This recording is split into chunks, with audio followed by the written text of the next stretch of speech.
Hello, everyone, and welcome to this show. I am your host, Apostate. Been having some technical difficulties with starting this live stream, so let me know if it is live.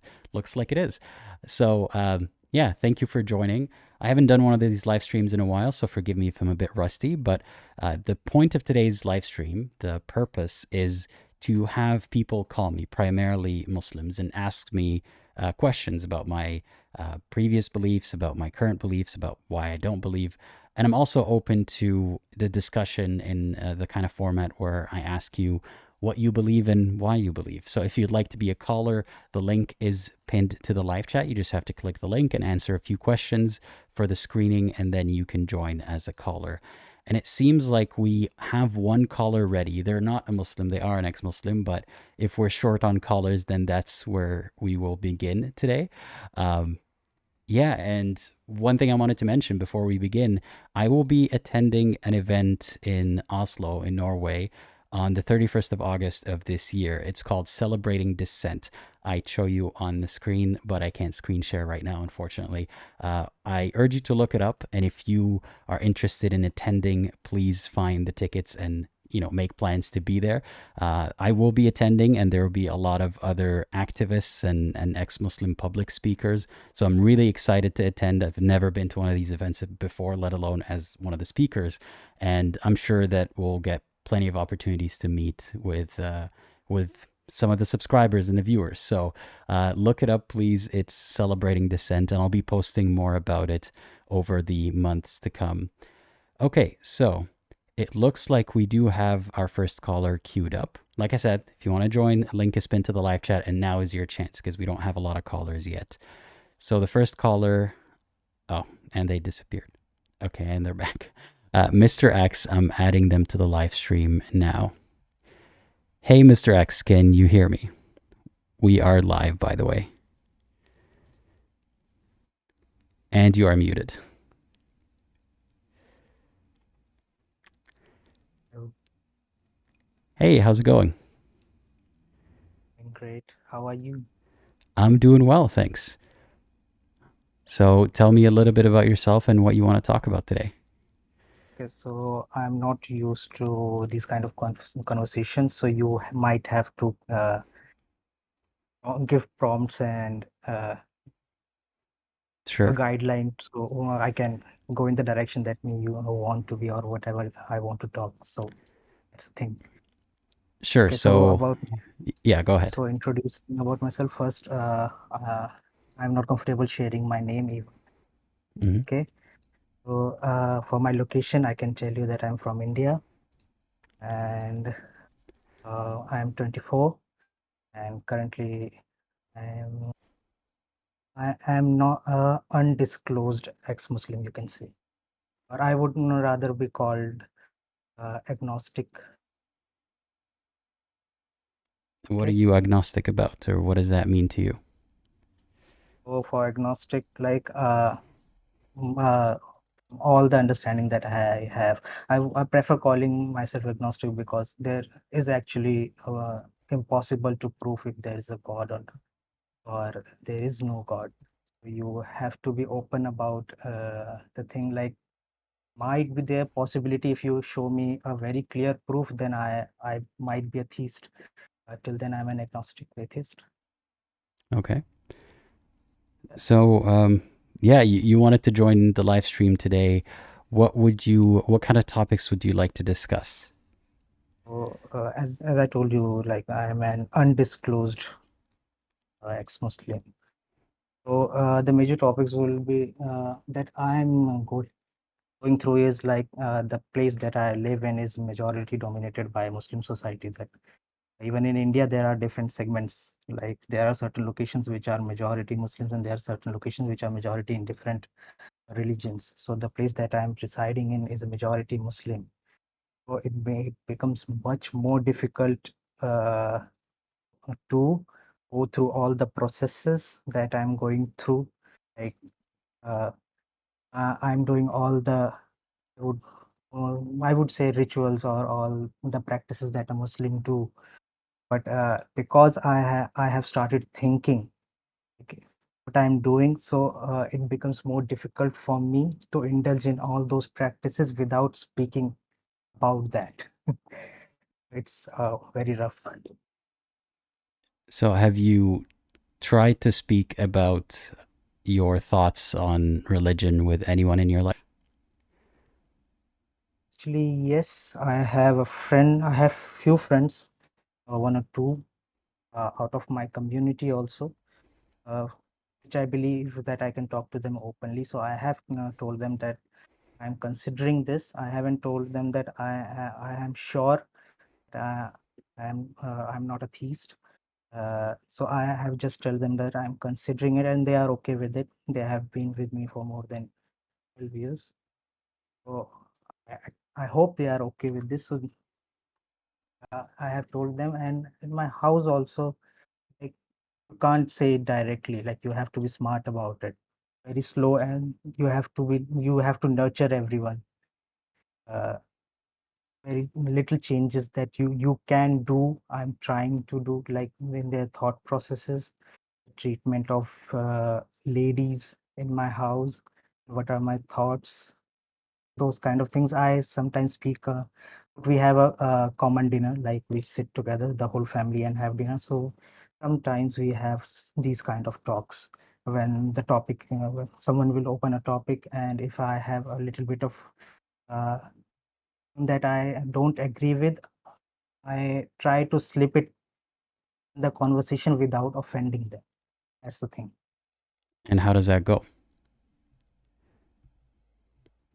Suppose okay, like, they're not angry, and they might not agree, so they will tell me that you don't know much of right now. So they will question my knowledge about religion, and they will give some examples. Like, for example, I was talking about marriages certain day. Like, there is was marriage in known. They are not in my relative, but they are known in the Muslim community, and there was a boy that is, I think, 17 or 18, and he, because he started studying late, he's still in high school, and he's been getting married to a lady that is uh, very older than him, with, and I'm very sure it's without any consent. The parent, there is just parental consent, that consented with each other. So I was having a conversation like, uh, even if the he's still a kid, even if the kid said that I would do whatever my parents are saying, is it right? Because I don't think that the kid is mature enough to take all these kind of decisions, because marriage is a very complex thing. Like, there are responsibilities and everything. So they tried to shut me off by saying, like, even Prophet had a marriage with an older lady. But I said that don't have much information about it. If he was, the times were different, and he was not, Muhammad Prophet was not like the kid Well, that it, we it are. sounds like they base Mm, what is right and what's wrong based on whether the prophet did it or not, right?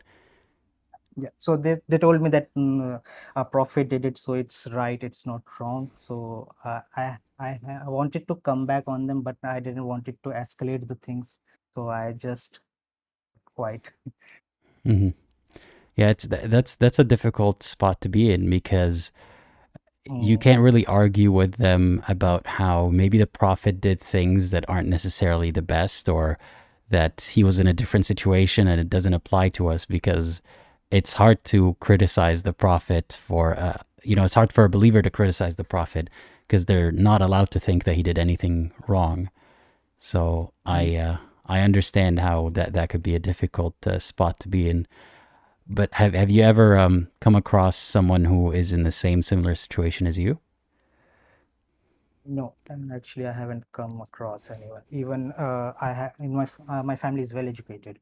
Uh, all the family members, there are a lot of doctors and engineers in my family, and even then I can't tell my thoughts to them because they are very rigid. Even Hmm. though they are well educated, they are very rigid in their beliefs. Hmm. So no, in my community I haven't been able to talk to anyone. I have the people that I have talked to are either from different religion, or even or they have a very little bit of belief. Like they would say, like we are just. I'm talking about in Hinduism. They would say like I am a Hindu, but I don't follow any rituals or these kind of things. Hmm.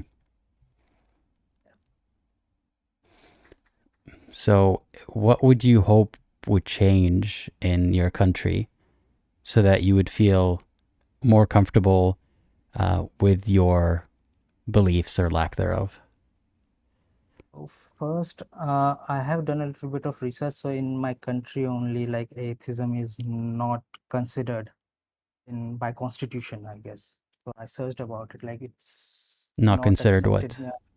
The term that they have given is non-religious. Uh, they consider a person non-religious, and they don't consider us atheist, agnostic, or ex-Muslims. So So, yeah, if you're an ex and Muslim, would that qualify as non religious?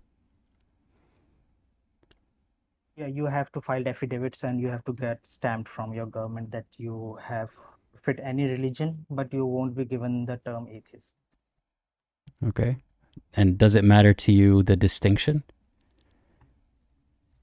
Yeah, it would matter because a lot of the rules and regulations that are based in our country are based on different religions. Like we have personal laws for personal matters. Like if it's a Muslim family matter, then they will follow Muslim law.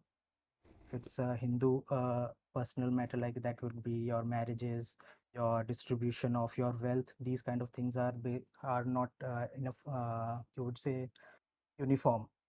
Uh, there are different rules for people following different religions. Mm-hmm. So if you come from Muslim background, if there is certain things that you are struggling with, they won't consider a normal rule for you. They will took out the Muslim personal law and they will judge you according to that. If you are from Zoroastrianism, they will consider that because with that point of view. That's a part that I'm a little bit concerned.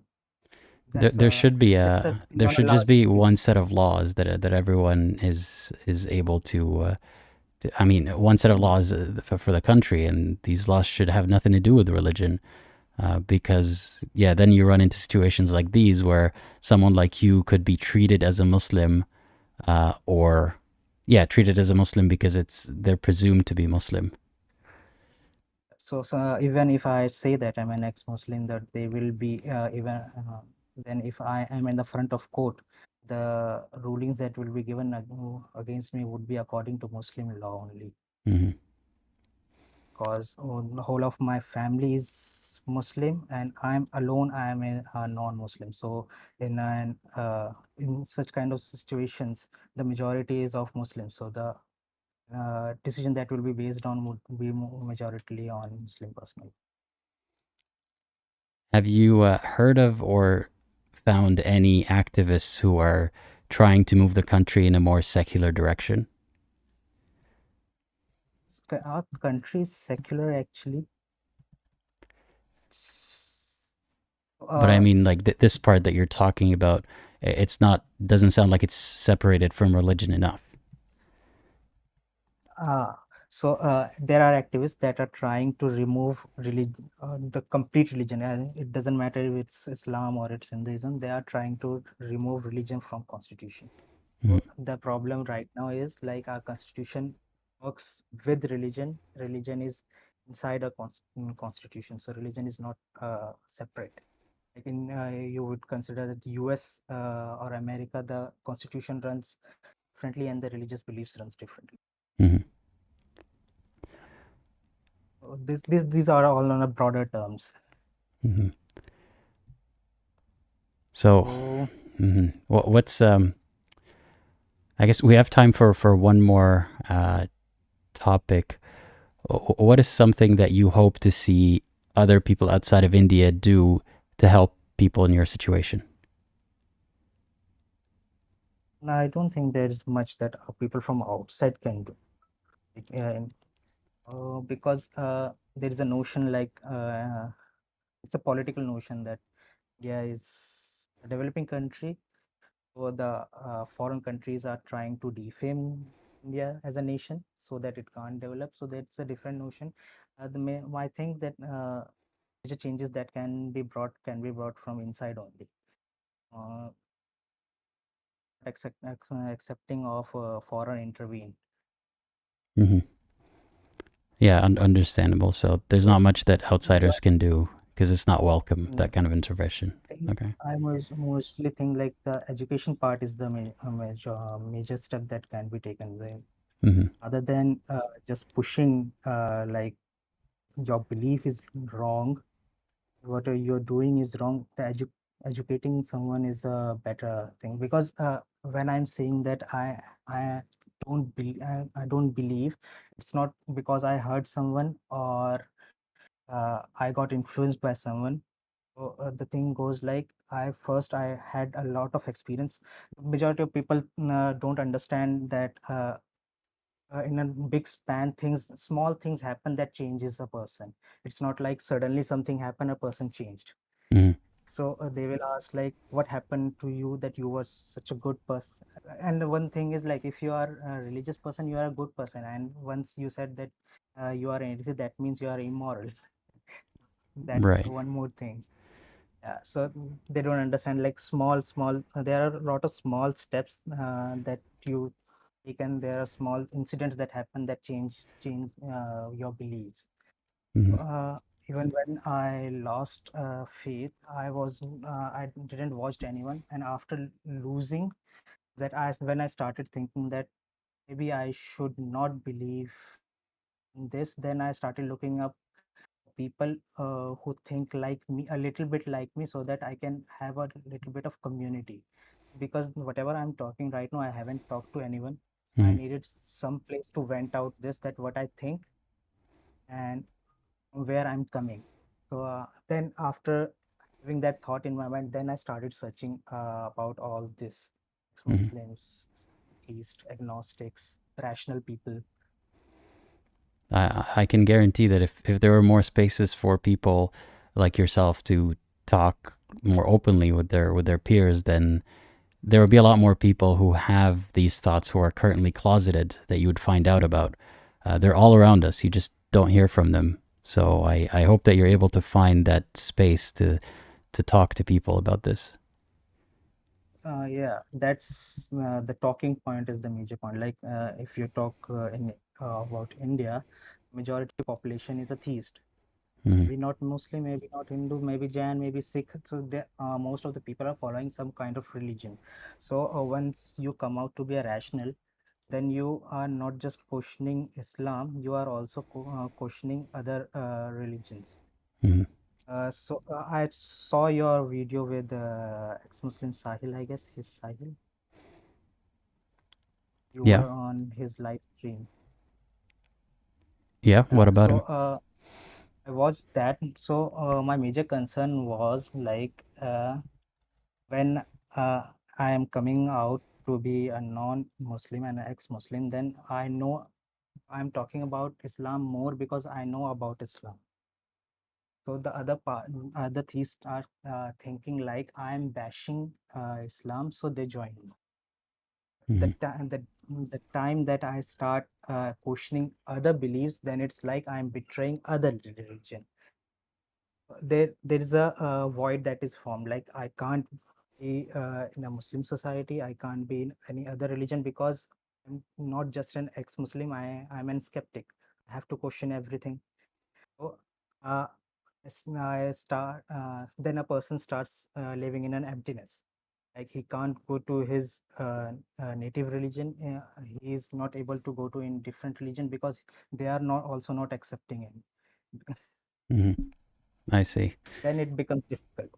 Uh, there are my people, known people that are in countries where there is a significant population of non-believers. Maybe there are a few in Japan, there are in UK, so there are significant number of non-believers. So that's uh, they don't face that kind of dilemma that a person that is living in mostly in South Asians, maybe Pakistan, Bangladesh, Sri Lanka, these kind of Hmm. places, suffer a bit more in that sense.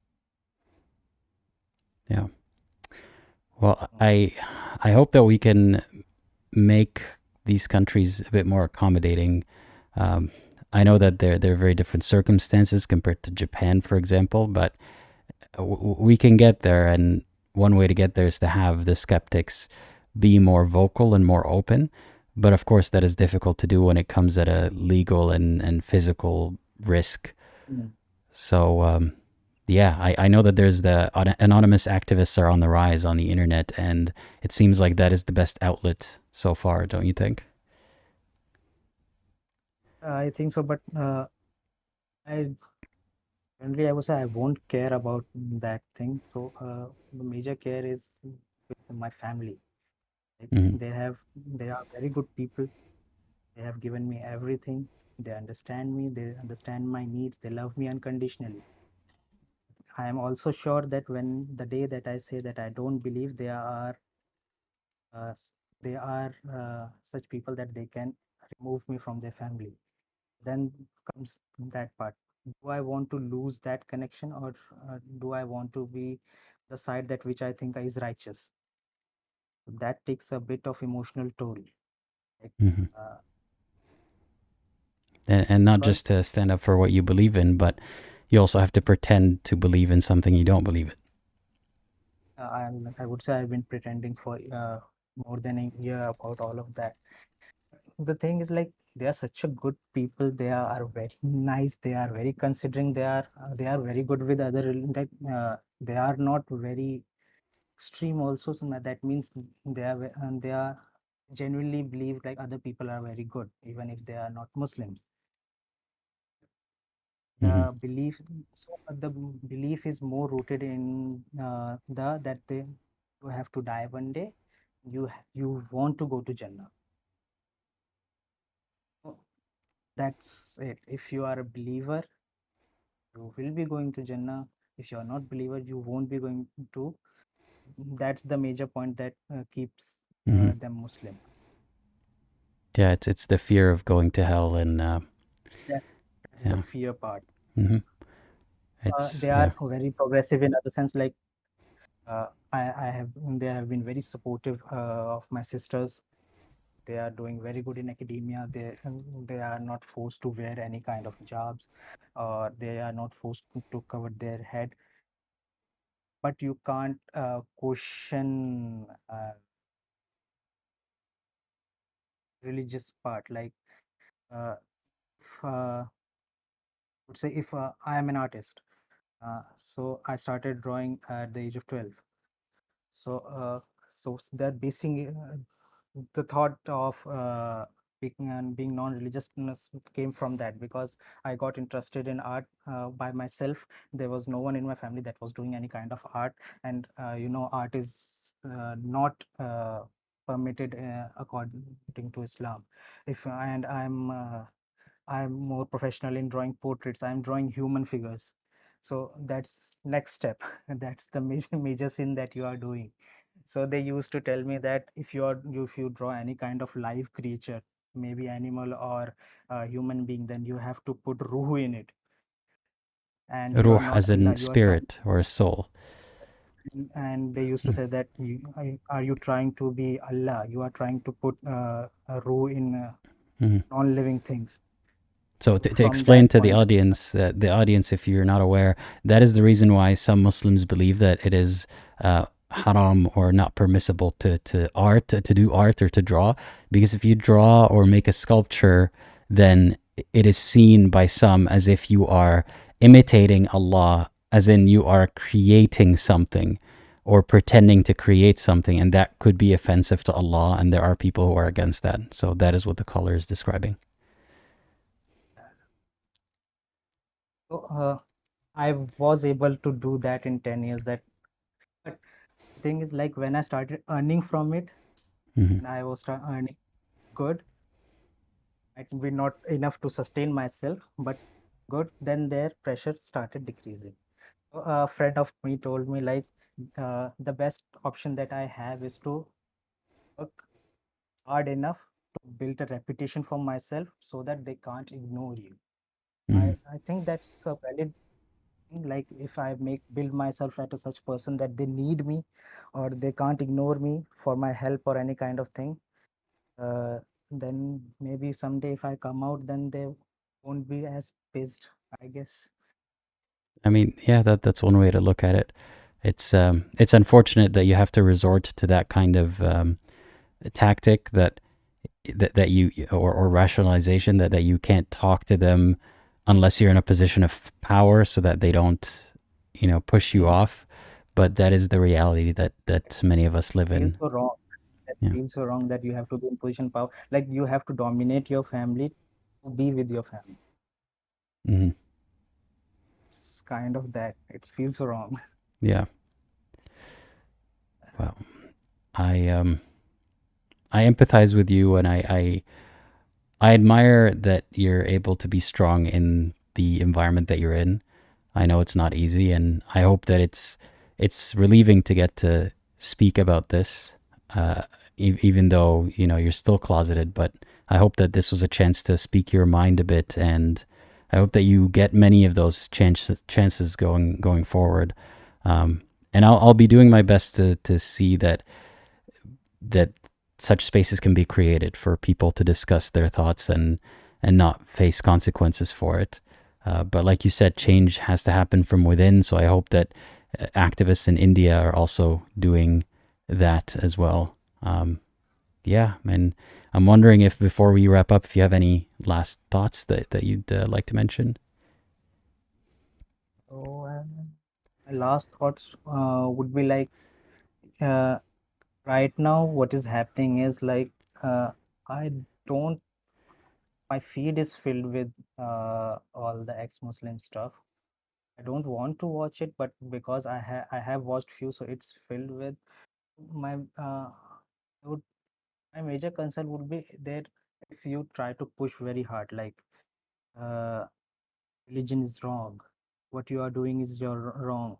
Uh, Even your reel about debunking that you did, like putting things on their face. I have majorly I have seen that strongest ones believe that they become more uh, extreme.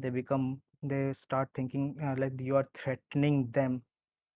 So major concern would be like the current movement of this is a bit harsh, and that will not go right. That's just my thought, that I think that would not go right, because these things will meet with retaliation. Like they uh, it's the thing in Islam, like if something is going wrong, that's because of lack of your belief, and people Mm. starts believing in things more strongly. If you are not doing financially good, that means you are not a good Muslim, so you have to be a more better Muslim so that you can start doing so. These kind of retaliations sometimes give a backlash, like they were are doing more all the things more rigorously. I think it could be a better way of doing things, Yeah, it's making very these difficult things to more know rigorous. how to approach, because everyone's different. Every recipient of videos is Mm, different, and on the Muslim side, they get to have every tone there is. You have the sheikh who is soft and gentle. You have the sheikh that is an asshole to everyone. You have the sheikh that just mm, shouts all the time. And they have every single approach. And they have enough people and enough sheikhs and enough, da'wah men that they can cover every approach. And if someone doesn't like an approach, they find someone else.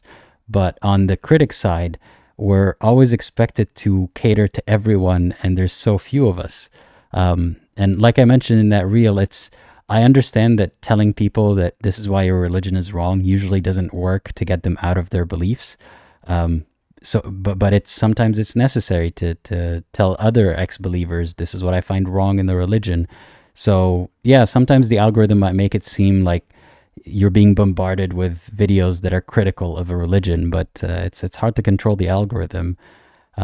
And yeah, I'm trying to have a spread out approach of a bunch of different ways to discuss things with believers and to discuss my ideas, and hopefully that captures someone from every someone that each approach would work for. Yeah, and thank you for sharing that. Thank you. Keep the good work. Yeah, thanks a lot, and I hope you have a great evening. Thank you so much. Bye bye. All right, so like you've seen in the live chat, if you'd like to join as a caller, link is pinned in the live chat. We have a Muslim caller next, and I'm looking forward to this conversation. We have no callers after in the queue, so now is your chance to join. I'm adding Anonymous to the call now, but let me give them a few seconds to get ready. Yeah, all right. Here we go. Hey, Anonymous, how's it going? Can you hear me? Hello. Hi. Hi. How are you? I'm doing well, thanks. How about yourself? I'm doing good too. And So, I just wanted to introduce myself. I have spoken to you before. okay. And yeah, a few weeks ago, you did the Ex-Muslims, how is your Ramadan going video? Mm-hmm. And I was the same anonymous person there. Okay. Yeah. Yeah, I vaguely So recall that conversation, but I don't remember everything we spoke about back then. yeah, I was the person who I told you that this was the first Ramadan that I am not observing fasting. Mm-hmm. And because of my health issues, and after coming across your videos when I started to not be satisfied with the teachings of Islam. Okay. And how have you progressed with your beliefs since then? Since then, I have become more comfortable, let's say, not following these rules. And I have leaned deeper into it. And I can say that it has gotten a bit more disappointing for me with the time. And the more I see, the more painful or the more betrayed I feel by religion. Like what, for example, makes you feel that way? Pain and betrayal. It makes the rules regarding women, and that's why I came online today to ask you about one of the things that I'm confused about. And also, there are a few things that I want to talk about. The rules about women, as in the sex slavery, the child marriage, I recently also discovered, I think the friendly ex-Muslim made a video on Misyar marriage. And looking into all of that, that is Misyar marriage, people say that it's not halal, but it's actually halal. Sorry, can you And repeat that? What kind of marriage? Misyar marriage. Misyar. Is that I'm not familiar with that term specifically. Is that the mut'a marriage, like the temporary marriage? Is that what you're talking about? No, this is a different one. Okay. It's recently I saw the friendly ex-Muslims video, and the Misyar marriage is the marriage where the woman agrees to give up her rights of being financially supported by the man. And it's the type of marriage where even if they have a kid, the man is not obligated to take care of the kid. And if it's another way for men who want to engage in polygamy, they can hide it from their first wife. And if they cannot financially afford a second wife, they can do a misyar marriage and enjoy the benefits of having a wife while not having any responsibilities. Okay. Well, today I learned something new. I hadn't seen that video by Friendly Ex-Muslim, and I can't say that I'm familiar with that concept. But yeah, thank you for letting me know. And so you say that you've looked into it when you heard about it? Yeah, I did. I did not look into the scriptures, but I had a slight idea about it. And so the friendly ex-Muslim, he reacted to one scholar's video. He's a very well-known scholar. I can't remember his name at the moment, but he said that it is halal. Technically, it's halal. And Okay. so the friendly ex-Muslim, he said that what's the point of polygamy, because polygamy says that you can only do it if you can financially support and be equal with all your wives, whereas misyar marriage allows you to completely take away the rights of the wife and still engage in polygamy. So it's all fake when you say that you can only engage in polygamy if you can treat all equally. Mm-hmm. I mean, I would say that I recently made a reel about this, that it's not just about the situation of misyar marriage, but Muhammad himself wasn't treating his wives equally. I mean, financially, maybe he was, but other than that, he had favoritism for one of his wives, and he didn't really, if I understood the conditions for polygamy correctly, Muhammad didn't do a good job of being a fair husband that all of his wives were satisfied with. So yeah, I don't know who polygamy applies to if no one can seem to adhere to the rules of it. Of course, yeah, I watched that video of yours, and I agree with that. And the friendly ex-Muslim also stated in his video that when there's some Muslim guy who has a girlfriend, and if he wants to sleep with her, he just takes her as his slave so that having sex with her gets halal. And that's what Muslim men are doing. And I tried to look it up. I was not able to find a source for that, but that's what he shared on his video, and I was grossed out by that. So when you ask me like what is painful about going deeper into learning about these rules of Islam, that is what is painful, that it doesn't, as a woman, it's completely degrading. That is what it is. Mm-hmm. And Yeah, sorry, go ahead. it's like it doesn't make sense when it says that you are not allowed to have relationships before marriage, but then at the same time you can have sex with a woman as long as you take her as your slave. That's completely, I'm sorry to say this, but it's like the more I understand, the closer Islam looks like paganism. And I am still a Muslim, and even in my last chat with you, I said that I'm a non-practicing Muslim, and I'm still a non-practicing Muslim. But it's just heartbreaking at this moment, and I don't know how to talk to my family about this. Mm-hmm.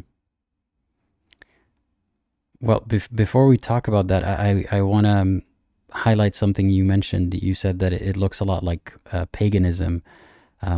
What do you define as paganism? Well, yeah, technically I might be wrong about paganism, so I'm sorry if it comes out like that. But That's then, okay. in my view, its paganism would be treating women like slaves, having multiple wives, and talking about everything in terms of sex, and not really respecting people just on the basis of gender.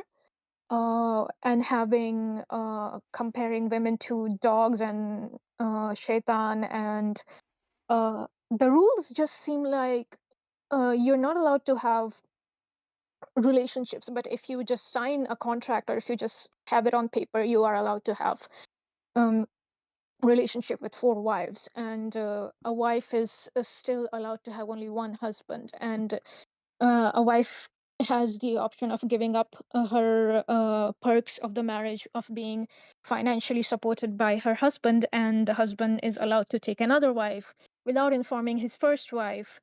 uh, you are allowed to marry a prepubescent child, and it's just that how Sauda gave up her rights in her marriage with the Prophet in order to make him happy, and he gladly agreed to that. So, and the justifications that these people give is just Allah created men different than women, and men have a higher sex drive than women. That's why all of this is going on. Whereas it seems like paganism because there is no scientific proof to that. I just want to point out It's that just what you say is paganism. I don't have a great understanding of what paganism is and isn't, but from what I know, it's a term that people use to refer to religions that are not Judaism or Christianity or Islam that are maybe polytheistic. But from what you're describing, it sounds like what you heard of or what you label as paganism or what people around you label as paganism is anything that seems amoral or immoral or filthy or weird. Archaic, something like that. Yeah. So what you're describing, you're basically saying this negative image that I had of religions that are not Islam, it's starting to apply to Islam the more that I look into Islam. That's what I'm Yes. hearing. Yeah. Yeah. So yeah, again, I apologize if I'm wrong about paganism. I'm not very accurate about what it actually means, but then yes, the way that paganism has been projected to us Muslims, that is what Islam itself is starting to feel like to me now. Mm-hmm. Yeah, Yeah. I just wanted to pause and ponder on that for a second because I realized that your view of paganism, again, I don't even know exactly what it means, but it seems to be a generic term, but it was closely associated, Muslims closely associated with being a heathen, you know, being a person with bad morals or being someone who does stuff that they find abhorrent. And that's why in your brain that association was formed. And when you started to see that there are abhorrent things in Islam, you started to think of it as pagan-like, I suppose. Yeah, but I see how it could be difficult to know who to talk to about this, because how would you even approach this topic with women in your life? Of course, I can only approach this topic with very open-minded, educated women, and I am more worried about approaching this topic with my family, even though my family is also very well educated, but they wouldn't be willing to listen to any of it, and I have developed this sort of distance from them. I am living in a different country than them. But whenever I pick up their phone calls, whenever I try to talk to them, as practicing Muslims, Islam comes into every conversation. Mhm. And but I just nod and I just say yes, and I don't really share my views anymore Mhm. ever since they have changed. Yeah, I've been there before. And how does that make you feel that you're quieter, I suppose, now with your family? Yeah, that makes me feel isolated. That is sort of getting lonely. That is getting depressing, and it's not just about my family, it's about the Muslim community in general. And that is one of the questions that I have for you today. That when you got on this journey of understanding Islam and looking into the doubts that you had about Islam, I all of us have had some sort of negative experience with Muslims ourselves. And I shared the last time that on Instagram once I had written that I would not allow my husband to take a second wife. I would write it down in my nikah contract. And I received a lot of hate for that. And people also said that they want to stone me to death and things around that. So And I keep those are people having. that follow your private Instagram or social media, or like those are They don't follow me. They okay. don't follow me. There was a reel on polygamy, and I happened to comment on that reel like that. Okay, I see. Yeah, and I got hundreds and hundreds of replies, mainly from Muslim men. Which And is crazy because I mean I recently watched a video by Zakir Naik where he was demeaning the woman. I'm not sure if you watched it or not, but for the audience, Zakir Naik was demeaning a woman for complaining about how her husband mistreated her and left her for someone else, and demeaned her for not putting it in her contract, in her marriage contract, that he's not allowed to marry another woman. And if a woman were to suggest that she wants to do that, like the caller is saying, then she would also be demeaned and threatened. What is a woman supposed to do in that situation then? yeah, it's damned if you do, damned if you don't. Yeah. And yeah, we did talk about this previously as well, and that is just the way. That is one of the reasons why I'm developing a resentment towards the Muslim community. And especially the extremist Muslims, as soon as you log into Instagram or anywhere, I even had to change my username so that people don't recognize that I'm Muslim, because I do comment a lot on a lot of videos, and my views are more about gender equality and feminism. And I get hate replies from Muslim men, and I the more I see the leaders, the so-called rude boys like Ali Dawa and his video with his wife that you reacted to recently, um, the more I see stuff like this, the more resentment I'm building towards the community, and I have distanced myself from them ever since I changed countries. So my question to you is that how did you, being from the community while discovering all of this, how did you handle the resentment that builds towards the rest of the community once you realize how immoral their beliefs are? That's a good question. I had to employ a degree of abstraction where I don't take it very personally. I don't see it as that is my community, those are my people who are acting in a way that I don't identify with.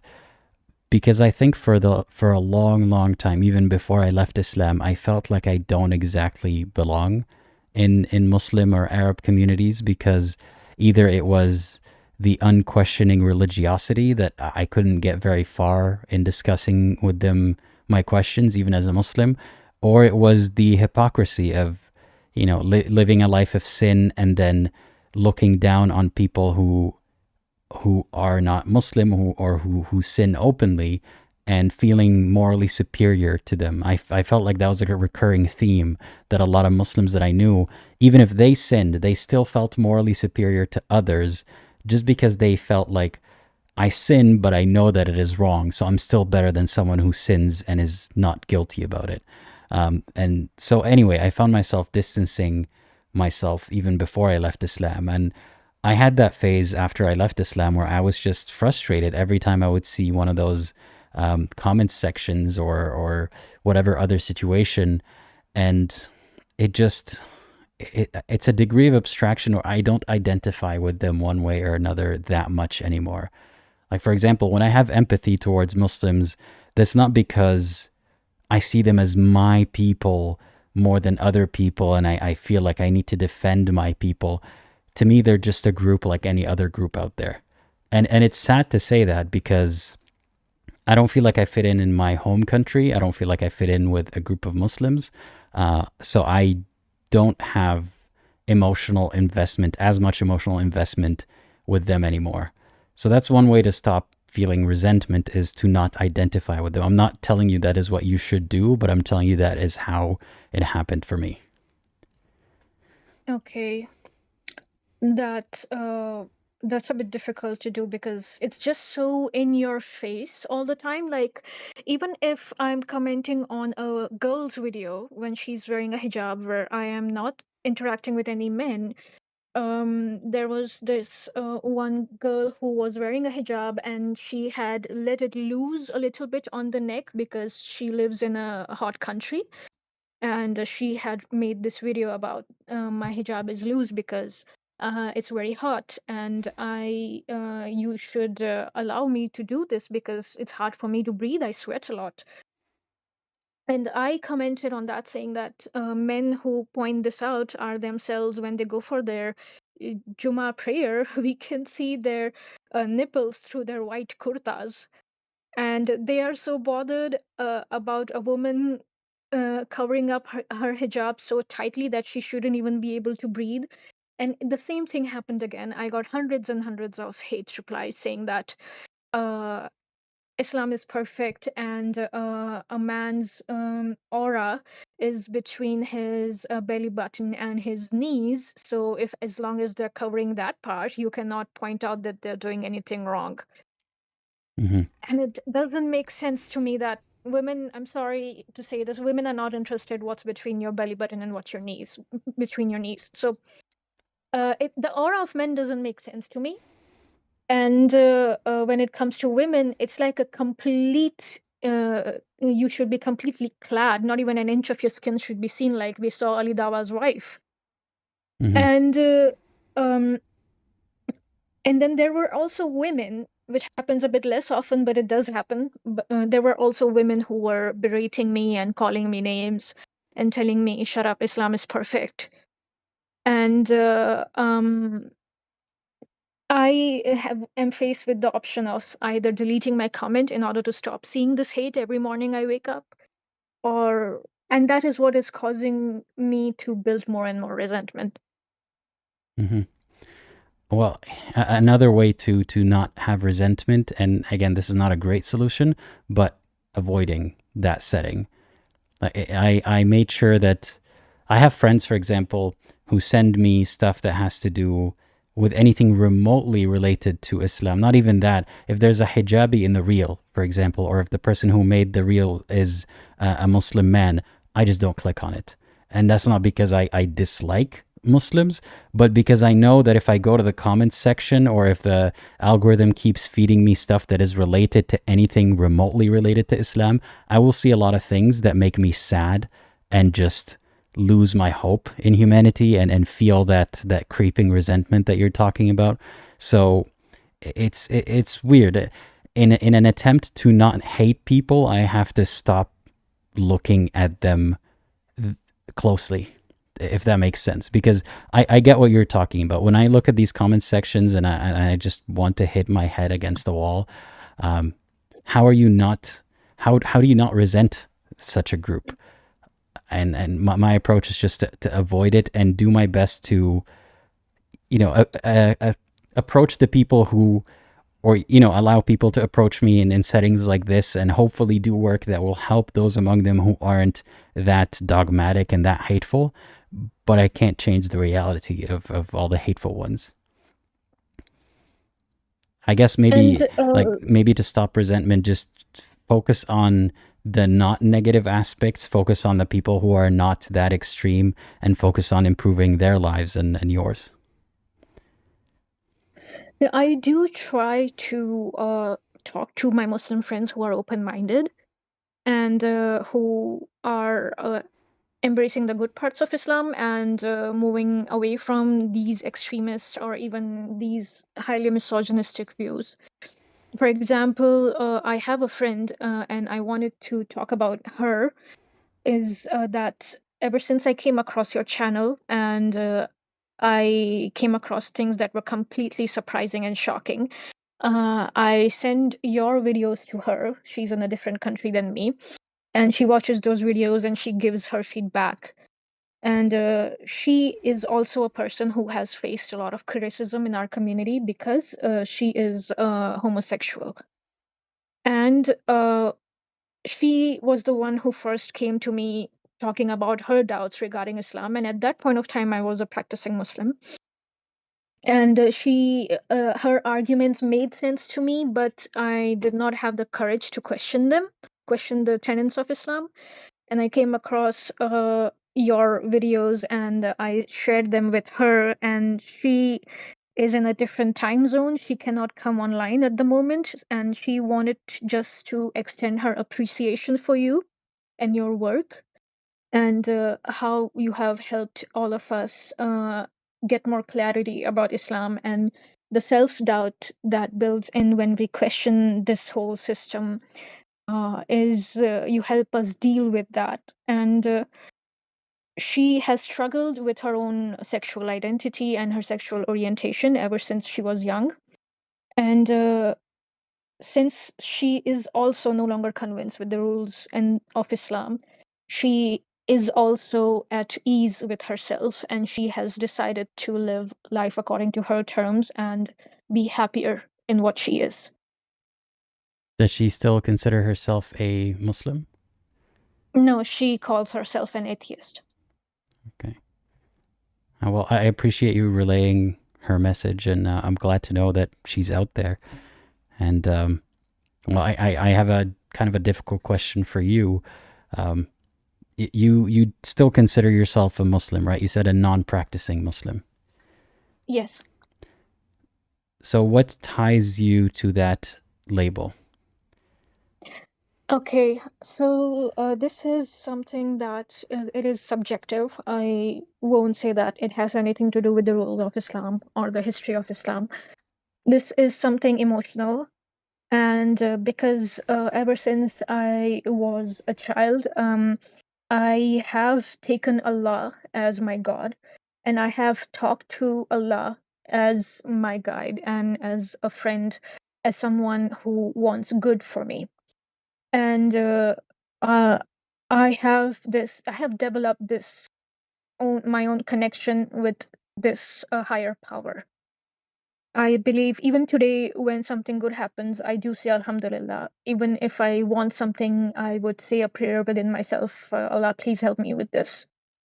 So, one part of it is fear, fear of being not believing in a higher power, fear of being arrogant, that okay, I am the one that's doing all the good things in my life, and uh, this is my hard work that gets me stuff.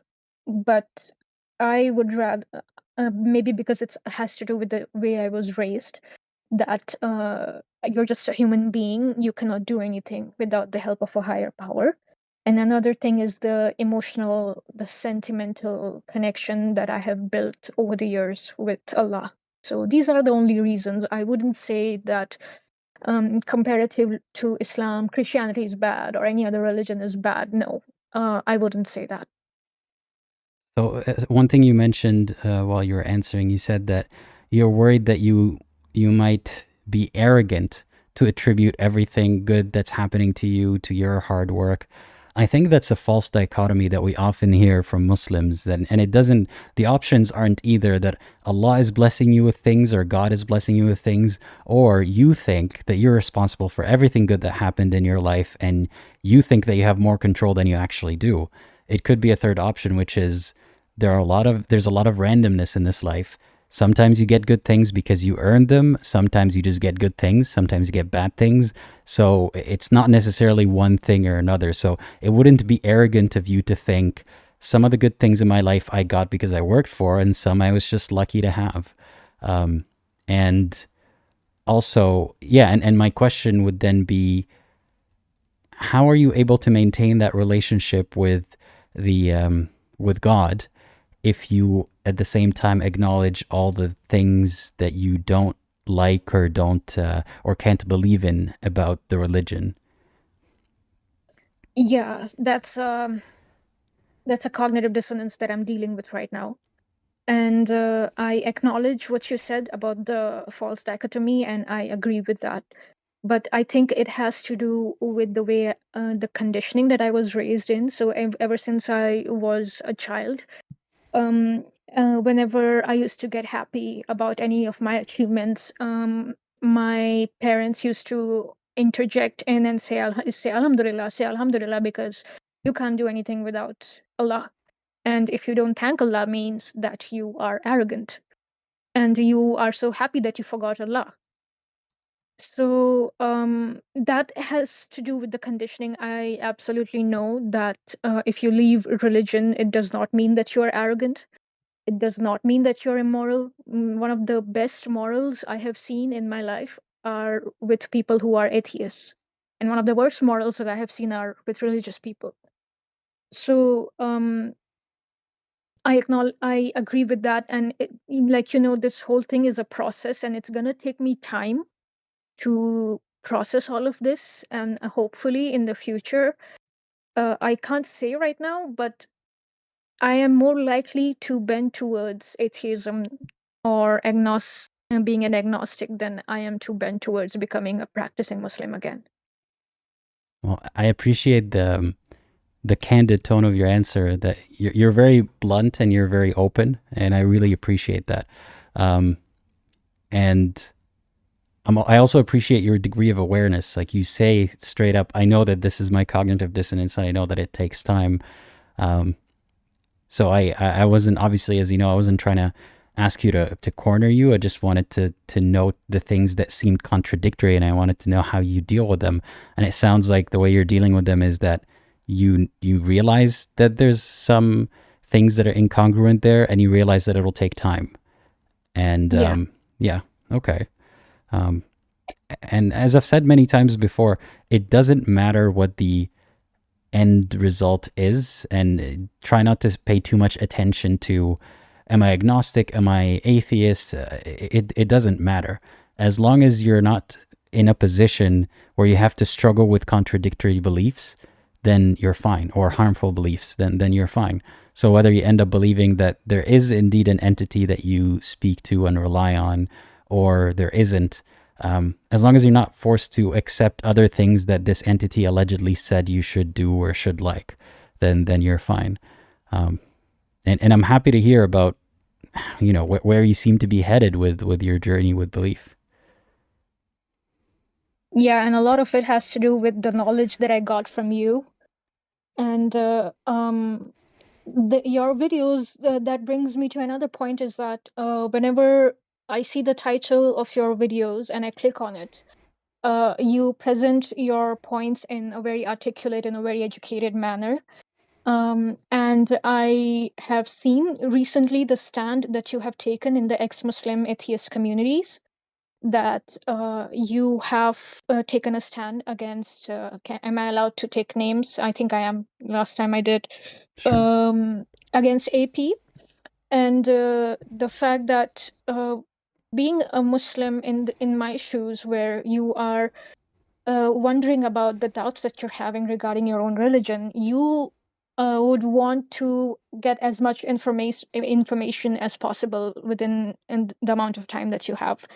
And watching your videos does not waste my time. Watching AP's videos wastes a lot of my time. It's like a very important topic that will be on his title, and that video would be 3 hours long. And up until half an hour, 45 minutes, they would just be laughing at Muslims. And I would be like, shut him up. Let me just go back to Apostate Aladdin. And that is something that has given me so much clarity just following you. And I also follow Friendly Ex-Muslim. Both of you are, you take your point across respectfully, and you back it up with logic and authentic Islamic resources. So that has helped me in this journey. Well, I appreciate you saying that, and you know, I didn't put her up to say this. I'm not paying her to say this. No, I will try. No one's paying me for anything. I just want to say it. Yeah, well, I'm glad to know that what I am doing is helping you, and I know that I also have live streams where I get to, you know, I ramble for a while, but it's usually on topic. Usually, I'm commenting on the video that we're watching. Anyway, that being said, I'm glad to hear that that's how my content is received by you, and yeah. Is there anything that you would like to add? Is there anything that you would like to see done differently? I would like to see done differently. Yeah, I requested you the last time that if you could make a video on the different versions of Islam that are discovered. The different versions of Quran that are discovered. Okay. Yeah, so there are different types of Quran. There is about 27 or over 30 Qurans that have not only a difference in the pronunciation, but also a difference in the meanings. Mm-hmm. And so that is something that I would like to see your work on, to develop an understanding through what you do on it. And there is a whole series on this issue by Sira International. Okay. Yeah, that is a very highly requested topic, and for some reason I just keep dodging it because it didn't really factor into my journey with faith. So I guess I kind of lost interest in it, but I know that it is important, and a lot of people build their entire belief, or a big part of their belief is built on the Quran being unchanged and all that. And I guess I'm also hesitant to talk about it because it's almost like playing that game of, look, the Quran was not preserved, therefore Islam is not true, which the preservation of the Quran has nothing to do with the truthfulness of Islam to begin with. But I understand that it is an interesting topic regardless, even if whether or not someone views it as detrimental to the truthfulness of Islam. I don't think it has anything to do with the truthfulness of Islam, whether or not a book is preserved, but it's still an interesting topic. And yeah, thank you for reminding me. I'll put it on the list. And one more would be Prophet Muhammad's last sermon. So, what we hear in the popular literature is that his last sermon was a very feminist view on life and would be like, respect your women, take care of your women. But actually, I watched a video by Nuria Khan, holy humanist, where she was breaking down some literature that she found out about Muhammad's last sermon, and it actually was completely different than what we see in Muslim culture. Yeah. Yeah, his last sermon was noteworthy for sure. I'm working on a video about his manner of death, and then maybe next I'll do a video on his last sermon as well. Yeah, and I do have a few more questions for you if you have the time. We'll have to make him quick just because there are other callers that I need to get to, but sure, let's make him quick. So once you started to discover that Islam is not the truth, did you have an emotional connection with the religion, just like I told about my emotional connection? And did you have to work through it in this journey? Not in the same way, because I was struggling for years with with a lot of questions in Islam. I just didn't realize that it was an option to acknowledge that Islam is not true. So when that happened, I wasn't just relieved and happy. I still felt sad and cheated in a sense and shocked, but I didn't feel as much of a loss as you described to feel. Because for me, it just felt like, okay, that makes more sense than what I've been trying to force to make sense all these years. Okay, so that makes it easier. I wish I felt that way. But I have this emotional connection to work on. And another question is, I've been trying to find out about what do women get in Jannah. And like men get the 72 huris, so what do women get? I'm not able to find literature on that part. So I remember that the number 72 specifically might be from a hadith. Don't quote me on this, I don't remember exactly, but it might be from a hadith that is not completely authentic or the highest grade of authenticity. But the number aside, men are promised heavenly sex maidens, or whatever you want to call it, whatever the number of them is. I remember seeing discussions about this. To be honest, as a Muslim, I didn't care. I didn't specifically care about what men get. Like, I didn't care about that side of it that much. And also, I didn't care about what women got. Like, that wasn't a question that crossed my mind at the time. And, call me selfish, but I was a kid, and, over the years, I didn't think that much about what women get in heaven. But I remember that the answer that was given from more progressive types would be that, yes, they can get whatever they want. Even if they want to request that same kind of thing, they can get it. But the more traditional answer is, no, it's almost shameful to imagine that a woman would want to have, sex with a bunch of different men in heaven. That is abhorrent, morally. So no, women don't get that kind of thing, but they get to be very pretty. That is the one answer that I always hear. Women are so beautiful that their husbands, like, they would be so beautiful in their husband's eyes, way more beautiful than all these other women, which is not really, like, it's a weird cope. It's a weird little, like, here you go, participation trophy sort of thing. But yeah, I don't think there's anything explicitly promised to women like there are things promised to men. I think the 72 huris part is in the Quran, actually. I'm not sure The about number it, but I think 72, it's I don't think so. The number itself yeah. is not in the concept, yes, but the number, no. But the concept Okay. of Hur al-Ain is in the Quran. And I've also heard that for the women, it's like we just get to be with our husbands, and then the husband might 100 years be with the huris, and then a couple of years with us, and then 100 years with the huris, something like that. So none of that is explicitly mentioned in the Quran. So in the Quran, it does mention that men could get Hur al-Ain. It doesn't say anything about whether your wife's going to be there. It doesn't say anything about whether your husband's going to be there. But from what I remember, the answer is that you'll still be with the same person in heaven, but they'll be way prettier. But I've never heard that your husband would be way more handsome, or he'd be way better in bed, or he would be whatever. None of that. I've never heard that. It's just about the woman being prettier. That's all I've heard. So even heaven is not happy for us women, that's what it is. It's so unfair. I mean, there's artificial happiness in heaven. Everyone's happy all the time. It's kind of like a horror movie almost. So yeah, you'll be happy. You'll be pretty and you'll be happy and you'll watch your husband be with other women. That's what heaven is for women. Oh my God. Okay. Yeah, I just wanted to confirm this from you. Okay. It's just so degrading at the same time. So men get to have 4 wives, free sex slaves, misyar marriage, murta marriage, and then 72 huris, but women is just one man, both alive and dead. So Yeah.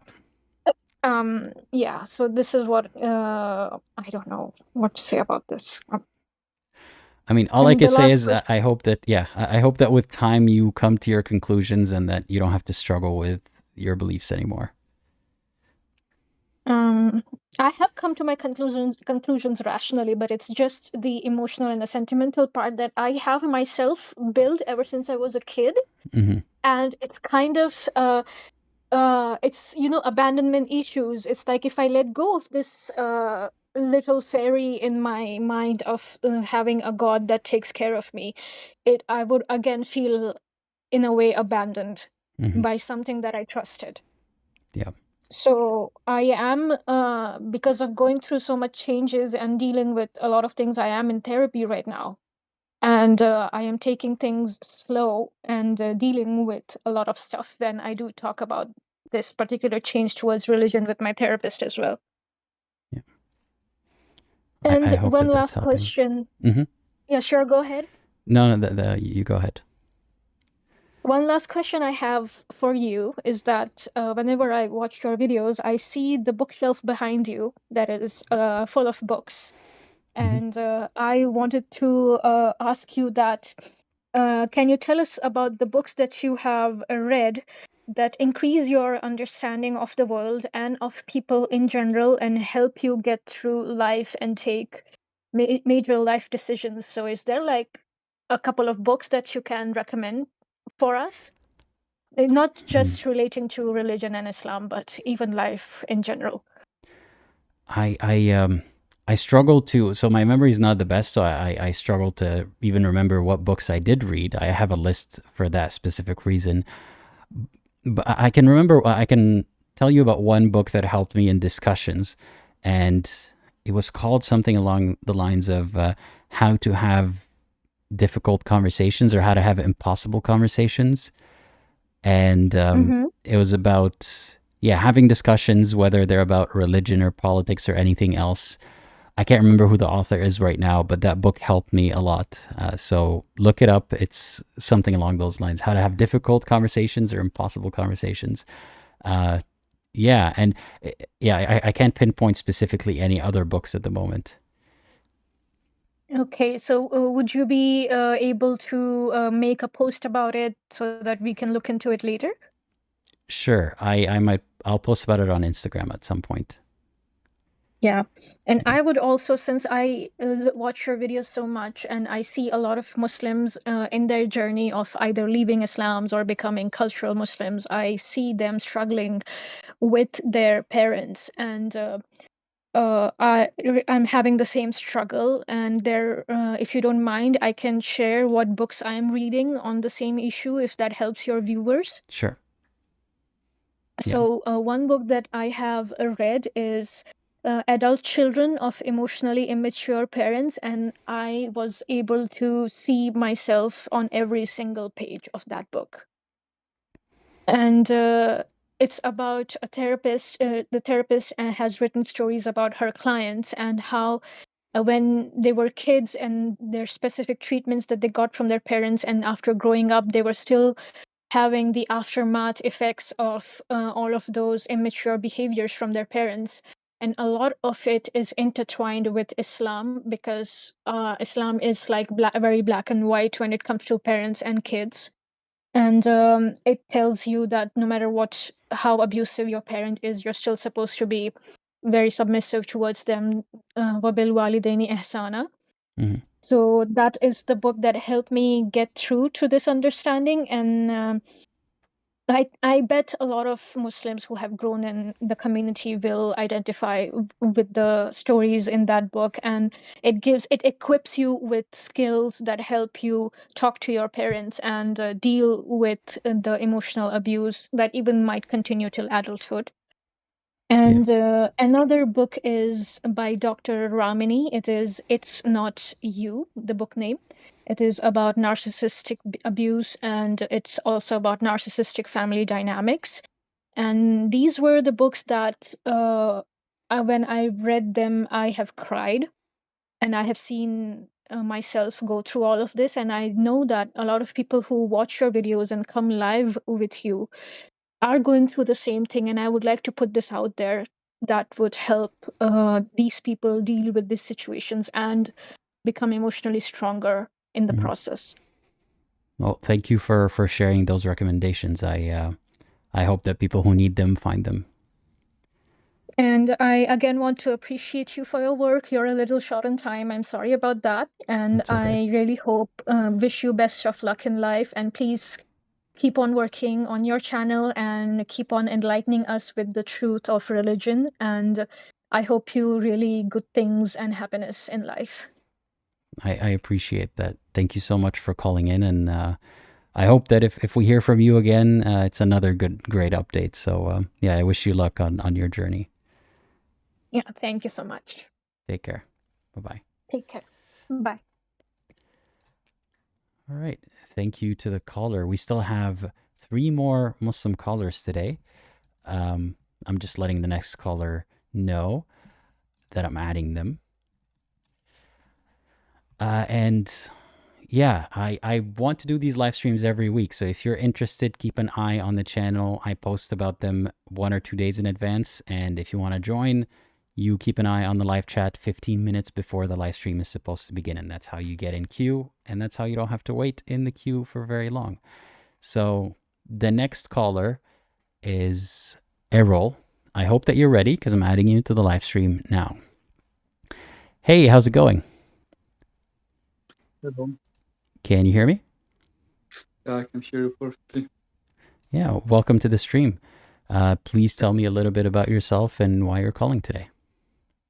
Well, I would say first to a little more about my background.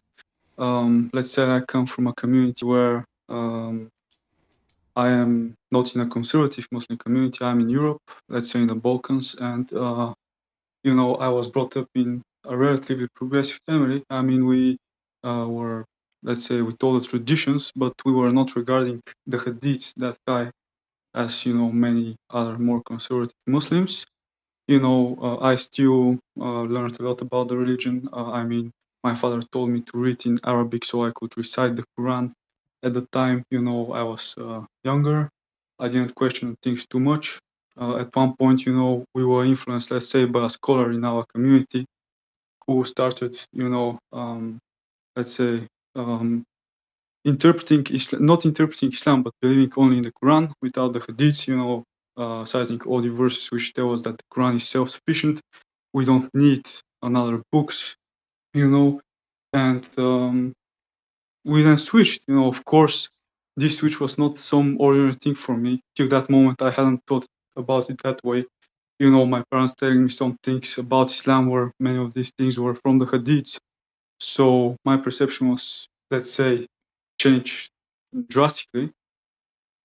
And from there on, I started questioning Islam more. I saw that this recitation of the Quran was not really doing me any good. I mean, I didn't believe at that point, and my family also, that reciting the Quran alone does anything when you don't understand the meaning. It's a lot more meaningful to read it with understanding. And from there on, I started questioning everything. My first question was, why would Allah, um, have the Quran say that's the last book, it will be preserved. At the same time, there will be a huge division between the Muslims, Shia, Sunni, and additional books. Why would he allow these books to infiltrate the Islamic landscape?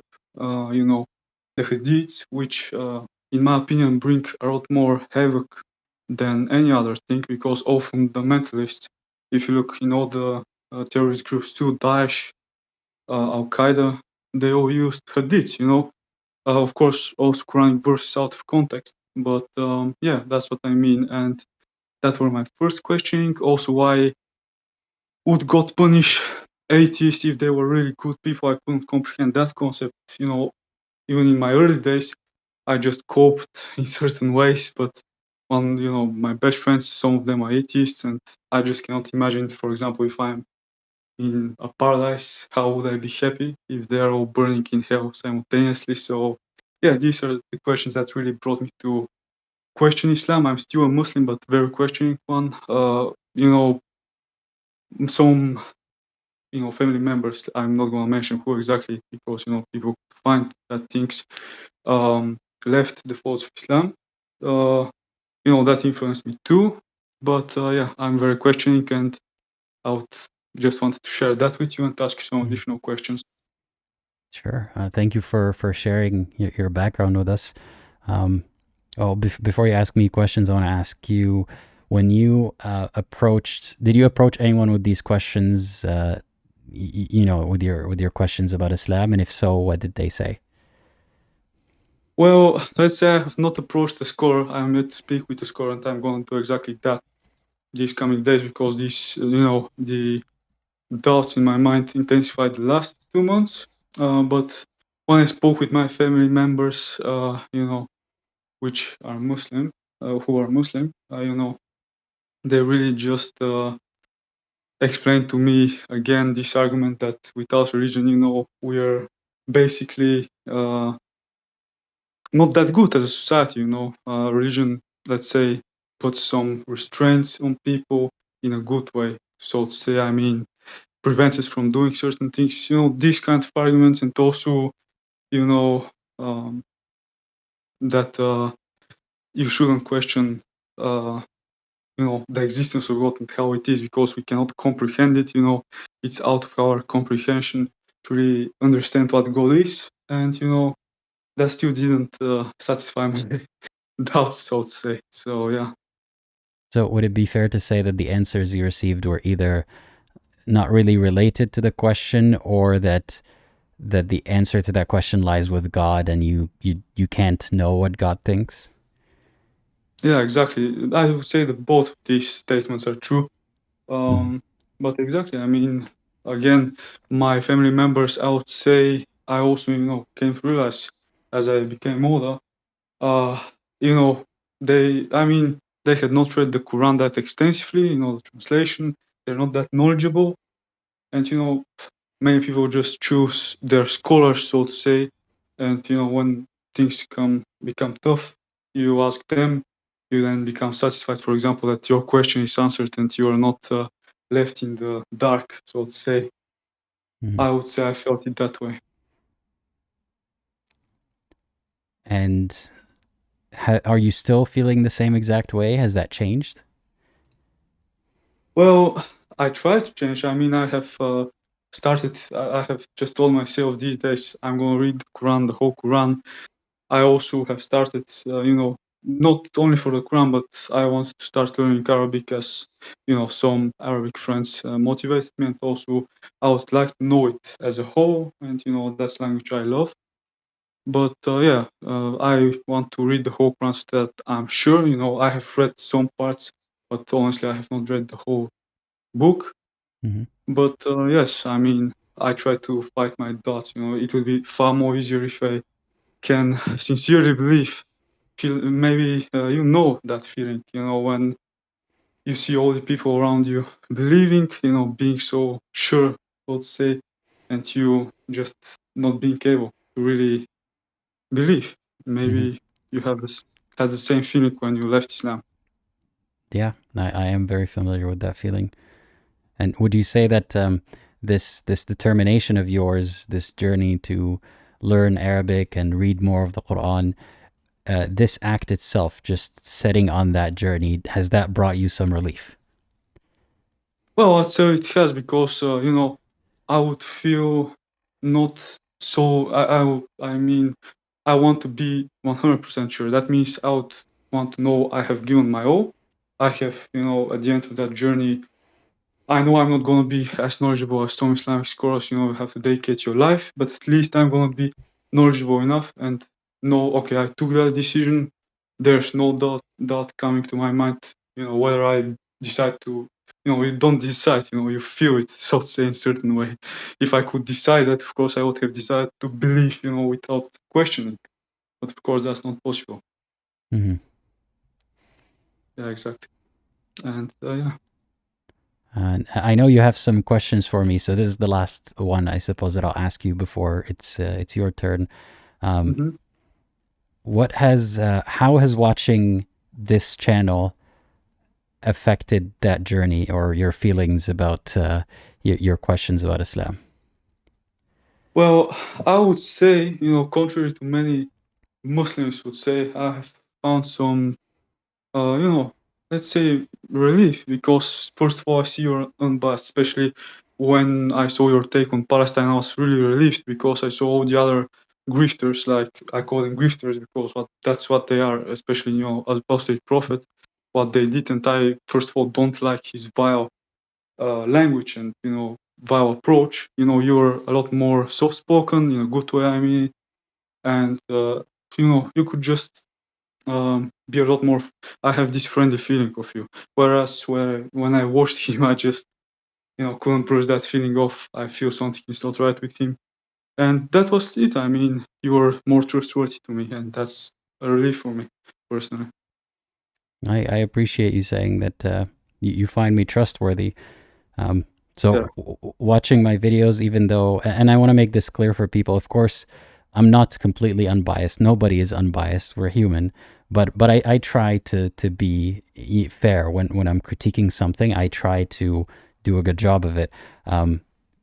But when you're watching me, even though I have a generally softer, more balanced approach, does it not bother you to see that I am saying things that are critical about the religion?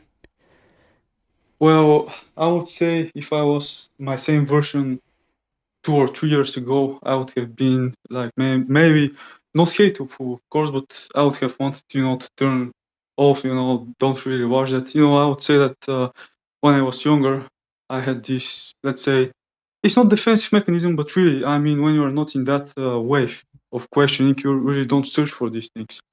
Some people could find it because it randomly pops up. In my case, I really actively searched and wanted to see who, ex-Muslims who are really knowledgeable. But yes, I mean, it bothers me to an extent. In retrospect, when I see what I believed, how everything could be far different, and of course, knowing that that same belief it cannot be replicated, and if you stop believing, you would never return to that state. It's a little bit bothering, but I mean, not too much. Okay. Yeah. Thank you for answering my questions. And you mentioned that you had some questions for me. Where would you like to begin? Well, I would say it will be a mix between questions and actually, conversing. I really am not entirely sure, as I'm now really starting to read the Quran more extensively. What is the, abortion? Abortion is a topic that really bothers me. For example, I cannot wrap my head around the fact that if, let's say, a woman has been raped, and she has to really give birth to that baby. I mean, that's something that, for example, if you look at it morally, I mean, his father is a vile monster who has raped the mother. It's just doesn't add up. And if that is forbidden, abortion in that case, I mean, I don't find how that would be merciful in any way. For example. Mm-hmm. I don't Yeah. think the Quran. I don't think the Quran explicitly says anything about abortion. But my understanding is that the Islamic position on it is generally that abortion is bad. Now, there are people who might make exception for that if the health of the mother is at risk.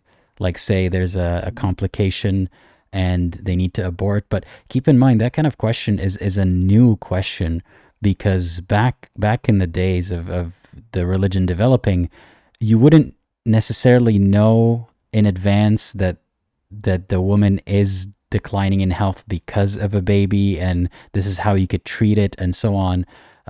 So this is just as Muslims say, ijtihad, like it's effort that scholars have to put in to try to figure out what would Allah have wanted, because Allah didn't say anything explicitly about this, neither did Muhammad. But from my understanding, the general position is that abortion is not good unless it's absolutely necessary. And no, if a woman is forced into having a baby or forced into sexual intercourse, that's not a good enough reason to abort the baby. If anything, the general consensus seems to be if you can somehow, I don't know if this is the actual religious position on it, but unfortunately in Muslim communities, if that happens, they try to find a way to get her married, possibly to that person, so that her honor or the honor of the family is preserved, rather than actually, getting that person punished and getting her an abortion because she doesn't want that baby. So yeah, I don't know what else to say. Unfortunately, the religion isn't really progressive about that. And like a lot of people these days who come from a religious background, they seem to think that abortion is murder. Killing the fetus even before it has developed enough to be a fetus or viable on its own, that is considered murder. Yeah, I mean, I understand that, in my opinion, my personal opinion is that, for example, in the 9th month or, later on, it's not really good to do abortion, in my opinion. But at least, according to the religion, it should be allowed. In my opinion, it would be justified in these cases to be allowed, in the early stages. It's just really a question that has bothered me. But yeah, I have also looked that I'm not in a, let's say, fundamentalist community, in the Balkans. I would say people are open-minded, I would also say that many Muslims are not sticking to the core, premarital relations many Muslims engage in. So, in my case, I don't feel it that same way, For example, for people in Saudi Arabia, they will feel this opinions that other, let's say, fundamentalists have a lot more, because, that's their Sharia that's been, established to them, which, in my opinion, is not the true Sharia according to the Quran. First of all, apostasy execution, from my understanding, also is only from the Hadiths. The Quran does not explicitly say, execute anyone who deviates from Islam. I have not, to my understanding, maybe you could refute me, but that's what I know. No, that there is no verse about that. Yeah, exactly. And again, even that, I am just happy that I'm not a Sunni, because, if with that question, if I was a Sunni, I would have already left Islam. I mean, if I was forced to believe that apostates have to be executed, all these things. And yes, I mean, that was really my main bothering question. I would say again that the point where, I really, when I started becoming Quran only Muslim, I felt myself more alone, because, the most people believe in the Hadiths. And again, even I question, okay, what happens to them? What happens to me? Let's say that I'm right completely, and they should not follow the Hadiths. Will they have punishment? And also, the punishment, the concept of hell, I could never, at, let's say, recent years, I really thought, okay, let's say all these dictators, Hitler, Mao Zedong, Leopold, committed all these crimes of humanity, they're going to be in hell. And people who are just disbelieving or doing minor sins are going to be in hell. Again, people told me about their levels in hell, although in the Quran that's not mentioned. Again, I cannot just wrap my head around that concept, and it really bothered me too. So that are the two main points that really bothered me in Islam. Mm-hmm. Yeah, I don't think that just saying that there are levels in hell and they won't be punished as hard as the other people is a good enough of an answer, as you know, even if it were based on verses in the Quran, because a non-believer or a disbeliever, according to from my understanding, a disbeliever cannot go to heaven at all. So they're going to be tortured forever. And someone who has committed crimes against humanity is also going to be tortured forever. But a murderer who is also a Muslim is not going to be tortured forever. So it doesn't make sense. Yeah, exactly. I mean, also that, and also faith. I mean, the general understanding is, everything is written. We have to trust Allah, and as a whole, then kind of questioning. For example, I came to the conclusion that you have written paths. For example, if I today decide I'm going to be, doing some bad things, becoming, taking drugs and eventually becoming a drug addict, that is on me. It's written again, but you have different paths. At least that's what I believed in the recent stages. I cannot believe that. And again, there comes the contradiction, because God knows everything, and again, he knows essentially that you're going to become a drug addict, for example. And that is something that really bothered me also. These conceptions about free will, fate, also, let's say that today I decide to go skiing, but decide to do some dumb shit, so to say, some backflips, and I land and I injure myself in a way where I cannot walk for the rest of my life. Will I be punished for that? Is that on me? And these things really have been questions that I have had, as doubts, and I cannot find the reasonable answers. Well, let's flip the script for a second. You have a lot of questions and a lot of things that don't seem clear in the religion. But when you think about your belief itself, why do you believe in Islam? Well, I would say, in my perception, I personally don't see atheism as, a good concept for me, because I believe, as the Earth and the whole solar system, the whole galaxy, it is something very complex, and I believe there should be a higher power, which would be behind it, and essentially, from all the religions, I found the most sense in Islam. Of course, there are deists, and I mean, if I eventually leave Islam, maybe I will be a deist. I don't know. I mean, for now, that's what I feel, what I believe. But let's say Christianity, the concept of Trinity, I never understood it fully. Christianity was unclear for me, and there are even more contradictions there. Judaism, of course, I'm not the chosen one to be a Jew, and of course, there are also contradictions there from what I have read and everything. And all the other religions, I really haven't dived there, but I have not found something that really made more sense at the time for me, when I started questioning. And yeah, of course, I have still these questions for Islam. So let's think about, you mentioned the complexity of the universe, right? That you can't accept that there's no God. I'm curious to get your thoughts about that. So the answer to that, from your perspective or from the Islamic perspective, is the complex universe didn't just exist. There has to be a bigger being, a more capable being that created it. But then that means that this being, Allah or God, is more complex than the universe, infinitely more complex than the universe. So how is it fair to say that the universe cannot exist because it is so complex, cannot exist on its own without a creator, but Allah is so complex and can exist without a creator? Well, the real argument, let's say, without circling, would be that we are not knowledgeable enough. We don't know a lot of things. There are a lot of metaphysical factors which play into that concept. As anyone would agree, we could not even comprehend the distances in our solar system. Especially the whole galaxy, and the whole everything. And that's why I have this belief. But of course, I am honest enough to say I cannot be sure, especially right now when my faith is not strong and I have these questions. You essentially agree that you trust in your intuition, let's say. You decide, okay, I believe there is creator, therefore, there is, that's what's essentially, if you want to, of course, you cannot also say there is no God for sure. That's the thing, if anything from that would be proven, there would be either no atheists or either no deists, no Muslims, no Christians, etc. But notice how, when we're thinking about, how come God is so complex and doesn't need a creator, your brain quickly goes to, well, we don't know everything, so we can't be sure of anything. Yeah.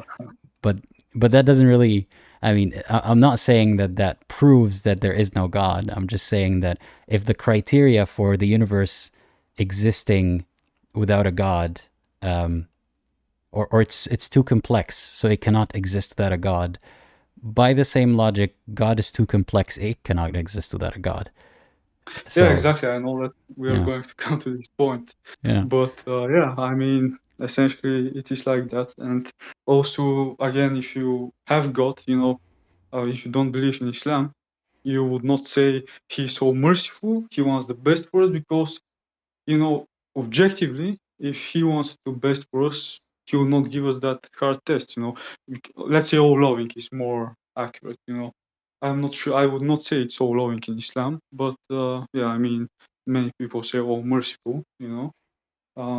But still, I mean, the test is not fair for sure. I mean, when I ask those people why, for example, the baby suffering who, let's say, have cancer, this test for the parents, but that again shows us that the test is not fair in any way, because let's say even some attributes that you have.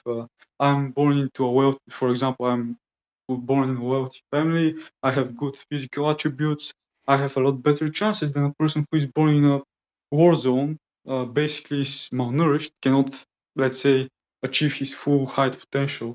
And I mean, that's not fair at all. And you know what? Let's say we have test in Harvard, for going there, being accepted. It's not fair again in some ways. For example, there are going to be people who have more money. They would hire better tutors to be I mean, accepted better. They'll have more here's the knowledge. religious answer, though, is that God varies his test for every person. So God takes all Yeah. of that into account.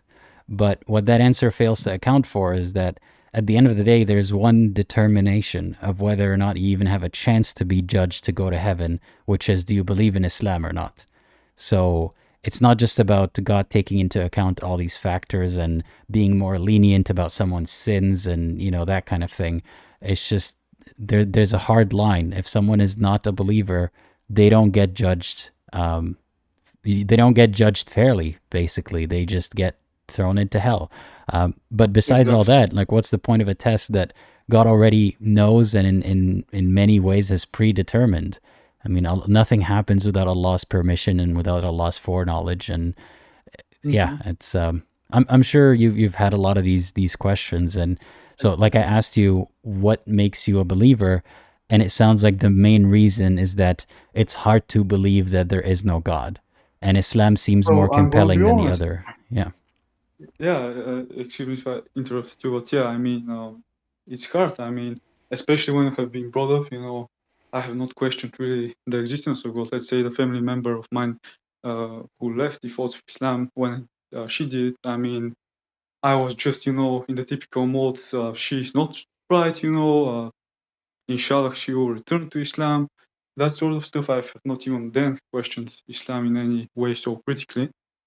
But yeah, it's hard, and also, truthfully, if you're an atheist, you know that you cannot pray, for example. You don't have that faith. For example, if you're going through hard times, okay, nature or anything, I have to go through that myself. I have to find the power within myself. Whereas when you have faith, it's a lot easier because you still give yourself efforts, but you have God, believing in what you have got. You're praying, God, please make that happen. God, I'm really gonna try. I promise you. You have some sort of accountability in front of God, and that's something that really, as a concept, is hard to accept for atheism. When you have been a believer in God your whole life. Mm. Yeah, So what do you hope happens over the next months or years in your journey? I hope that truthfully I find the ultimate truth. I find through my journey. I'm gonna be completely honest. If I cannot grasp my thoughts around the concept of God, if I cannot you really come back to that level of faith, then let's be it. I mean, I'm going to be, if I am convinced enough atheist, I'm ready for that if that happens. Mm-hmm. But I really want, as I said, to have given my all and to have given all the efforts, so that there does not come a time when I say to myself, okay, right now, let's say I'm deist or atheist, but I have not given my all efforts to know if I truthfully left Islam on a good basics, on a good for good reasons. Mhm. So Yeah. you're trying to do your due diligence to make sure that you didn't leave Islam on a whim and that you've done all you can to be a Muslim. Exactly, yes. Let's put it that way. That's what people. Yeah, I went through something similar as well, and I wanted to be thorough to make sure that I'm not missing anything. It's not that I was happy to finally find a way out of religion. It was terrifying because I had this idea that it might be, what if it's the devil that's trying to pull me out of the religion? What if it seems convincing that Islam is not true, but that's the devil speaking to me, or that's how I sign up to go to hell forever? So I wanted to do a good job and make sure that I'm not leaving any gaps in my thinking. So yeah, I guess just don't rush it, as long as the process is not taking too much of a toll on you. You have no rush, and I'm sure that you'll reach your conclusions eventually. Yeah, thank you for the support and for the good thoughts that you Of course. expressed to me.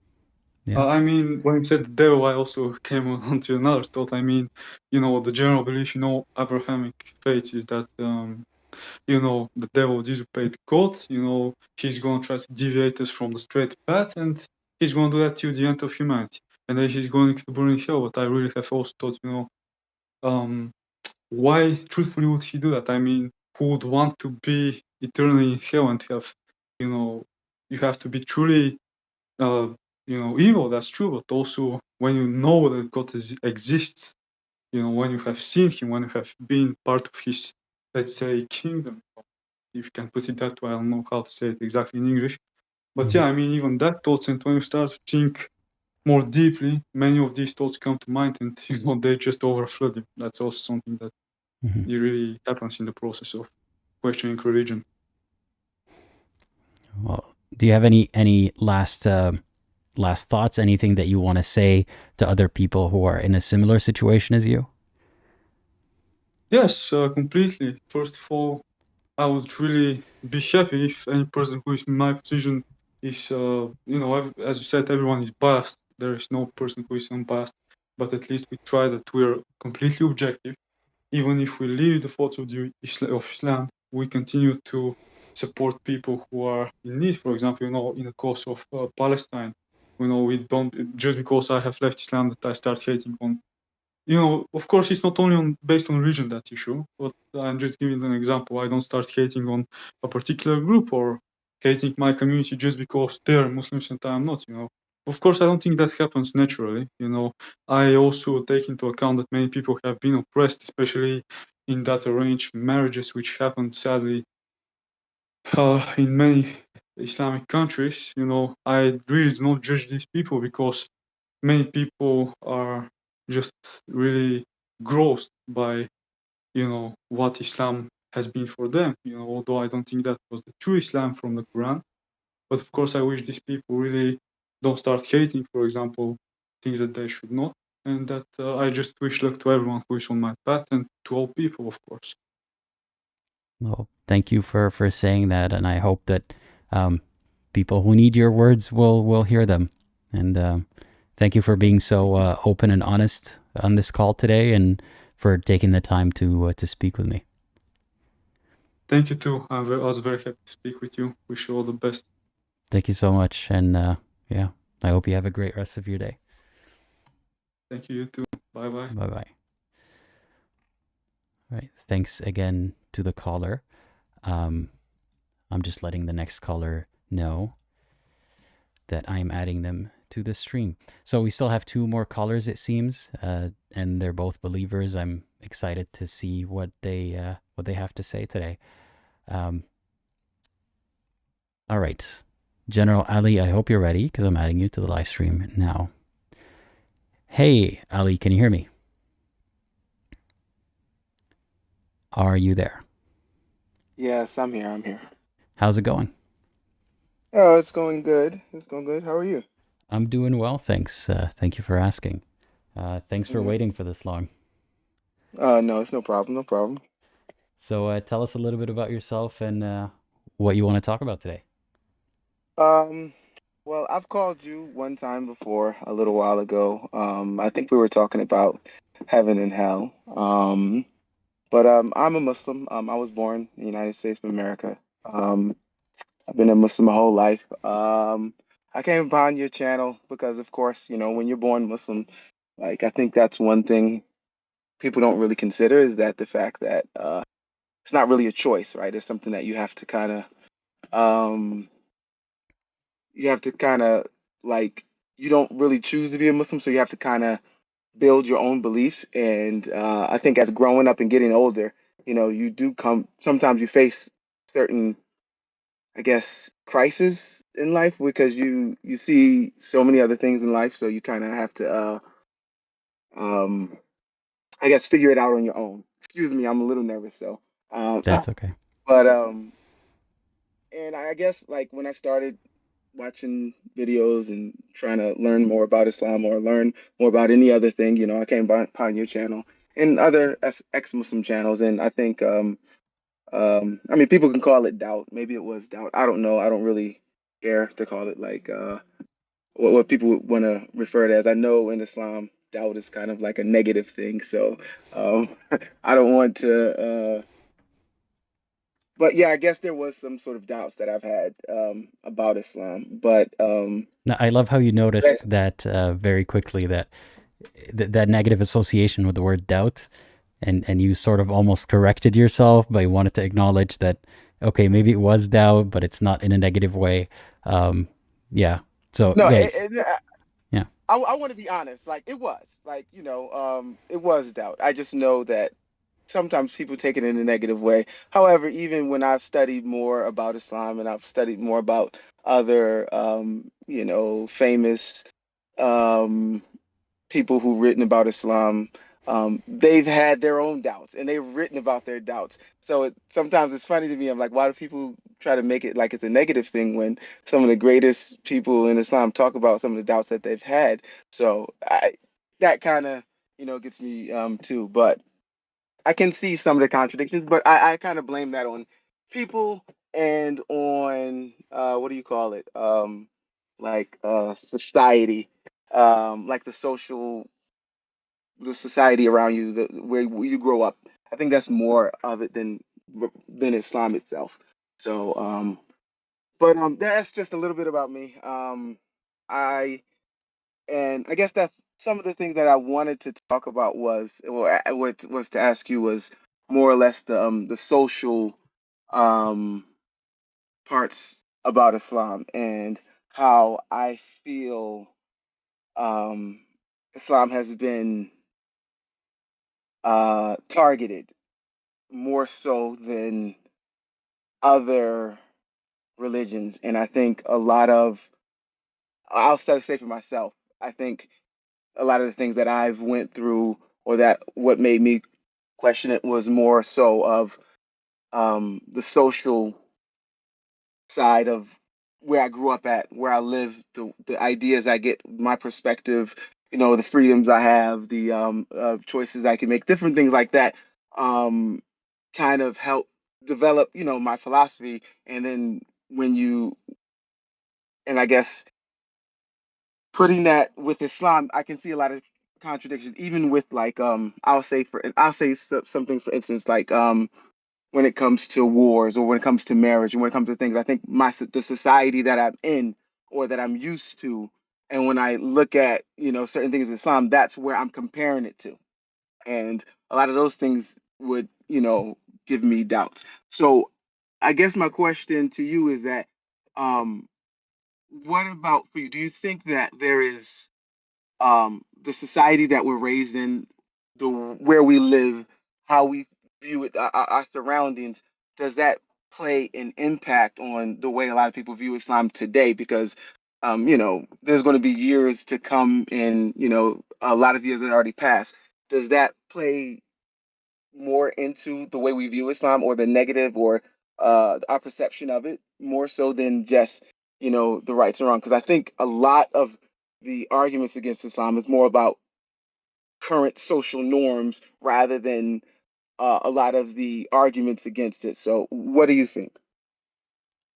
So to clarify to clarify the question, do I think that people's opinions or views about Islam are more about comparing it to current norms and standards rather than objectively critiquing it?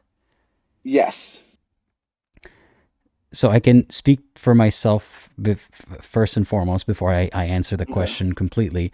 I grew up surrounded by Islam in a way that it didn't even cross my mind that like there was no comparing Islam to anything else without Islam winning that comparison. So I knew of the existence of the United States of America, for example, but I didn't see what they did or their norms and their views on morality to be superior to Islam. Like I only saw it from a distance in the movies or in the news, but I grew up in Saudi Arabia surrounded by Islam, and it was just the default. Islam is true, Islam is great. And I also believed some narratives on some level that the West may hate us, the West may be trying to take us down because they know how dangerous it would be if Islam realizes its full potential, and basically not in an evil way, but in a they hate the truth sort of way. So it didn't factor into my critical thoughts or doubts about Islam when I was growing up. As for people in general, yeah, I think that most people approach the topic or hear about the topic just based on the commentary and how it plays into day-to-day life. So most Americans know about Islam in relation to possibly like 9/11 or immigration or something related to that, or something in politics. So yeah, their opinions about Islam would be in that context. And whether the information that they have is correct or not, it is painted with that context. So I don't know if that answers that question. That yes, most No. people, yeah.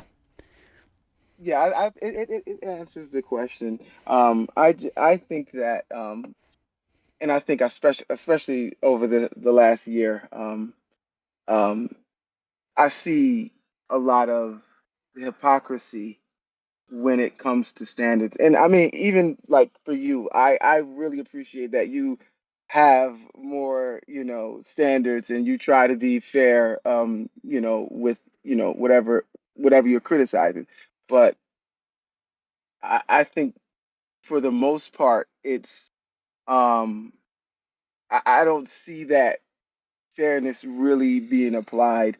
Um, I'll say, for instance, I know, like the other lady, a couple of calls ahead of me, she talked about that video with the Misyar marriage, in Islam, and how the friendly ex-Muslim was criticizing it, and I just it's to me it's like, okay, we can take any concept or anything that someone does, and you can zone in on it, you can find all the criticism on it, you can find all of these things about it, and it's like, okay, this is another proof why it's wrong.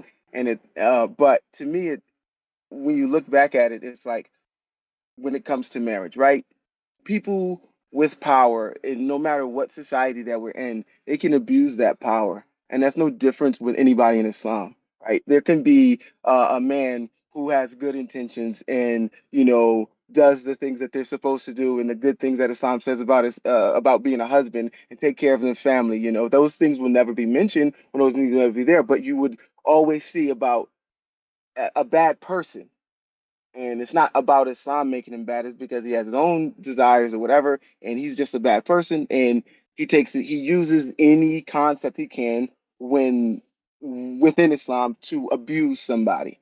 And then people take a look back at that and say, therefore, Islam is bad. It's like, no, therefore, like anything else, there's people in the United States that look at laws, right? And they go through the laws and they look at every single law that can benefit them in the best way they can, because all they do is want is power, and they manipulate it in a way that they can do it, right? Does that mean that's a bad law? Does that mean that's their? No, it doesn't. It means that anybody who has power, who wants to take advantage of people, who wants to use any kind of concept, they can do that and use it, and you will find it anywhere. And I think that that's a lot of the things when it comes to the criticisms that a lot of people have on Islam. It's like, okay, yeah, bad people can do those things, but that wasn't the purpose. That's not the meaning around it. That's not what's supposed to be there. And then when you take a concept, you know, 1500 years later, when you have all this technology, when you have all of these freedoms, when you have all of these rights, then you sit there and compare them, you just come up with a mess. And then anybody can exploit something like that when you're comparing people who had little to nothing to people who have all of these freedoms, all of these rights, all these Well, new can ideas and I, everything, and you compare them. yeah, Go can I ahead. tell you what I Mhm. think about that? So Okay, go ahead. I hear where you're coming from, but in your example for when you mentioned someone can use the laws in the U.S. to abuse people, does that mean Hmm. that the laws are bad? No, not necessarily, but it means that they're flawed and they're not perfect. Like we can both agree on that, that there is room within those laws to harm someone. When it comes to Islam, not only is like when the caller was complaining about how that is a concept at all, like there is no scenario where using that concept, that kind of marriage, which I'm not well versed on, this is the first time I'm hearing Hmm. about it, but if I were to believe the commenters, they say that people like Yasser Qadi mentioned that it is halal, it's makruh, like it's not haram, but Hmm. it's not the best thing, but Islam does allow it. So a concept like that, there is no scenario where it is not abusive towards the woman. So it's not just that it is being misused, it's that it is a weapon that will harm the woman. So the point of that is not to say that Islam is absolutely evil and malicious, but at the very least that's one point right here that is not perfect, that is very harmful towards the woman. So in that sense, it is a criticism of Islam, because keep in mind the bar is extremely high for Islam, and it is said by Islam itself that the religion is perfect, there's nothing wrong with it. And in that sense, if you find just one way that someone could abuse or use the religion to harm someone else, then that is an imperfection, and that means that it is not perfect. I I hear what you're saying, but I don't think that's what Islam ever acknowledged, and I'll give you, I'll get that point. I don't think that's, I think that's the way when people promote Islam, and I think this is what has probably done Islam a lot of damage, is um the like the way they speak about it being like perfect, and then it meaning different things. Even when they talk about the Quran, they're saying perfect like to get to people, like for people to hear, but then they don't explain it. So then when people go look into it, like what's your definition of perfect? Well, oh, I really meant this, and so I think that the way people talk about Islam, the way people promote it, may give this false illusion of what it is. And I'll give you an example. Like, it talks about Islam, in Islam, being a Muslim, right? You can make salat, you can fast, you can do all of these good things, right? However, it tells us in Islam, if you go to the masjid and you go to make salat, and you're only doing it for other people to view you and to give you status and to make you happy, you don't get any rewards for that. Actually, you're actually getting bad deeds for doing that because of your purpose of doing it. So, um, if Islam was supposed to be so how could that person be doing a bad deed? How could Islam say that person doing a bad deed when he is technically making salat, and it's a perfect religion, but it's because of someone's personal intentions, and that's what I'm saying. So I think it covers it when you talk about people's intentions. That's what makes it wrong. So I think it will I cover that. disagree But there. I don't think okay. it seems like a get out of jail free card for Islam to say that it's not Islam's fault, it's bad people's fault, or their intentions are bad, therefore that clause says that it's not Islam's fault, when there are certain mechanisms that will absolutely certainly result in women getting harmed. Like, say for example, Okay. say you run a school and you create an environment where kids are left alone with strange men that are not their parents, right? Hmm. And you set it up so that happens, and then some kids get harmed by those men. whose fault is it? Like, you didn't tell those men to harm kids, but you created the situation where that harm is likely to happen, and then the kids don't have an avenue to report it. So that's kind of how I see some situations in Islam, where sure, Allah says that you should have good intentions and you shouldn't harm people, and Allah didn't say you should harm your wife, but Allah also gave the tools and created the situation where it's likely that a lot of women will be harmed. So at least we can say that is not the best way to set up a ruling system, for example. The standard of perfection is extremely high and extremely difficult to stick to. And you had mentioned, for example, it's this stuff is from 1400 years ago, and we're comparing it with now, and it's a mess. But that's one more criticism, is that it's extremely outdated. It is not fit for the times. And rather than saying that it is unfair to compare something so old with something so new, maybe it's a point of criticism that it is so old that it doesn't apply as well as it should. I mean, yes, I can see the point of that, but like when it comes to the laws in Islam, when it comes to that, those things, there's ways to derive meanings out of them, and they are like how people, sometimes Muslims want to believe like, oh, it's the same exactly as it was 1500 years. Of course it's not. We've advanced a lot more than that. There's a lot of things that we do differently. People don't, it's this fear that a lot of people have as saying that, oh, if we do something different than we do, 1500 years ago, therefore Islam wasn't perfect back then. And I don't think that's what it is. I think humans have, like, there's a difference between Islam and humans. Humans are not perfect. Humans weren't made to be perfect. Even in Islam, it talks about, humans not being made to be perfect. However,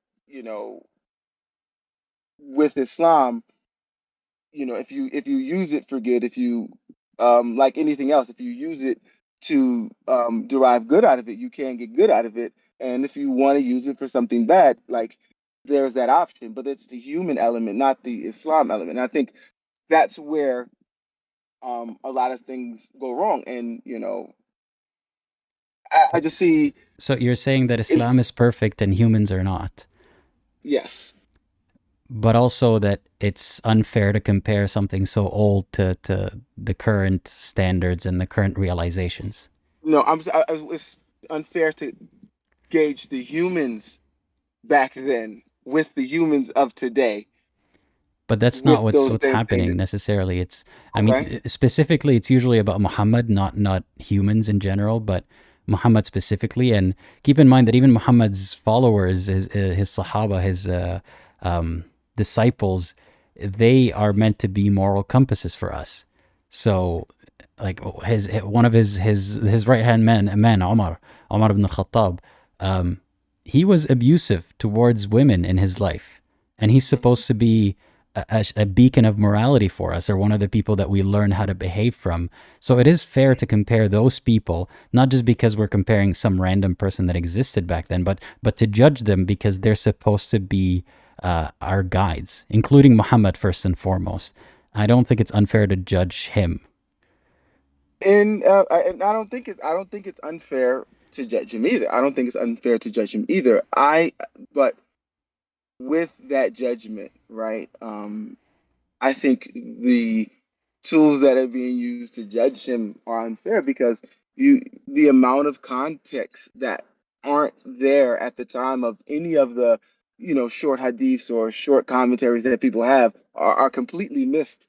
So yeah, people can take a lot of small quotes or a lot of things that someone does and completely take it out of context, and that's very easily done. So and I see that a lot of times Muslims, they want to derive more from him, so they take the good things they can and the things that they find that are good that are said about him, and they try to implement them in their lives.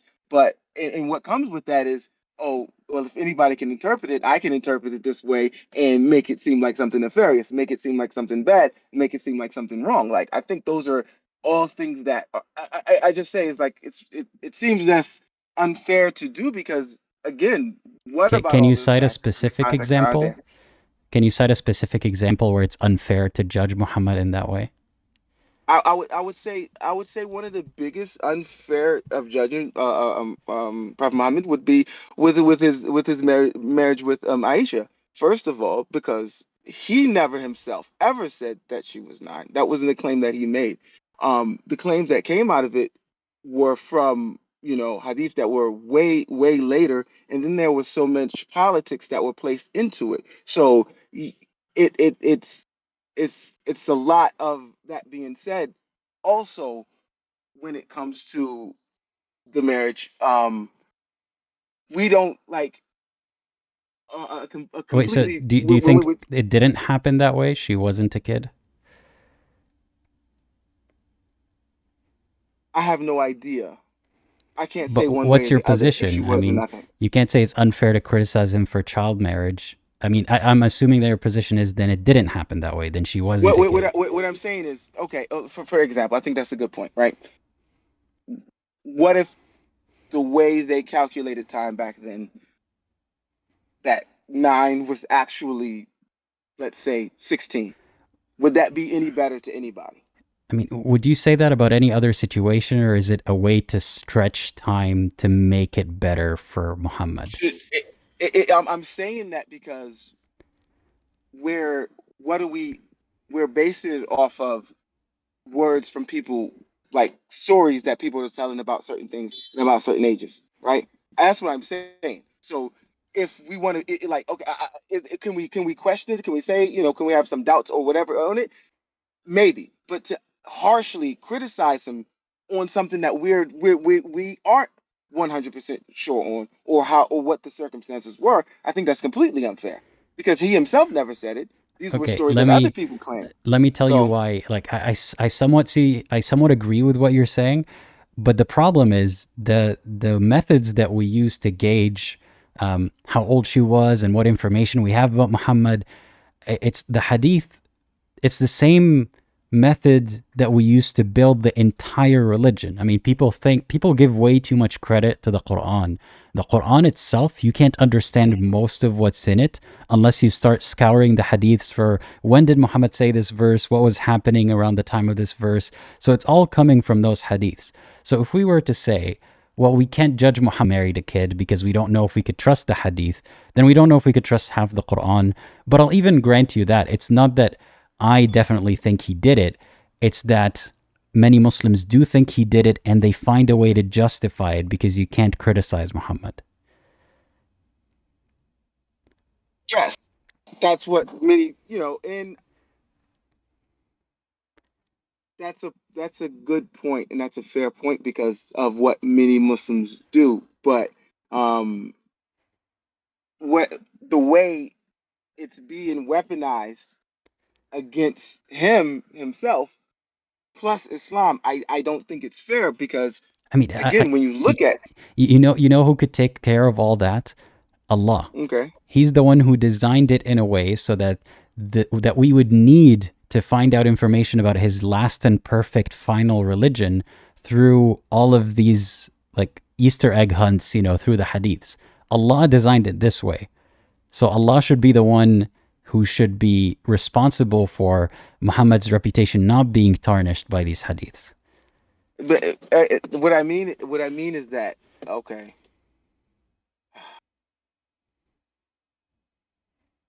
I I see what you're saying as far as that, but part of my problem is that even if we want to say that okay, like Islam today and most of the Muslims, right? Um, we don't see the vast majority of the Muslims in the world. We don't see the Muslims in, Indonesia or Malaysia or um, all of these other lands all across the world, right? We specifically are targeting this one, like, more strict or harsher version of how people interpreted Islam. And then the criticisms are used. I mean, in a But way only to. it's not just an extreme version of Islam that thinks that kind Okay. of thing. I mean, that hadith is on the same level of authenticity as many other hadiths, and yeah, you could say that most Muslims today, thankfully, wouldn't marry their daughters off at that age. But most Muslims, if they know about it and if they realize that it's from the same, degree of authenticity, then they have to defend it. And I don't want to focus on this specific issue of Muhammad's marriage No. very much, Yes. Yeah. but like there are other things that are not that dubious, even that you don't have to go to hadiths for, where you can criticize him. And I do, like the way that he, aside from his marriage to Aisha, the way that he treated his other wives, that he played favorites, to the point that Sauda thought that he might leave her because she's getting old and unattractive. And then she offered him her night so that he could spend it with Aisha instead. That is extremely heartbreaking. He didn't only say yes, he made it into a verse, or Allah made it into a verse. That's something that's worthy of criticism, that if a man can't recognize that his wife feels neglected, or he weaponizes that against her, that is worthy of criticism. There's a lot to say about Muhammad, just aside from that one thing. No, and you're right. Like, okay, let's take that one as an example. Do we know anything that Sauda did? Is our assumption that she was a perfect wife, that was just perfect and there was nothing wrong, or was it just the fact that she was old, or was that just her own insecurities or how she played? What I mean is that even in anybody else's marriage, right? You wouldn't just say, okay, this is what I heard from one person, and then no other context was put into it, and then you judge that whole marriage based on that. Of course, if you want to make someone look bad, yeah, you could easily do that. And I know that there is a push to Can you think of portray any him like that. scenario?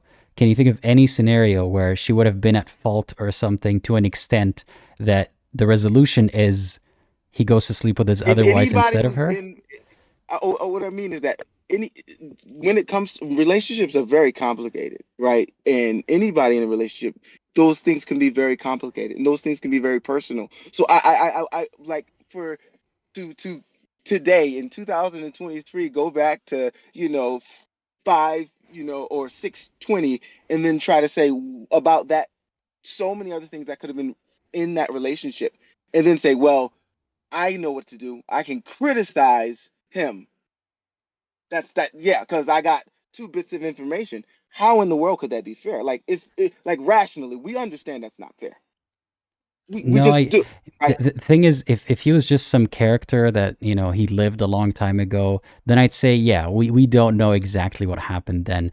No, But we still don't. no, but hear Like, me out. Not even if it was, only, we still don't. sure, we don't know everything that happened, but then he made it into a verse that we're supposed to follow to this day. There's a verse that says, if you fear that your husband might neglect you, you can give up some of your rights. You can tell him, you know what, half the budget for groceries or for my personal spending or whatever it is, because I'm afraid you would leave me. He made it into a verse. It goes beyond what happened that weekend or in his life with this one woman. So there's a lot to criticize him for, because what he did and said, we're supposed to view as the most perfect thing that could ever happen. So yeah, he will be criticized. And I it is mean, fair. Mhm. again, yes. When people say so, I think there's a difference, right? There's this idea that it may seem like a criticism of Prophet Muhammad, but it isn't. Um it's this portrait of how Muslims praise him and how they love him. So the idea of to think or believe that he did anything wrong, not to say there was, because even in the Quran there's criticisms of some of the things that happened in his life and some of the things that he did, and there's even hadiths that talk about some of the decisions that he made were actually bad decisions. So that whole perfection is not a part of Islam. It's a way that Muslims portray him and push it, and maybe you can criticize Muslims for doing that, but then to try to say, well, to go into certain areas and not know all of the context of somebody's life, and then say, well, the little bits that I do have, I have enough to say that they're wrong. I just think those are two separate things. I think when people try to sell anything, right? You try to sell, you speak up of something, right? And if somebody you love, you don't sit there and say, well, there was a couple of things I did. You just don't do that. Nobody does that. But Nobody. do you It's apply just that degree of natural. scrutiny? Do you apply that degree of scrutiny to the other side? Like, say, Islam, in the Islamic narrative, that people used to bury their daughters and everyone lived in Hmm. misery, and Islam came and fixed all that. You, I'm assuming, would take that to be somewhat of a fact. You wouldn't say, well, we don't have the entire story. We don't know what happened back then. You would think, oh, okay, yeah, that makes sense. But when it comes to anything that scrutinizes Muhammad, then we need to slow down and we have to say, we're just going to assume that he was great unless we see Well, definitive information. well. See, that's a culture. That was a culture Wait, of what was a maybe culture? burying the daughters. The culture that was being criticized. It wasn't a specific person. It was So, a culture that was do being we take criticized. Islam's word for it as long as it's not talking about one specific person? I'm not getting what do you mean? I I mean, mean, what I mean is yeah. that You're saying that we require a high degree of evidence, right? It's a very high standard of evidence and a high degree of like we have to collect a lot of information before we can judge Muhammad.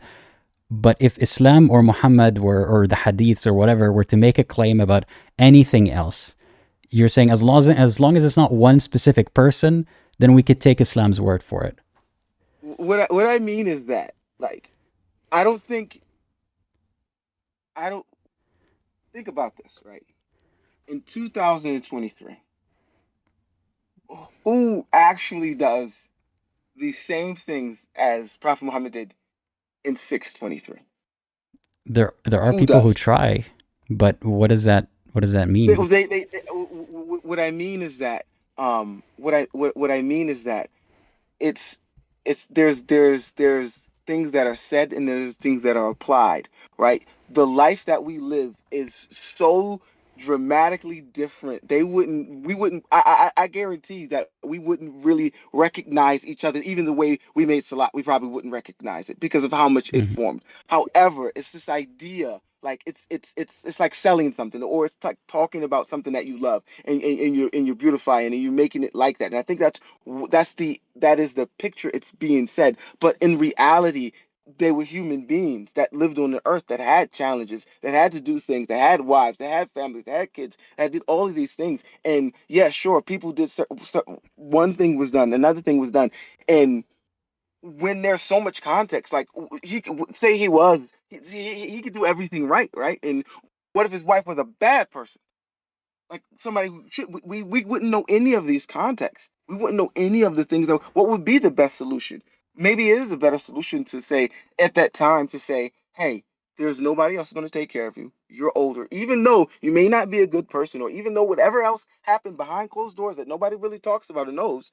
It's better to say, hey, I'll just give up some of my rights and I'll be taken care of because I'm old. Like that could be into some kind of doctrine. And anybody can make that concept if you want to and find a reason. But But what I'm here, saying is if there's a you're willing to purposeful go the reason. extra mile to Oh, say, I assume that whatever he did for a good reason, then no, I'm not yeah, saying it was. All I'm saying is that the way it is being attacked, the way he's being criticized for so many things that in any way there's not even enough context. And is there okay, in the okay, smallest way, it's not based on enough. that logic, is there anything that we can criticize him for, or is anything not allowed to be criticized because we don't have enough information? What I mean is, what would be Like, is there any for his topic or any okay? situation where I could criticize What I Muhammad? mean is what I mean. Like when it comes to uh um certain marriages or certain things like that, I don't see how you could fairly criticize him. Maybe you can talk about the scenarios, but how could you fairly criticize him without all the information? Unless the purpose is to, because all we have is the little Is snippet there of him. anything? Now, Is there anything about Muhammad that we have enough information for that you would think is fair to criticize him on?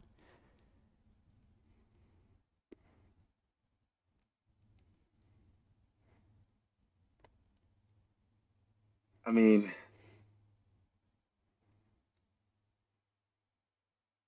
I don't the the thing I would believe would be fair would be the Quran.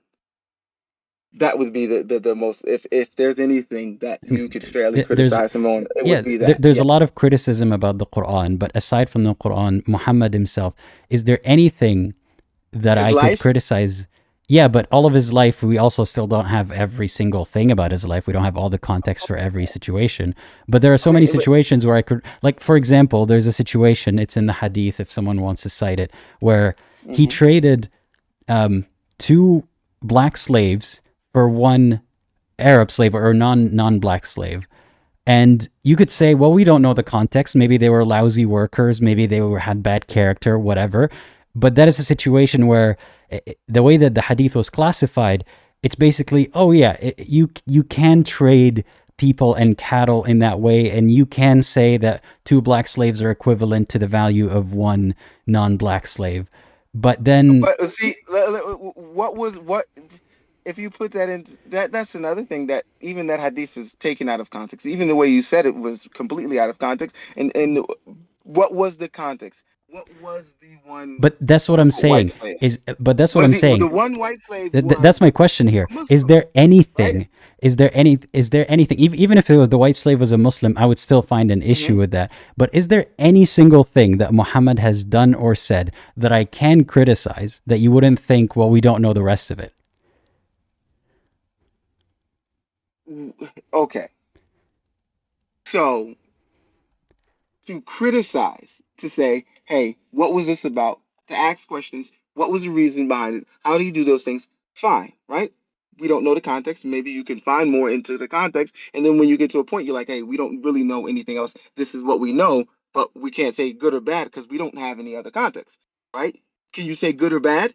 I think that's the thing. Like, if you have an hadith, you can look at some of the things, whatever. But then when you criticize, say, oh, he was bad because of, like, how can you say that? How can you, oh, So he was that's immoral the because of question. that? Is That's there any single thing, anything that Muhammad said or did that I could say he was wrong here, or this is a flaw, he was immoral. or immoral in this act? I'm not saying, I'm not deeming him as a totalitarian judgment that he was a terrible person or whatever. I'm saying, is there anything where I could say Muhammad made a mistake here, or this is immoral, and you wouldn't think, well, we don't have all the context? Is there a single situation where I could do that? Is there? What is it? Okay, what would the immoral act be based on? If we On what base we it, and there's know it, about the situation. Basically, can we ever know enough about a situation to say Muhammad made a mistake, or no? it would, and this is another part that I'm saying is the problem, is that we're taking our standards, our ideas, our 21st century That's ideas that's of, kind of moving the and then goalposts we're going again. back. So But that's wait, what but by that that's logic, really we what we're can't doing. judge that anything Muhammad did was good because we're using a bunch of standards, including 21st century standards. So we But can't say that Muhammad was a good person. so what is good though, right? Again, I would say, according to Muhammad, according to the Muslims, according to him, what was good was what he did that was according to what God said he could do, what Allah said he can do, right? So if he, as long as he stayed in those parameters, then according to all Muslims, he's going to be good. Now, if you can say, hey, Muhammad, this is where he went out of the parameters of Islam, then that therefore he's bad. So But yeah, that's but that's what it would be. so the only way that we could judge Muhammad as good or not is based on whether or not he followed Islam. Yes, and this is why, because he was the founder of that religion. He said these are the criteria But of what's good don't and you bad. see So he how, would have to like, stay don't consistent. you see how, from an outsider's perspective, that doesn't make sense? That's like saying, yeah, that's like saying that's like saying I would judge a football player on whether they're good or not by whether or not they've committed a foul according to the rules of football, not actually by how well they play football, but whether or not they've broken the rules of football. That doesn't really say anything about how good of a player they are.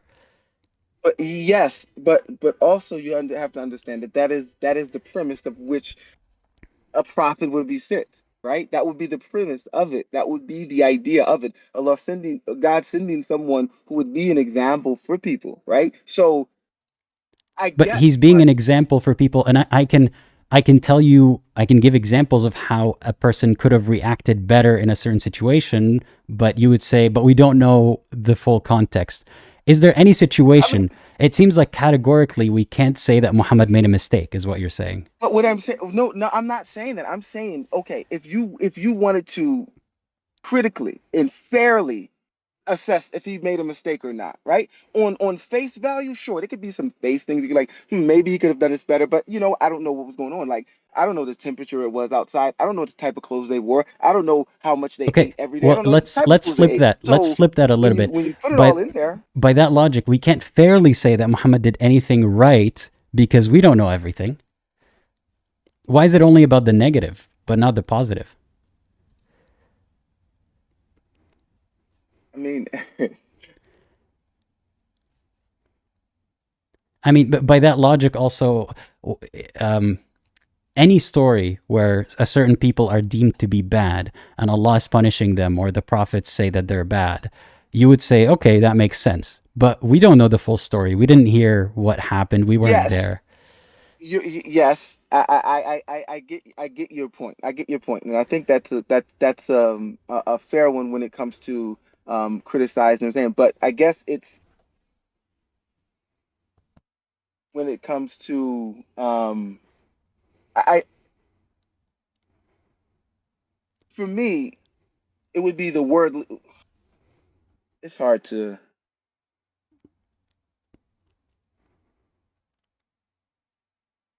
I mean, it would be fair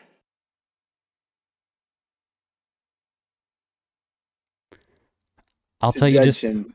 from an outsider's Okay, point of view, it sounds okay. like we could never have we could never have a negative judgment of Muhammad because when we're about to, there's that grace of, well, let's just assume that there might have been, or implicitly we're saying there must have been a good reason for him to act in a way that looks bad or negative, but actually isn't. But are you extending that grace to the other people or anyone who didn't believe in what he said, or people that he, like Abu Lahab, for example, he's described as terrible, and there's verses about how him and his wife are going to suffer forever, but we don't know his story. So taking from an outsider's perspective who doesn't really put in any extra credibility on Allah saying certain things or a trustworthy man saying certain things, I have to assume that we don't know the other people's story either.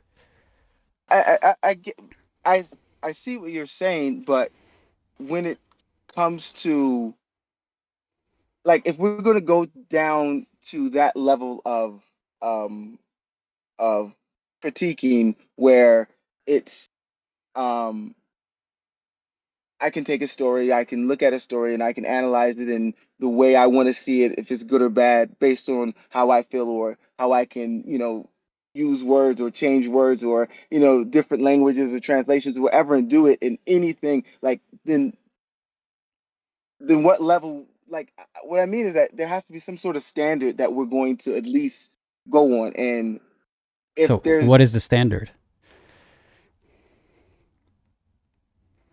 the standard, I would say is at least fairly criticism, a fair criticism. What I my thing isn't that there can be no criticism. There can be none of those things. But I'm the saying fair criticism you're asking for requires information that we'll never be able to have. So essentially, you're saying no criticism because we will no. never know everything that happened with Muhammad. Okay. Now, I'm pretty sure, especially being ex-Muslim community and being on the internet nowadays, you've seen all of the criticisms that are put against Muhammad. You see all of the negative things and the vile things that people have said, and it's not like what all they use is hadiths. They use things that Muslims brought up or Muslims kept, like that Muslims didn't find secret. They use those things. They interpret it in a way to purposely make him look or purposely put him in the worst light possible. Purposeful, right? I don't know if I What? agree with that. A lot of the criticism levied against him, most of it is based on Islamic sources. It's not based on Hmm. misrepresentation of him.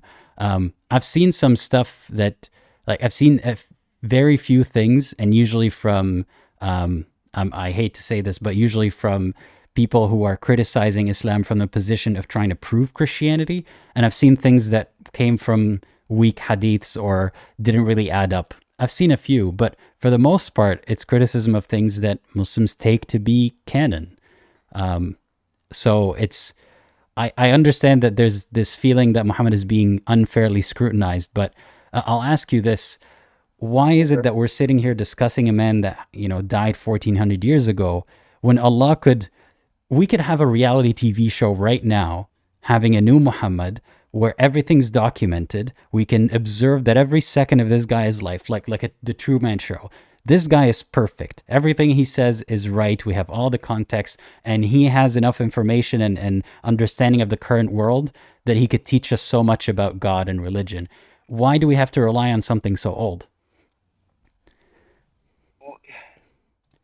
This is what I would say when it comes to God, when it comes to Allah, when it comes to God, and how He does things and why He does things. That is like, that's a question we could never answer. We can never know, right? And I, there's some things in Islam that at least addresses that. It says even when Allah created humans, the angels were confused, like why would you create people that would do or do the same things as the previous people or do wrong or and he says because I know things that you don't. Like I think that is something that if we're going to say that there is a God, or if we're going to just say there is a God that is going to, that would be the default, right?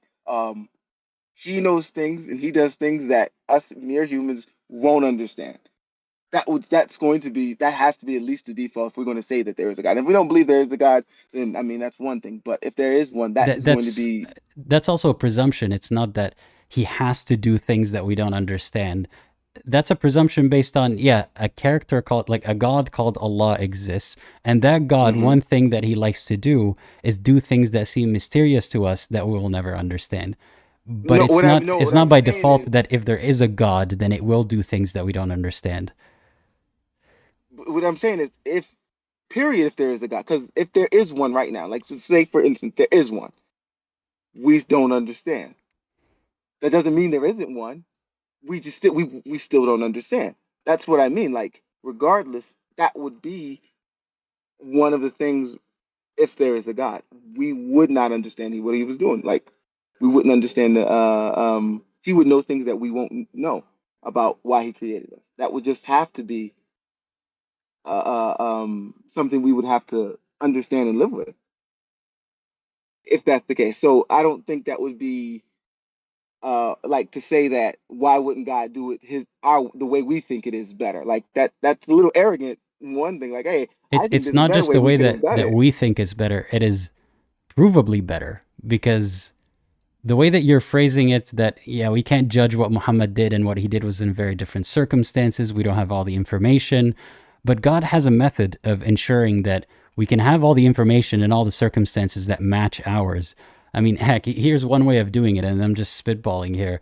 We could have a prophet or an entity that does not die. It's like an encyclopedia of God knowledge, and it just exists. It's just there, and it never dies, and it adapts to every generation. That would be a better way of doing it. So I'm not saying that it's not possible ever that God would send a prophet and that's it, but I'm saying there seem to be better ways of doing it, and it would solve a lot of the problems that you and I are having with criticizing religion right now. I mean, okay, that's one thing, but I mean, is there? I don't know. Like, can we fathom anything better than what we have right now? Yeah, like I said, I could fathom a prophet that doesn't die, and we can ask him questions, or her or it questions, till the end of time. I mean, but then that prophet wouldn't be human, and then people would worship the prophet. Like when you think about the psychological and the physical and the mental and everything else that's put into a human being, like it's very, very, very unique. And anything that we change, it would change a billion other things in reality. But this is the reality that there is. So I guess and Like, I do you think genuinely believe that the best God could do, the absolute best, was this mess of hadiths and Quran, and a guy who maybe not married a child, maybe not neglected his wives? Do you think this is absolutely the best thing? This is the peak, of creation, that God could not have done any better? I mean, it's a hypothetical, but it's the only life that we have. And if there is a God, this is what He made. Like whether I can fathom something better, but again, I can fathom something better, and we talk. Could we have all just been good people? Like could we all have just been angels? Could it? Yeah, I mean that's a possibility. But when you look at the humans in general, like it is something that's fascinating to the fact that we all do have individual thoughts, individual feelings, individual perspectives, and the way we navigate life. And I would much rather, like, again, would we rather be an angel or a human? Like, I think the freedom that is talked about is something special. And like, so to say that, like, that's why the world it is today is because of that sort of freedom that we were given. And I mean, and again, I guess there are always causes and effects of things that happen that come from it. But I wouldn't say this would be something bad. The way the world is, it would be bad because the God created it. It would just be the way that He wanted to create it, instead of another creation where we could fantasize that everybody being a robot. We can, and that wouldn't be something that we would want either. So I mean, if but we're not going that's to fantasize that, what I mean is that it's if we're funny not that you going to mentioned that, fantasize because that, that's what then heaven why wouldn't is, we? right? Isn't heaven just us being robots? No, it's heaven is us being able to fulfill whatever desires that we have, or whatever we Right, get but to. can you pull a prank on a friend in heaven? Like, can you do a sin? Like, can you pull your friend's pants in heaven? That's a sin. I mean, I don't know. I don't know. Like, I'm not going to say yes or no. I don't. All I Right. know is that we can do whatever we want. From my understanding of what heaven is, we get to Can you fulfill whatever blaspheme desires, in whatever we heaven? want. Can you tell God to Hmm? F off in heaven? I mean, I would doubt anybody would want to do that. I don't know. Even like I'm if you sure made there's it at that least far, one person out there who would, or like, just want to test it out. But I'll put it this way: I guarantee you, anybody who ever wanted to do that is probably in hell. so, I'm okay, pretty sure that's he would know okay. that. Okay, He would that's put them that's in hell. that's a good So question. that's what So I'm. if So someone could possibly someday say F off God, that means they deserve to be in hell. huh? Like, I'm trying to work with that logic. So one answer to that question I heard is that no one would be in heaven unless they could not possibly do that. So if someone could possibly do that, or pull a prank, or commit a sin in heaven, that's not possible. So they're in hell. So does someone deserve to be in hell because they said F off to God? I just want because it's so like fantastical of a question. I just want to say it. Like, if you think about that, if there's somebody who is in heaven and has the urge and actually does say "f off" to God, like, that would be the most that would be completely bizarre. Like, after everything that you've witnessed, that you've been through, that you now where you're at, and that's what you still feel the need to do. Like, I couldn't imagine someone like that, like, wanting to be in heaven. I don't know. I would just say that wouldn't necessarily be the case. Yeah, that I just would be don't think funny. somebody like would. I mean, it would be, but I just don't. Mhm. I don't think they would be. But I mean, I don't know about, like, heaven is it's a figment of our imagination, and it is purposeful, right? It's just what we've been told about it, and we kind of fantasize about it. How what it's actually going to be, I'm pretty it's going to be a much different than anything that we think, if there is one. It's going to be much different. So I don't really. Mhm. I mean, it's not something to really focus on, like, but Mhm. again, my question to you, like, if there was a God, would you rather be the angel robot or be a human in free will on the earth that we have? Which one would you rather if you had a choice? Well, wait a second. If there is the choice of If there's uh, a uh, God, if there is a would you God, rather and be either the I could be an angel? angel and I won't be tortured, or I get to be in this toss up of being a human and maybe go to hell, not if I'm a bad person, but just if I don't believe, then I'll Mm-hmm. take being an angel. It's way safer. Mm-hmm. I don't want free You will take if it being means angel. I could go to hell forever. If that's truly the dichotomy here, if I can have to pick one of these two, I'd rather be an angel with no free will. But besides, like I said, in heaven, my understanding of it is you don't actually have free will, because if you have free will, even if you're a great person, you can commit a sin in heaven. But as far as I understand it, there are no sins in heaven. So you become a robot in heaven. So if I'm going to be a robot anyway, I might as well just sign up to be a robot to begin with. No. Hmm. So I don't know. yeah, I guess Okay. my last question for you would be, could you fathom any criticism? I'm not saying you could think of one specifically, but could you possibly ever someday come across a criticism of Muhammad or Islam that you would think, you know what, this one kind of makes sense? I don't. Okay, I'll tell you. I don't view it that. Um, I just don't view the need to criticize like any ancient figure or anybody in that way. Like I don't need feel the need um I mean, I don't to go about criticize that way. Ra, like the sun god or whatever from ancient Egypt. I don't criticize that god because it has no effect on my life or anyone else's life. But you know, Muhammad and Allah, that has an effect on this life. That's why it's being criticized, not because it Oh, oh, exists. Yeah. okay. So my point is okay. So what if our surroundings, our culture, our um, realities really form a lot of our thoughts, the way we think, the way we perceive things? Then don't we have to question our own ideas more, That is a right? great Don't we point, have to be actually. more Yeah, critical we of do. We do. ourselves and the But way because again, what I do say you is like, apply that you to know, your how belief, though? Do you apply that to your belief? I mean, you say, yeah, our upbringing, our environment, it makes us who we are. And you're saying then we absolutely. should question criticism of the religion because it is informed by our environment and our upbringing. But do you question your beliefs and your praise of religion because it is informed by your environment and your upbringing? Yeah, I do. I mean, again, I told you like I've had my own doubts and I had my own thoughts, so I'm not afraid to because you know if if my um if my goal is to find the truth, then I can't just give up and just say, oh, what I was born with, it has to be okay. Like I have to have some sort of criticism or critique in the things that I believe. So I'm okay with that. No, but do you treat it with the same degree of skepticism?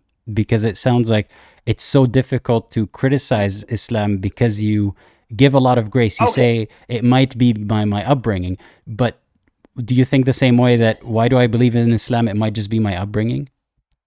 Yeah, absolutely. And I think this is one of the things where, again, this is why I kind of really like the way you have your channel and things. But I've never seen the hypocrisy more today in today's age than I ever had before. Like the hypocrisy of the way people or the way the media or the way so many other people try to atheists or whatever really try to attack Islam and criticize Islam and do all these things with Islam for years and years and years and years and years.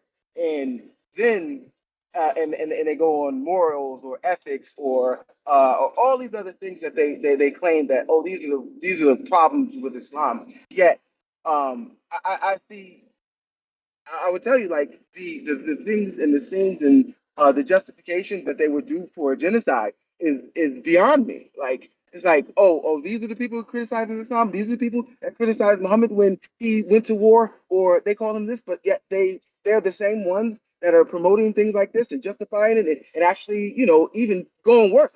Do you see me justifying It's not genocide? surprising.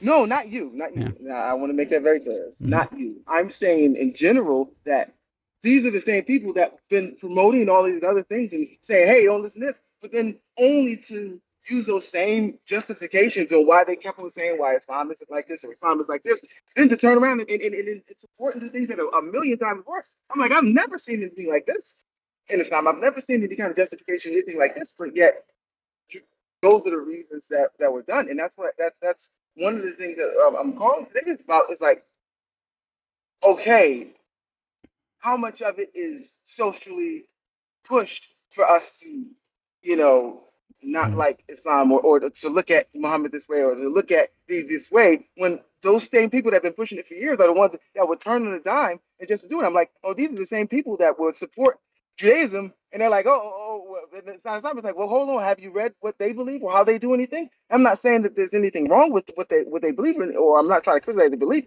but those atheists are just You quick know, as can be, you'll find that and it's just hypocrisy like, in everywhere, not just, I mean, you see that also. I agree with you. I'm not saying that that doesn't happen, but like, for example, I see, to take religion out of it, I see people, Middle Easterners, who are, they say, oh my God, racism in the US is so bad and people treat me badly sometimes, or sometimes they accuse people of racism. And I'm like, yeah, that makes sense. And then they turn around and say the most racist stuff about other people, right? Like that happens. So it's not just about religion. People like to look down on others. People like to feel superior in their position, and it's difficult for them to turn that critical thinking and that criticism against themselves. So I guess if today's a reminder of anything, it's that you shouldn't just be critical of other people. You should be very critical of yourself. no, absolutely, and that's where I'm just at, where I think, especially now, that a lot of the things that the way we think are more socially constructed rather than anything else. And a lot of the criticisms that we're placing on them is really based on social constructs rather than, what we can really say is morally or unmorally or anything like that. Like, and I think in when it comes to Islam, I think even more so, in so much of the vitriol, so much of the thing, it is based. A lot of it is based in racism. A lot of it is based in xenophobia. A lot of it is based in Islamophobia. Most of it is, and I swear, like, I'll tell you, like, there was, like, last I year mean, was very difficult for me, but mm, after this, mm. especially these last 6 months, I'm like, okay, these are the biggest hypocrites in the world. Like, and if anything, So and what can sometimes I I even do? have. What can I do except like pointing it out and criticizing, not from a point of racism or hatred? What I'm saying is that, did are we, if a lot of these things or these thoughts that we get are from our surroundings and from these same people that are willing to turn on a dime and think and believe something different, They're right? not from those people though. Like every criticism that I've mentioned is not because I copied it from someone who also justifies genocide. Like it, And yeah. So I don't mean you personally. I'm just no, saying, I know like, that, but I'm just saying that you, in a sense, you're using it to dismiss any criticism against the religion because it might be coming from people who seem hypocritical, but there are other people who aren't necessarily doing the same thing, and it's still the same criticism. Like someone can be completely a racist and a xenophobe and still be right about the criticism of the religion, even if their motivation is wrong. But it's sad to see them use it that way. So I'm with you there. I don't like people criticizing Islam for the wrong reasons or arriving at the wrong conclusions because of it. but what I'm saying is that, how much of our thinking and our thought process is based around that Yep. style You of should of it, also apply that and to that's where, belief. How much of our thinking is based on growing up as a Muslim? that's fair. Mhm. I mean, and I try to, like, again, I think we had a good conversation. I don't Yeah. mind having debates or talking about it, but I just wanted to definitely emphasize the fact that the hypocrisy is blatant.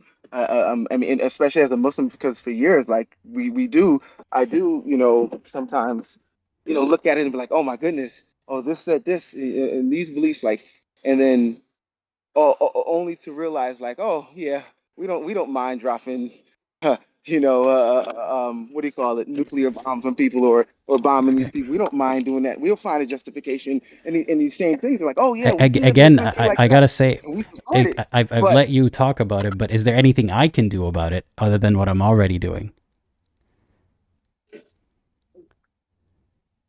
there's nothing that you can specifically. I would just say Yeah. maybe a lot of maybe the way that we think of Islam, the way that after being and having these masculine, you know, harsh views on Muslims or on Islam in general, maybe that wasn't so much. Um, Maybe it's not as fair as we originally thought it was. Maybe there is more context into it. Again, Maybe this maybe the that is directed at someone else, but I think I am being as fair as I could be, and I don't think I should be even more critical just because other people aren't being more critical of myself. So, yeah, I appreciate you taking the time to have this call with me, but we have to wrap oh up no, no because problem. Yeah, I do have one it's last it's caller. been long, but no. All right, Yeah, thank you though. I really appreciate it. All no right, worries. Take bye. care. Bye bye. Bye. All right, we have one last caller. Adding you now, just letting him know that I'm adding them to the call. Yeah, thank you everyone for joining us today. Let's see. Debater, can you hear me? Are you there? You are currently muted. Hi. Hello. Hi. Hi, how's it going? I'm well. I think I've been watching the stream with a lag. So I'm watching it on TV, but there's a lag. Yeah, there's a few How are you, seconds of a sir? lag there. I'm good. How are you? Yeah, very well, thanks. How would you like me to address you? What's your name? Aladdin is fine. Aladdin.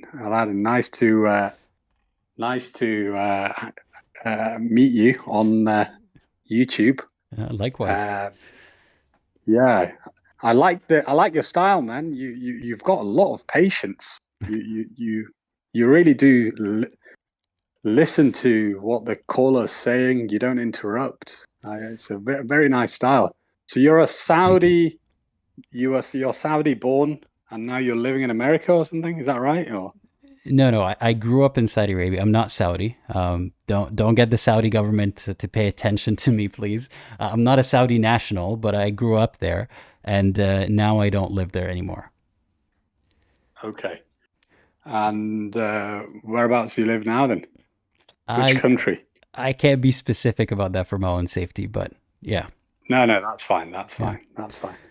So you're an atheist, is that right? In a sense, yeah. Like I take that to mean I think the idea of God is a man-made idea. I don't know what is beyond our universe, if there's anything beyond our universe. Yeah. Okay. And that's really, really interesting. So is Arabic your native tongue then, or? Yes, it is. Oh, fantastic. Okay. Brilliant. Now I've been listening to your callers talk for the last couple of hours. That's why I had these initial questions, because I didn't know your demographics, etc. But I think for those who don't believe in a God and who don't believe in Islam, I think would naturally think that the Quran is a work of fiction, right? So would you agree? That it is not based on truth? So if something's either a work of fact or fiction, so what would you, in your opinion, the Quran, the book, would it be a work of fact or fiction? Or I is don't it know if I like a agree with that story? classification. I mean, it could be, for example, that it is a work of what someone presumed to be inspired by God or presumed to be fact, but it is not true. Instead of it, because I don't want to answer fiction, and that would be taken to mean that someone intentionally made it up knowing that it is not true. So I would say, is it factual? Is it true? I don't think so. Okay, so I'm a simple guy, Aladdin. Okay, I think if I'm reading a textbook, a math textbook, that's probably in my simple English, a book of facts or a factual book in the simplistic term. And if I read Harry Potter, which is a story, that would be a work of fiction. But I think what a lot of the callers have been talking to you about Islam, Muhammad, peace be upon him. But I don't think you should even be thinking about Islam and Muhammad, peace be upon him, because you're an atheist by your classic, your definition. And you should be thinking about, does a God exist or not? Obviously, you've made your mind up about that. But I have a specific question to you. How do you derive, and I know with the previous caller, you were talking about morality and morals, what's right and what's wrong, what defines a good football player and what doesn't. Where do you derive your moral values from then? So firstly, just because I am not a believer in Islam doesn't mean that I should or should not be thinking about that. And instead, I should be prioritizing whether or not there is a God. I could be thinking and talking about whatever topic. And the reason why Islam is a topic that I talk about is because it's not as commonly spoken about in this manner. And especially by people who are either doubting or have left the religion. So in that sense, I do think that it is necessary to talk about. And then to answer your question, where do I derive morality from? I think that morality it's not as fixed of a concept as you might think it is. For example, what's your definition of morality then? Simple. I'm a simple person, So basically, what do I perceive to be moral and what do I perceive to be immoral? No. What's your definition of morality? I'll answer I can give you a simple definition. Basically, it's how I determine what is right and what is wrong. Exactly. That is exactly my definition. Right? When people start talking about morality, lots of smart people talk about philosophy, what is right. Let's talk about right. Look, I agree with you. Something that's right and something that's wrong. So that links to my first question. Where do you derive your moral code from as an atheist? Right. The way that I view what is right and what is wrong is I'm also a very simple guy. My understanding of morality is constantly evolving.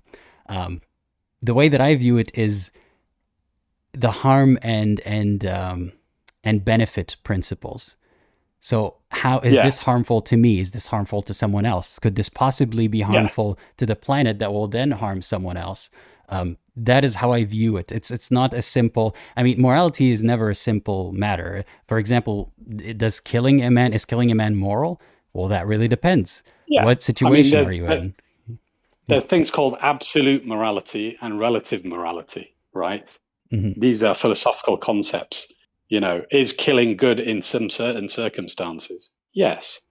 Is lying good, or if it means it saves your life, for example? Some may say yes. Mm-hmm. An absolutist might say no, but you use the word evolving, that your moral code is evolving. Mm-hmm. Does that mean your morality is open to change depending on what? I don't really, I don't. Depending on my observations and assessment, and depending on experience, depending on what I learn, I am open to being wrong, even about my morality. Yeah. And I'm curious. I'm curious. Like, where do you derive your morality from? So my morality, of course, as a Muslim, I derive my as a subjective person. I have an objective moral code. And I ascribe that to the laws pertaining to Islam. Okay. Yes, of course, I live in this nation state. I'm a citizen of a nation, and I have to abide by the laws and principles in that nation state, which I'm a citizen of. and that's where essentially I derive my moral code from. Does that make sense to you? Yeah, and I noticed that you quickly mentioned objective morality. I've Yeah. heard that a lot So from believers, that so you're saying that because God is the source of morality and God is objective, therefore my morality is objective. Forget God. Mm. I like the way you speak, because you've agreed with me on 2 points. You know, we are. You said to yourself, "I'm a simple guy." I'm saying myself, "I'm a simple guy." There is a written text. You can refer to it as the Quran and the Hadith, etc. That is not written by me. I'm the subject. That is the object. Okay. Of course, that writing has been written by someone, but I am the subject. That is the object. That is what I will derive my moral code from. The thing about atheism is, the danger with atheism is, especially when you use the word evolving, is you can evolve your moral code to agree and say, yeah, I think actually this is harmful. I am observing this and I think this is harmful. And I actually am observing this and I think this is beneficial. So, well, an atheist is limited by their own observation. Now, you seem like a very learned person. You know, I don't know what your educational background is. Are you a scientist or an artist, or what is your educational background? I don't think it's relevant to the conversation, because I feel like you're buttering me up here. Yeah. No, it is, because I'm just being polite. I'm being polite, Aladdin, because you can have an atheist who might not have a master's degree or a PhD, or, you know, in the general sense of education, and they might be, let's use that in inverted commas, a lay person who actually just is very hedonistic. They don't really care about anyone. They observe things. They're like, okay, I think this is right. There's no harm in it for me. I think that, you know, going to gamble all my wife's money away is really good. Wait, this is getting a bit messy. You're mentioning a lot of unrelated things as if they're related. And it's getting a bit confusing. There's a slippery slope, essentially. I think you've created a slippery slope. I mean, I'll give you. I hate to play the you two argument, but it's too tempting right now. The slippery slope with theism. The slippery slope with theism is, if you convince someone that God or objectivity, you know, objectively, this is what you need to do, no amount of observation, or that's a slippery slope, no amount of observation of the harm that is being caused by their actions will convince them that this is wrong, because they're under the impression that God told them to do this, or that God told them this is the way to act. And that's scary, that someone will not be able to correct their course because they think they're being driven by objectivity or God. Well, at least I have a humble position, which is I could be wrong, and I'm open to correcting myself if I'm wrong. It's not a slippery slope towards hedonism. Well, that's encouraging to hear, because the thing is, a lot of I had a conversation with an atheist not so long ago, and, you know, I asked the same question. You know, where do you derive your moral code? And again, they use the term suffering, right? Essentially, it's the harm-benefit principle. But what doesn't make sense is it is very much subjective, right? How would, if the entire world were atheists, yes, they didn't believe in God, there would be total anarchy, because everyone would be like, okay, I think this is good for me. I think this is good for me. Islam, you need to understand, it's not actually a religion. Do you think people agree with each other because they all believe in God? People already disagree with each other. Say again? So do you think that the world we live in right now is not in total anarchy, and that people all believe in God? Like, you're painting a picture that is not really based on reality, that if everyone didn't believe in God, we would be more... It's not based on reality. It's not based on reality because Then what do you base that speculation on? it's not a speculation. I'm giving you a scenario. Take away religion from the world. Let's use your model of a moral code, which is an evolving, subjective, observational, evolving moral code, which could be, which you could be wrong. Let's just picture it for a second. There's 8 billion people, and you're talking about harm benefit.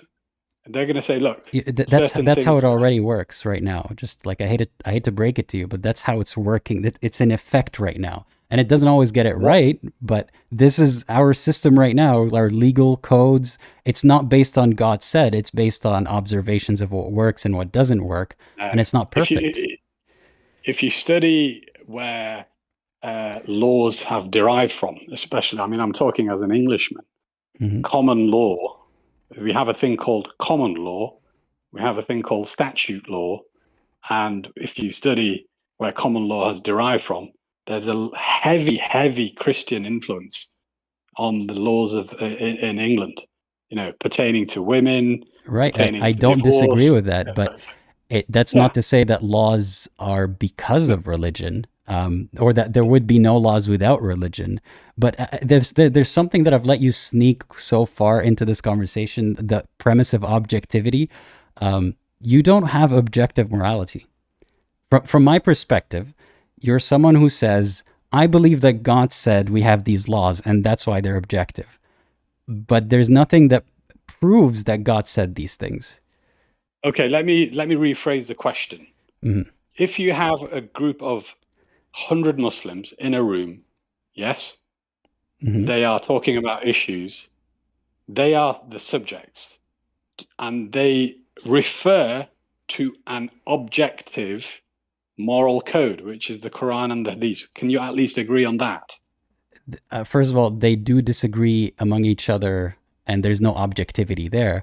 But I don't think that's what objective is supposed to mean. So objective is supposed to mean that there's an outside. Big step. Objective is supposed to mean that there's an unbiased, some kind of outside source of morality that is not based on the subjects that are within. But what you're describing, you're kind of basically trying to sneak it as if it's objective, as if it's true, but it's not. I'm referring it the simple English language, Aladdin. 100 people in a room. They are the subjects. Yes, I can easily use an analogy. Let's just move religion out of it. You haven't told me which country you're in. Otherwise, I'd use that as an example. I live in the UK. Yes, we have a law. That law is fixed. We are citizens. That law is objective, right? We are the subjects. We are, if we have a dispute, there is the law, and then there will be a judge who will interpret that law. Yes? And then I don't think that's what colloquially people say objective morality to refer to. That is exactly what I'm referring to as a Muslim, because we have. You're saying that you're subjected to a set of laws that are from the Quran. No, I am using the word objective. I can rephrase it if you like, because this is the thing that I would like you to understand. And I said a little while ago, I am a citizen of a nation state, right? I am bound by the laws of the country I am in. Yes? You at least agree with me on that front. I am the subject. The law is objective.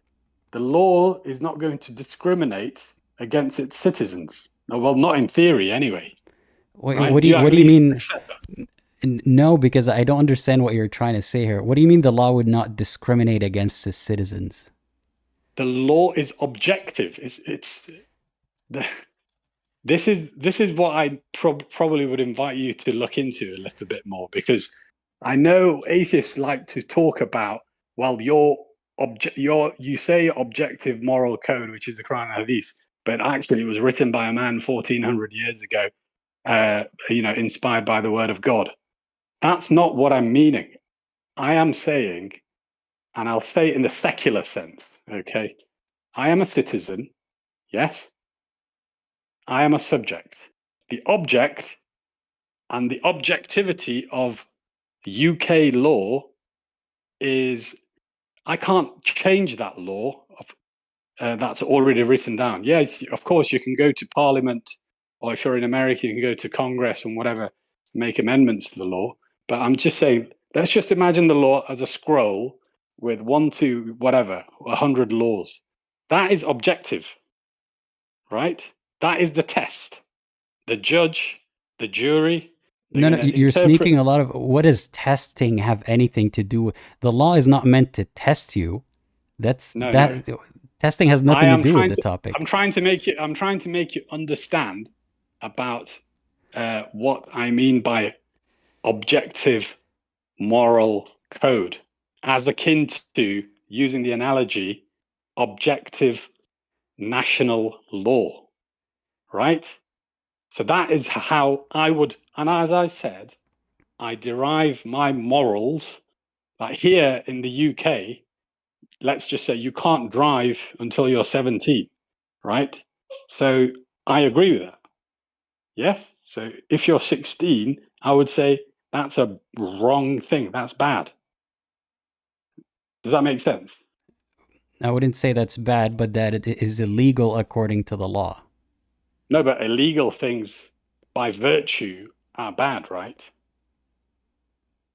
I mean, if I were to say that, if I were to presume that the laws, if I were to presume that, bad, yeah, if I were to presume that the law is supposed to be, the law is for the benefit of the people, and so that so that harm is not done, then I would have to presume that, yeah, according to the law 16. I just don't understand where this is going. So let's say I agree with you. You agree with me. Beautiful. Let's say I do, because I want to know what's next. Sure. Let me tell you, because the law, as far as I understand, okay, as I said, I keep saying I'm a simple person, limited person. The UK law, the national law, is there is designed by the people, for the people, okay, to protect the people, to harmonize society. That's the intention, right? And it's essentially using the harm benefit principle, right? So it's objective in nature. I'm not even disagreeing, because I could say, and you can say, actually, you go to Parliament, you go to Congress, people write these laws. But I am saying, look, just for argument's sake, do you agree that there's an objective nature to that law? Yes, of course. So similarly, there's an objective nature to the law pertaining to the Quran and Hadith. So that's where I derive my moral code from. If I were to write down my one specific law that I came up with, and I say, I am now subject to that law, does that mean that my law is objective? If I were to just write it down on a piece of paper? Say that again? So right now, my morality is all in my head. If I were to write it down on a piece of paper and say, I am subjected to this law, does that mean my moral code is objective? No, but that's in an element, in a way, it can be, but so in the same element that you're describing, so we both have objective morality. Where do we go from there? But the thing is, you're writing your own law down. Does that make sense? There's no objective. If I get a bunch of lawyers to write it down for me, if I get a guy to write it for me and then die, is it objective then? And you stick to those laws? Sure. So you get a group of lawyers. Let's follow your argument, because all you've got now is just a group of lawyers. What do the lawyers do? I don't know where we arrived here. I'm trying to get this simple answer to a simple question, because I too am a simple man. If I were to codify my morality, if I were to write it down on a piece of paper and say I am now subject to this, does that mean that my sense of morality, my moral code, is objective? No, because it's coming. That law is coming from you. So how could it be objective? If my friend were to Because- write down a piece of law on paper and I were to follow it, does that mean that my moral code is objective? Say that. So you're saying if your friend wrote a law down, Mhm. yes, and you said, I am going to follow all my friend's laws. I'm going to Or follow is that- this one law off of this one paper. Does that mean that I am subject to that law? This is objective law. Well, it's not coming from you, is it? So you're No. the subject. Yeah. You are the subject. Mhm. Yes. Mhm. The law that your friend has written down is the object. Sure. Yeah. So I should start swapping moral codes with friends. That would make my morality objective. You're saying you should start swapping moral codes with your friends, and that would make your moral code objective. Yeah, if No, I'm it doesn't work. subjected. It doesn't work like that, because by the sheer nature of swapping laws, there's an element of subjectivity that's being essentially. What does subjectivity transmitted. mean? I feel like those words don't mean what you think they mean. You feel like those words don't mean what I think I mean. Yeah, because you're saying basically it's objective means that you're being subjected to it. But then every time I try to comply with that, you add more criteria, like, well, it can't come from you. It can't come from another person. It's pretty simple. It's pretty simple. It's a pretty simple concept. The thing is, now you're starting to actually think about it, Aladdin, right? And you can understand the subjective nature, which is from oneself, right, to an objective nature, which is away from oneself. And that is essentially what theists who believe in scripture talk about. That's what people who don't have a religion. Is objectivity just the distance from oneself? It's not distance in terms of physical distance. Right, but degrees of separation from oneself? Why have you asked that question? Because it was something that you said, that it's not coming from within you, it's separated from you. So is it about the separation? Is that what makes something objective? Let's talk about subjective assessment and an objective assessment. Let's bring it back down to earth, because I agree with you. You know, there's you're not really grasping the idea of what subjective is and what objective is. Yeah, I'm very simple. You got to break it down for me. I'm too simple-minded. Okay, so you've got a maths test, right? 1 to 10, 10 questions, right? Mm-hmm. So you write the test, and then you mark your own test. That is a subjective assessment. Now, you might tick all 10 questions. I don't make up the math, but if I'm complying by the rules of math, then no, it's not a subjective assessment. It's objectively from, objective assessment by the laws of math. It doesn't matter whether I correct them or the teacher does. No, but you can, if you assess, it's not about whether it's right or wrong in terms of a mathematical truism, right? I'm giving you a simple answer. Your math test, you can tick, even though it's all wrong, your subjective assessment, you can tick it all correct, right? 10 out of 10. But it's subjective. Now, an objective assessment would be someone who is actually learned in maths, like an authority, and they are marking your test sheet, like your teacher, for example. Wait, That's the is this about objective nature. authority? So can the teacher correct their own test paper because they have the authority to do it? Can the teacher? No, because they're the subject. Does that make sense? It's a subjective assessment. It's not about the authority then. So can I correct the teacher's test paper and that would be objective for them? Say that, but you're So not an you're authority. saying- 'Cause you're a student. So wait, is it about authority or about not being the person correcting their own test? I'm trying to put a handle on this. I'm trying to bring it down to earth. We are bringing it down to earth. If I need to explain to you in simple terms, right? Subjective assessment and objective assessment, for the only reason of you not essentially accepting that atheists have an arbitrary. We're talking about math moral. tests. We're not talking about atheism right now. No.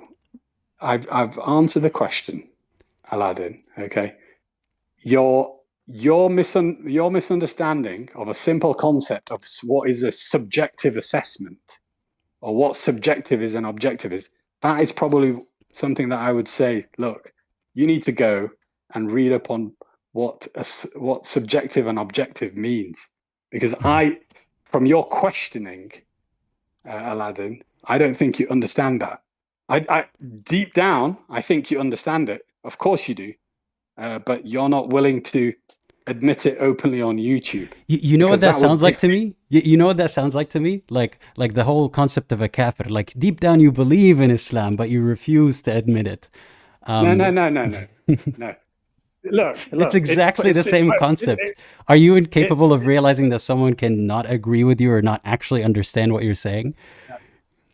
You might not understand what I'm saying, but do you accept that there is a thing called a subjective assessment and an objective assessment? Can you accept that, at least in plain English? I feel like all your questions are very leading. So do I accept that there is such a thing as a subjective assessment and an objective assessment? I suppose, yeah sure. But I was trying to ask you questions, in your hypothetical of 10 questions. I was trying to clarify in your hypothetical of 10 questions, I can't correct my own paper because that's subjective, or I can't do it objectively, but a teacher can do it for me. Can I correct a teacher's exam paper if I have less knowledge of math? Yeah. Hold on. Mm-hmm. This is what in the online world is called tap dancing. Okay. Mm-hmm. You said you've got a good understanding of subjective assessment and objective assessment. I didn't say that. I didn't say that I have a good understanding of subjective and objective assessments. I never said those words. Okay, let's say, do you understand those terms? To be honest with you, I barely understand anything you said, because in your attempts to explain what you mean to say, you're confusing all of us even more. Okay, why don't you give your understanding of what subjective assessment and objective assessment is? I'm confusing you. You're the ones who came up with those terms. You tell me what you mean. I came up with those terms. I've confused you. I accept that. Can you explain to me what your understanding of subjective assessment and objective assessment is? Honestly, I have no idea what those terms mean. Please do define them. Okay. If you have no idea, look, the purpose of the call is, your channel title is Apostate Aladdin, right? You openly go and talk about how Islam is misguiding people, essentially. The previous caller, you asked him questions about criticism, etc. Of course, you can criticize until you're blue in the face. Go and criticize anything you want. It's a free world, right? You can go and do whatever you want. I'm not going to object to anything, right? Are you going to subject to anything? Am I going to subject to anything? Yeah, sorry, go ahead. What does that mean? I don't know. I'm trying to understand what those words mean, so I'm just, starting to form my understanding simply, from the ground up. Yeah. So that's something that you need to think about, because your arbitrary moral code, which you haven't defined. You're saying, look, it's based on the harm principle, harm benefit ratio. I think this. I think through my observations. To be honest, it's going to lead to anarchy, right? That's why we have a society. That's why we have laws in nation states. That's why in Islam there are laws, whether you like them or not. If you're a Muslim, you've got to subscribe to them. Is there benefit in the laws? Of course. Just as the laws that are written for the people have written laws for nation states for the benefit of society. And that is the same principle that's being applied in Islam. The thing that's very that I don't understand is you have rejected Islam and you couldn't answer the simple question, right? There's a Quran, and I said to you, is it a work of fact or fiction? And I think that's a false dichotomy.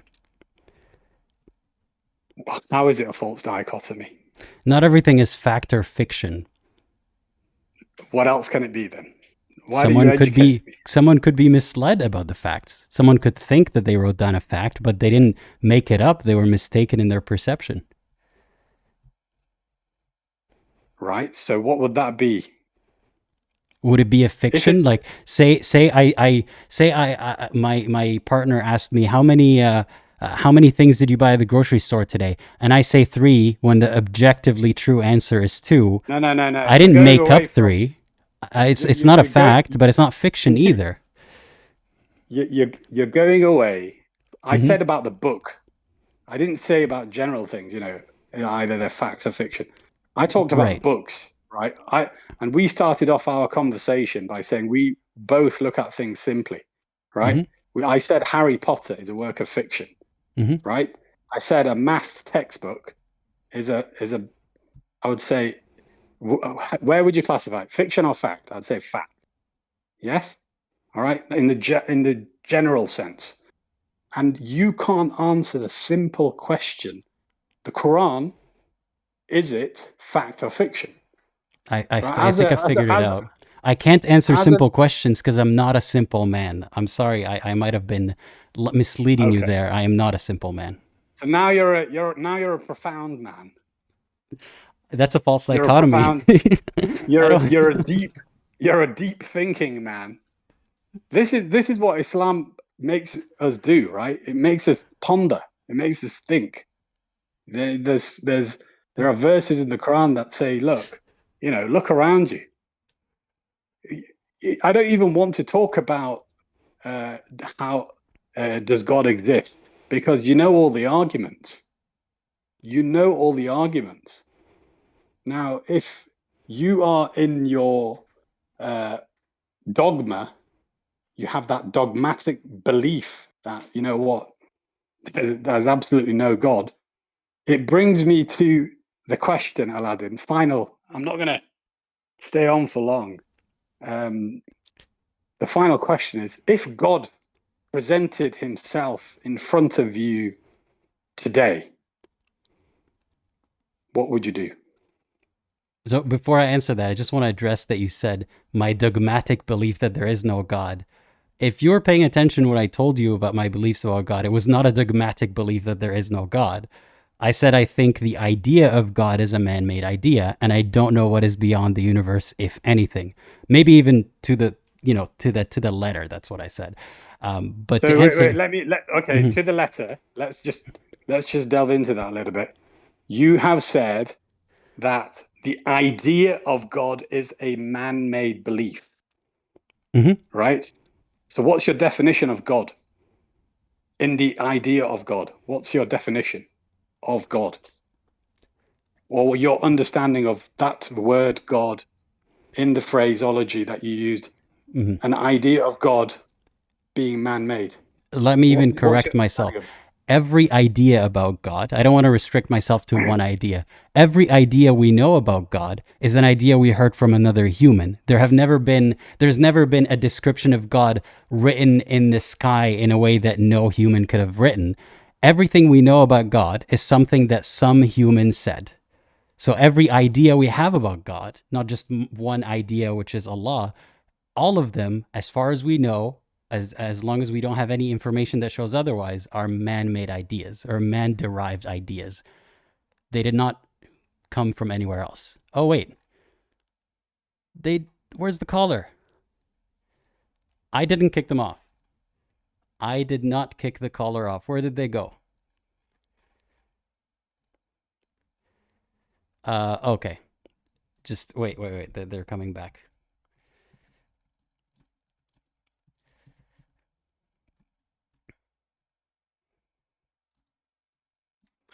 Let's wait for the caller. I don't want to talk when the caller's not here.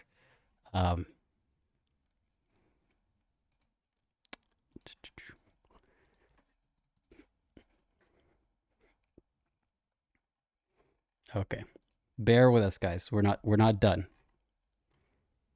No. Do not call the person a coward. Okay. They did not dip. All right. Hey, can you hear me again? Hi. Yes. Aladdin, sorry, my apologies. I don't know what happened with the connection. That's Apologies. all right. Yeah. So I thought you kicked just me off. I was like, no. I would Really? not do that. No, I know you wouldn't. So to like wrap up, I'm not going to talk for too long. Just to give you my answer again, every idea we have about God is an idea that we heard from a human being. So that's why I say every idea about God is man-made. No, but that of course it is. Of course, no Muslim, right, will disagree with that, with the idea that we would not even know about what God is if we did not learn that concept from someone. I'm not disagreeing with that, but that doesn't still mean it's not mutually exclusive, that concept and God can't exist at the same time, right? So the question is, does God exist? It's either a yes or a no. Or it's not about the I don't idea. know. No, there's an I don't know, and the question itself is a man-made question. I mean, Okay, so yeah. it's Can you objectively prove that there is no invisible dragon in the sky right now? Hold up. Let me just hold on to that thought, because you're saying it's either does God exist, yes or no, right? I don't know. No, but what I'm saying is, let's just say, for example, if there was a dragon in the sky and you didn't know, you thought there wasn't, and I thought there was, there's a 50-50 chance that dragon is that one of us are right? I mean, no, by that logic, there's an anti-God that exists, and actually it can kill Allah at any point, and there's a 50-50 chance that exists. Just because I can conceive of an idea, but that's what I'm saying. Just because I can conceive of an idea doesn't mean that there's a 50-50 chance whether it exists or not. Okay, you're talking to me right now. Let's bring it back down to earth, because I think I love earth. Yes, back to earth. When Aladdin, I feel like when we start talking about celestial things, using that biblical phrase, right? You seem to I don't know, you seem to flounder, in my humble opinion. Now, I am talking to you, right? You cannot see me, yes? And you can hear me, right? Yes. Am I just a voice that's being transmitted, or am I actually a person? I have precedent to believe that you are a person, because I've done this before and people have called using this method before. So it's safe to presume that you are a person, not I'm not hallucinating this. Okay, so that's you're essentially using the argument of David Hume, which is the theory of induction. So because you've done it many times before, you've got on live, you've invited callers, you've confirmed that they are human, and that indeed I must be a real human. Now, in terms of reducing things in its simplicity, I am a man, right? I use that word man. You tell God. me. You use the word God, right? Mm-hmm. I said, what's your idea about God? You start diverting away to all the ideas of God it's all man-made or not. Let's just say, let's just for argument's sake, right? Say God is one entity who is all-powerful, all-knowing, all-seeing, etc., right? That is, when you look above, directly above, somewhere millions and millions of miles away, at the edge of where time and space end, is outside that time-space framework. Okay, just for argument's sake. Now, he either exists or he doesn't. Do you accept that question at least? Not the answer. Do you accept that one can pose a question? Let me try to wrap my head around that question. We have to, for argument's sake, say that the definition of God, what was it again? That it was one entity. One entity that's all-knowing, all-powerful, omnibenevolent.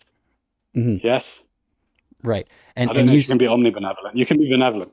Yeah. Okay. And the question is, does it exist, yes or no? So this is a definition of a being. Does it exist outside of creation? First of all, that is presuming that there is a thing outside of creation. I don't know what creation means. It's not the answer. That's what I'm saying. Even in the question itself, does it exist outside of creation? Then we have to say, what is creation and what do you mean by outside of it? Well, have you heard of the contingency argument? I have, but please do tell me what you mean by it. Okay. So if you have heard of it, I don't want to bore you by going through the contingency argument. It's essentially something that is a necessary being that is independent of all dependent things in a simplistic way. All right. So they either, I didn't say, do you accept any do you accept the answer that I'm giving? Do you accept that the question that I can pose is, this entity either exists or doesn't exist? You could pose that question. I accept that you can pose that question, yeah. Right. And do you accept that it's binary? It's a binary question. So it either exists or it doesn't. There's an answer, which is, I don't know. Forget the answer. There's an answer, which is, I don't know. So you're an agnostic, then. You're not an atheist. Like I said, the definition of every definition of God, every idea about God, every idea about God is man-made. Does something exist beyond our knowledge? I don't know. I'm agnostic about that. You know the No. This is the bit. You might listen to this conversation again. You might be like, forget this. I've heard this 100 times. Think about what subjective assessment is, or subjectivity is, what objectivity is. What does subjectiveness in an objective moral code mean in an Islamic context, or a theist context, or someone who believes in scripture? And what does it mean in a secular context? Are there any parallels with that idea? Is there a universal idea in language, in the English language, about what subjective and objective means? That's something that you need to wrap your head around. And the other thing is, I've said, do you accept that I can ask the question about this necessary being that can? You said yes, we can accept, and I've said yeah, I can accept that you can ask any question. Yeah. Yeah, you can accept it. And do you accept that it was binary in nature? So it's either a yes or a no. It either exists or it doesn't. Right? So in atheist views, now for me, I think that you're an agnostic because you can't answer the question. So either God exists or God does not exist. If you don't know, by definition, you're an agnostic. Like Does I that make said sense? before, the idea of every idea of God we know is from another human being, and that is, to me, a fact, unless it's proven otherwise. Is there No, but something that is beyond existence, that is beyond my I comprehension? I cannot know that. So I would say, sure, I'm agnostic about that, but it doesn't mean it's a 50-50 chance. I'm agnostic about everything that I cannot possibly prove and will never be proven. so okay.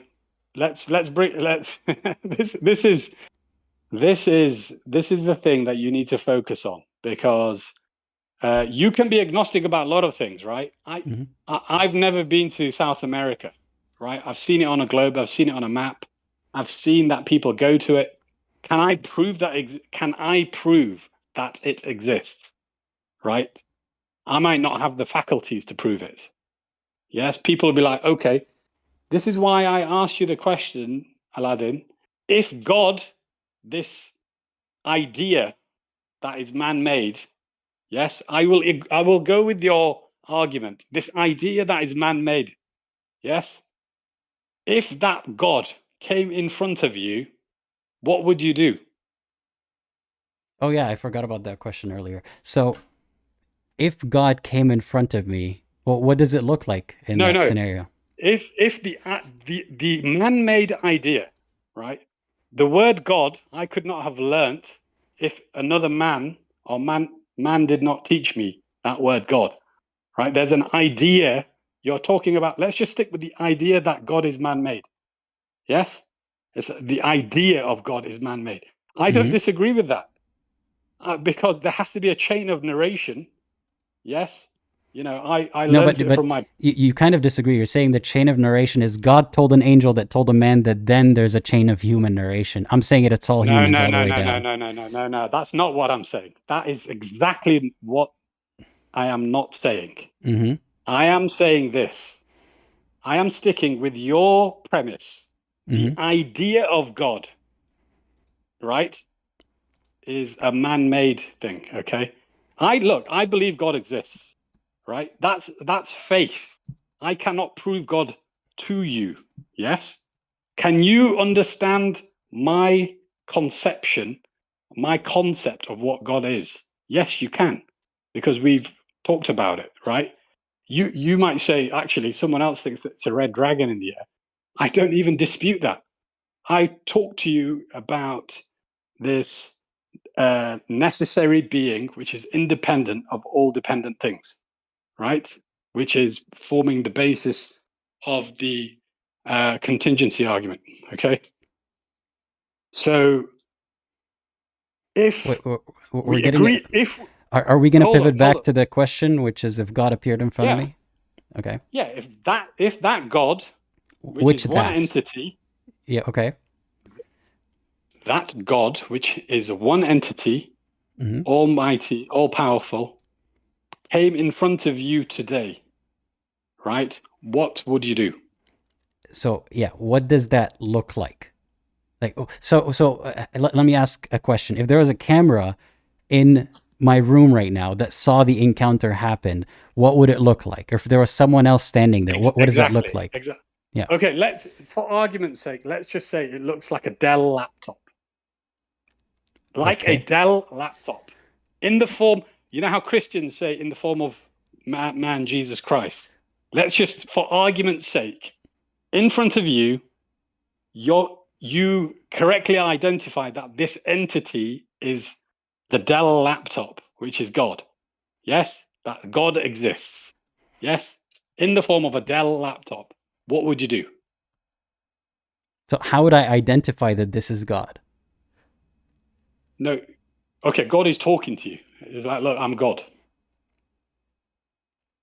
So, okay. First of all, The thing is, let me tell you something. Your question is the correct question, because atheists always talk about, how do I observe this?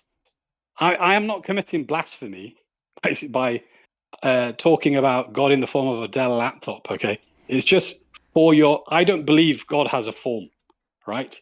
I believe that God how God looks is beyond my comprehension, right?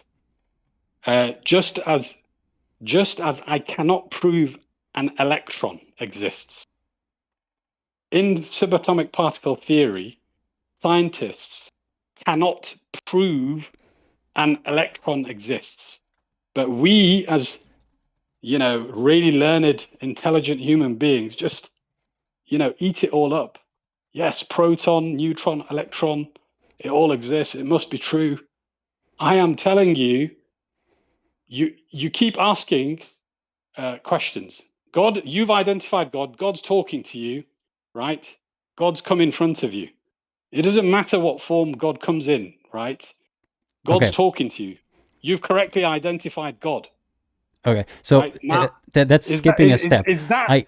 Hold on. First of all, that, I would want to know. My next question. No. Aladdin, I haven't even answered the previous question. How can we go to the next question? I need to know how I would identify that is God, because my first impulse would be, am I hallucinating? Do I have other witnesses? Is this a phenomenon that only I am seeing? And then I would start asking God questions to try to figure out, okay, how do I know that you're actually God? And if I am God, essentially what I would want to do have that God prove his God status or its God status to everyone. And I'm not exactly sure how it would do that, but it would have to be something that not only I am seeing in that moment. And then what would I do if I somehow were able to verify all that? I'd ask him, so what the hell was all that stuff about? Like, why? No. I'll ask him all the questions that I have about Islam. No. Look, this line of questioning, I've heard it all before, Aladdin, with all due respect. You, especially as a Muslim who has left the fold, you as a person who's left the fold of Islam by your own admission, would submit to that God. You'd be like, fuck, I made the wrong decision. Sorry, excuse my language. I made the wrong decision. Actually, there's a God that exists. I was wrong, right? So that literally brings it back down, reduces this argument of God that I've talked about in the context of the contingency argument, in the context of agreeing with all your premises, that it's binary, man. God either exists or God doesn't exist. No, but all that would have been proven to me in that moment is that a supernatural entity exists. I haven't finished my answer. Aladdin, I haven't your finished answer for my question? Sure, yeah. Finish your answer for my question. For the question that you asked me. Let me finish my answer. Yeah. Let me finish my answer, because it's binary, right? Either God exists or God doesn't exist. And what atheists do is, I ask the same questions to all atheists, right? If God presented himself in front of me today, right, I would be submitting myself in front of God, right? That's what I would be doing. I've got a simple answer. Yes. What atheists do is they say, okay, actually, how do I observe it? Well, I would ask God to prove himself, that God, they are omnipotent, omniscient, omnipresent, etc. All the miracles, and then it begs the question: what burden of proof do you need? Because theists, the thing about theists, right, is that they cannot present God in front of you, because that is your minimum. Like, look, God has to be in front of me. I will then observe the God with my eyes. Then I will hallucinate. I will say, am I hallucinating? Then I will ask God to do a series of things. So God, the Almighty, can prove to me that they're God. Okay, so, when I was a young student back in school, we had a thing called Philosophical Society, Aladdin, okay? And I was a member of that Philosophical Society. The conversations, you agree that there is a reality, there is a world, there is a thing where it's actually nonsensical to say, am I just a voice that I'm speaking to you via YouTube? Of course I'm a human. it doesn't mean that we can't have philosophical conversations, right? But if every conversation is reduced to, okay, what is reality? Are we actually lots of brains in a jar, and we're all, communicating? I can't prove that. We may well be. But the thing is, if all the conversations in life, right, about important things, yes, are reduced to that, especially something as important as whether you're going to meet your creator again, right? It's a 50-50 thing. It's very simple. The people who are listening, either God exists or God doesn't.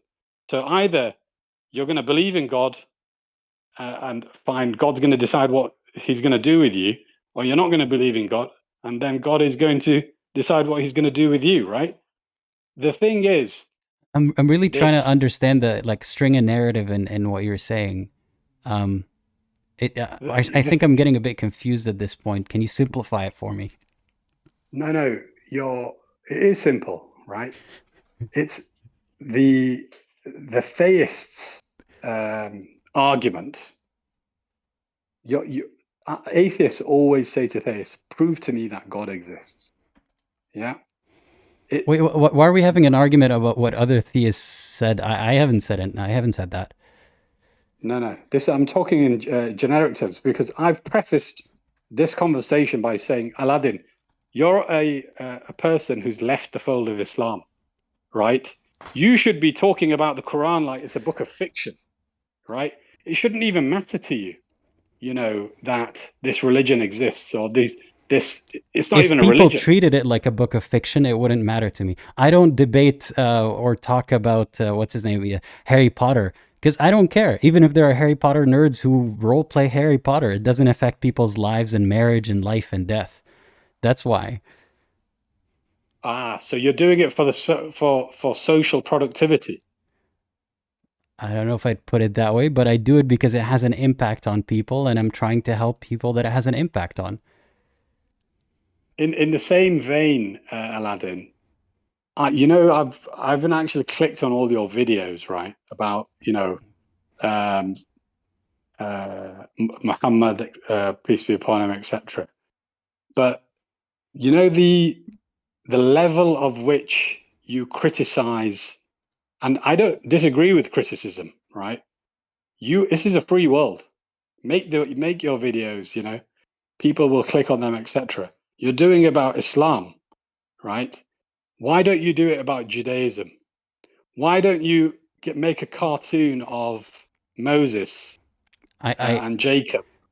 I've actually, if I remember correctly, I've done Moses, but in the Islamic story, or was it Abraham? No, it might have been Abraham. Anyway, point is, yeah, to answer your question, Judaism is not the religion that my family and friends follow, or the religion that is subjecting a lot of people to rules and harm. I'm sure it's happening, but hear me out. There are people who are Jewish and ex-Jewish and whatever it is who are doing that stuff. I'm not here talking about Christianity or making sketches about Christianity, because there are a lot of people doing that stuff. You can't just, and you know what? People ask them the same question. Why aren't you making videos about Islam? Why are you making it about Christianity? And they would point to me and say, people are already doing this stuff about Islam. So I don't have to, it's not a gatekeeping step where I have to criticize every religion equally. No, you don't have to. I'm just saying, right. I'm just saying, you don't, like I said, you don't have to do whatever you don't want to do. But if you criticize, why don't you make a YouTube channel, criticize Judaism in the same fashion, right, that you do I've already Islam? given you the answer. Hold up. Yep. I know you've given me the answer. Shall I tell you what's going to happen? Right, there will be a massive clampdown on it. I've heard this tired argument so many times, and I tell you what, Judaism is not from God either. I don't give a crap about Judaism. If there are any Jews watching, they know this. I don't care about your religion. I don't think it's holy. I don't think it's special. And I think it's, here's one that is going to make some people sad, but it's not going to get my channel taken down like you think. I think it's very silly to think that God chose the Jews as his chosen people and then watched them suffer the acts of World War II. I think that's silly. So, what's next? Do you see how that links to my question about your moral code, about what's right and wrong? The thing is, I don't think I'm any of us talking about see anything you're saying, but hold sure. up, Aladdin. Mm-hmm. My personal moral code is there are atheists, right? Yeah, we can have a friendly conversation about, or a civil discourse about, the idea of God or whatever, right? But if you know, as a person who's left Islam, for example, and please, when I say I've finished, I will say the words I've finished. If you make a Thank you cartoon for giving me character, permission on my own channel. Yeah. if you're going to make a cartoon character about, Muhammad, peace be upon him, that person is revered so highly in 1 billion people's lives, or more than 1 billion people's lives, and that it will really piss them off. The moral code which you ascribe to, which is, I observe things, I see how much benefit and harm it's going to do, how much it's going to piss people off versus how much benefit it's going to do. Well, right? can I answer that? Can I haven't answer finished that? it. Hold up 1 second. I haven't finished Well, it. I'm starting to get to a point. I have a mute button, right? Like I can mute you, but I've been nice. I am finishing. I'm finishing. Because when I talk about Judaism, right? I would talk about it in a respectful way, right? I would talk about Good for atheists you. in a respectful way. Good for you. Okay, all right. It's my turn now. Okay, sorry, I had to mute him. Look, to answer your question, right?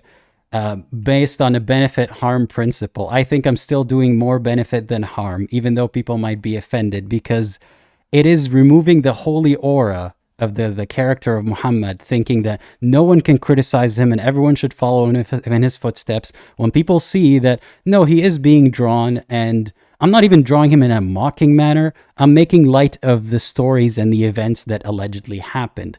And I'm showing people that you don't have to mock Muslims to do it. There are even Muslims who watch my videos and they're like, even though you do something that is haram and blasphemous, I see that you don't come from a bad place. So I'm helping more people than I'm harming, and that's at least how I view it. And as you've seen, I've been very respectful to you and other people as well. I'm not being belligerent. I'm not belittling people for their beliefs. So I think I've been very consistent so far.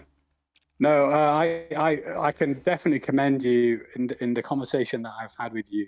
You've probably been more respectful than me.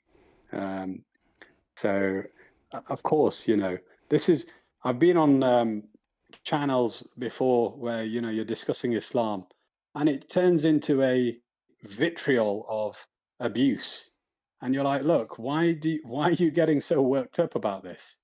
You don't even believe in it, right? So you can have a civil discourse, but there are things. Maybe it's because I'm coming from a British viewpoint. In America, certainly they don't have restrictions to free speech to the level that we do here.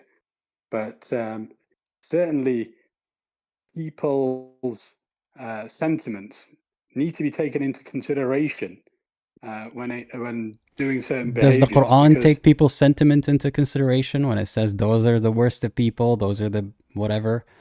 The Quran doesn't give a crap what people's sentiments think, and Muslims don't either, right? And I don't I'm not saying that Muslims are all rude to people, but if you were to repeat a verse 5 times a day and say that those are the worst of people, they deserve to be tortured and all that stuff, I consider that to be hateful. But I don't think you care. I don't think you're going to stop saying it because I consider it to be hateful. No, I do care.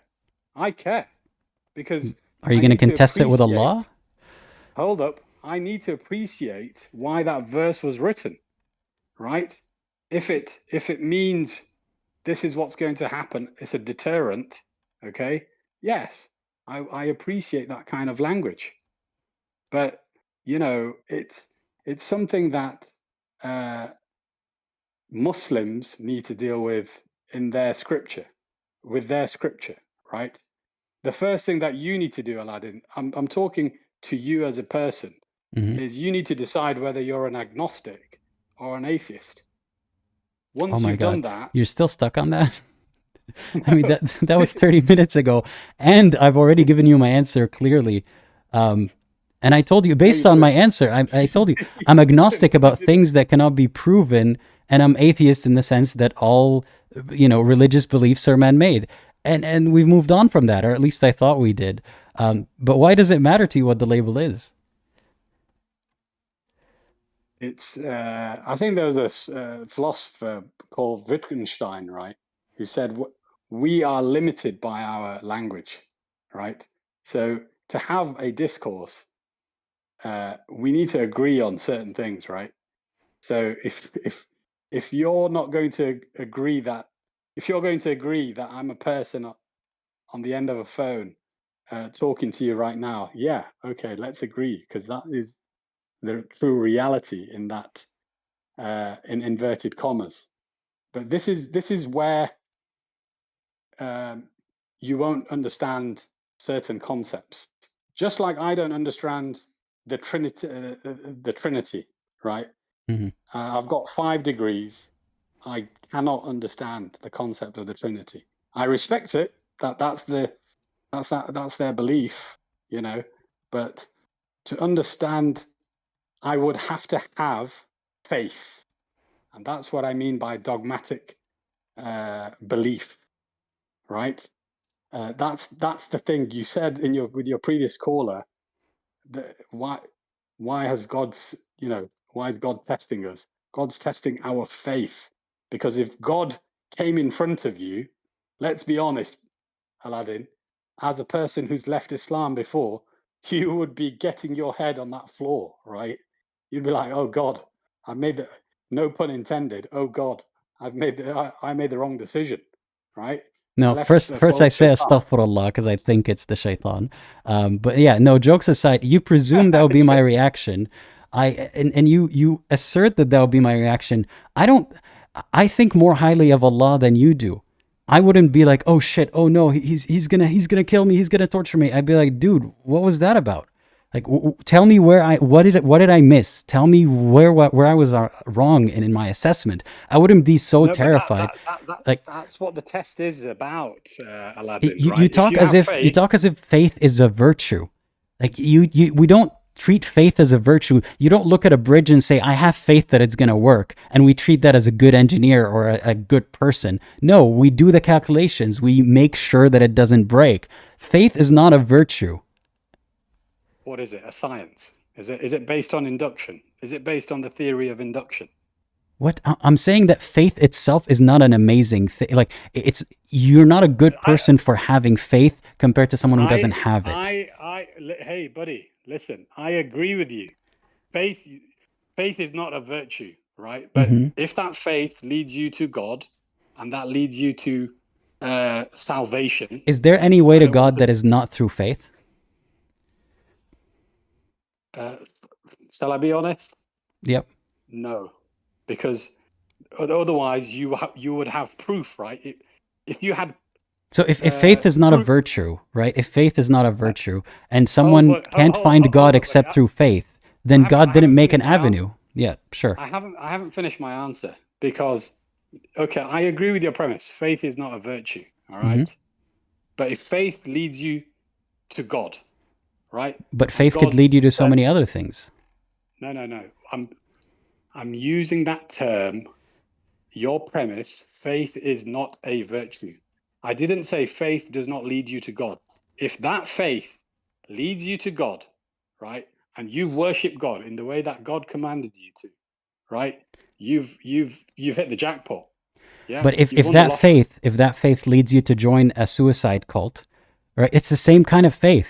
I'm not telling you it's right to do that, but it's the same mechanism. If at the end of the day, if God showed up in front of you, if Allah showed up in front of you and told you to murder yourself, you would do it. You would do it because of faith. Hold up, buddy. Right. I do not disagree with your understanding of faith. I do not disagree with you, because you can have faith that some random guy is the promised Messiah. He tells you to jump off a bridge and you do it, right? Or commit suicide, like you said. But in Islam, we have faith as Muslims, right? That one true God, one creator, that one necessary before you being get there, you were saying exists. faith is not a virtue, but if that faith leads you to God, then God's salvation. I'm like, but that faith itself, the same mechanism of faith, can lead you to things that are not good. So how can you praise faith when it can lead you to bad things and it could lead you to good things? And if there's no way to God except through faith. Hold up. It's like saying that the only way to join as a caller on my live streams is to answer like scammy comments that say, send me your phone number and I'll send you Bitcoin. Like maybe that is the mechanism that I use, but why would I use the same mechanism as scammers? That's a false dichotomy. That's the definition of a false dichotomy. No, it's not. It's not. In that analogy, the faith is the same as, like, faith can be used to scam people, and responding to comments that say I'll send you Bitcoin to your phone number can be used to scam people. But I could use it to screen for callers at the same time. But it would be my fault for using the same mechanism that scammers use. Hold up. Faith, Miss Aladdin, right, is the substitute for your conclusive proof in your views or in a human's views. It's in absence of that subjective conclusive proof that a God exists through their eyes, or however they are going to be convinced. That's what the faith is. Because if God came in front of you today and he identified you, we're not going to go through the nitty-gritty, you know it's God. God's identified himself to you. You know it's God, right? You'd say, okay, yeah, God exists, right? That faith might not be a virtue, because I agree with you. I'm not disagreeing with you. But our faith, the Islamic faith, right, leads to monotheism, one God, worshipping one God, right? That's why I am a Muslim, because I don't think that there is another monotheistic religion out there. Why do you think that, I mean, the way that you phrase it, there's no way to God except through faith, and why would it be bad for God to have a mechanism to reach him that is through proof or evidence? Why is faith a necessity? No, the thing is, these are secondary level. Once you understand, right, and accept, there's no point talking to you about verse and scripture, because for me, you don't believe in God. Wait, my question stands. If the only way to God is through faith, and similar to my analogy, if the only way to join the live stream is through trusting random comments that say they'll send you Bitcoins, why is God using the same mechanism that scammers use that could mislead you? Why can't God have a mechanism, a method of reaching him that is based on proof and evidence? Why is that a bad thing? This is these are higher level questions. With all respect, Aladdin, I'm not trying to belittle you, etc. If you read the Quran, okay, once you understand that there is a God, you have to accept, the premise is, right, you have to accept that God exists to discuss the notion about faith and belief and the mechanisms through which you can reach and attain a relationship with God. So if I were to say, if I were to accept that God exists, would we be qualified enough? No, I said if. If I were to accept that God exists, would that qualify both of us? Would that qualify you to give me the answer of why does God only attain? Why can we only attain salvation through faith and not through evidence? Shall I tell you? That's what you call, Aladdin, a loaded question, right? Because that was a little jab at saying, "Are you qualified to pass on the knowledge to me?" I am telling you openly. That's not what I said. Hold on, Aladdin.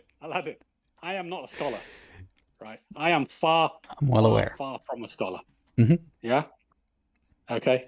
I'm well aware about your deficiencies. Okay. Mm-hmm. In terms of understanding, mm-hmm. You have accepted the premise. Okay. Say if a God exists, yeah, I accept it. This is what Islam is about. Islam is not a religion, right? It will explain everything to you. It will explain how to start a relationship with God. Okay? How do you communicate to God, with God? My question is very Right. simple. Like, perhaps I need a simpler man than yourself to answer it. But the question is, why is faith a necessity when faith can be the same mechanism that can mislead people? Why do you think it is bad, or why does Allah think that it's bad, or why does Islam view it as bad to arrive at the conclusion or at belief in God through evidence and proof? Why is faith a component? You're saying, you maybe need a simpler man than me to answer the question. But my answer to that question was in previous answers. If we accept the premise, faith is not a virtue, right? In the same way that you use the example, faith can lead you to believe in some random guy to telling you to jump off a bridge. Yes? This faith is the substitute of the absence of your subjective, conclusive satisfaction of God existing, right? Because God said, look, if I showed myself, I'm not quoting, right? This is, if God showed himself to everyone would be like, okay, yeah, God exists. We can all see that. Why is that so bad?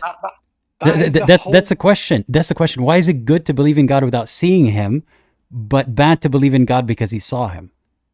That is the whole test of faith. What is being tested? How gullible you are? Why is God testing us?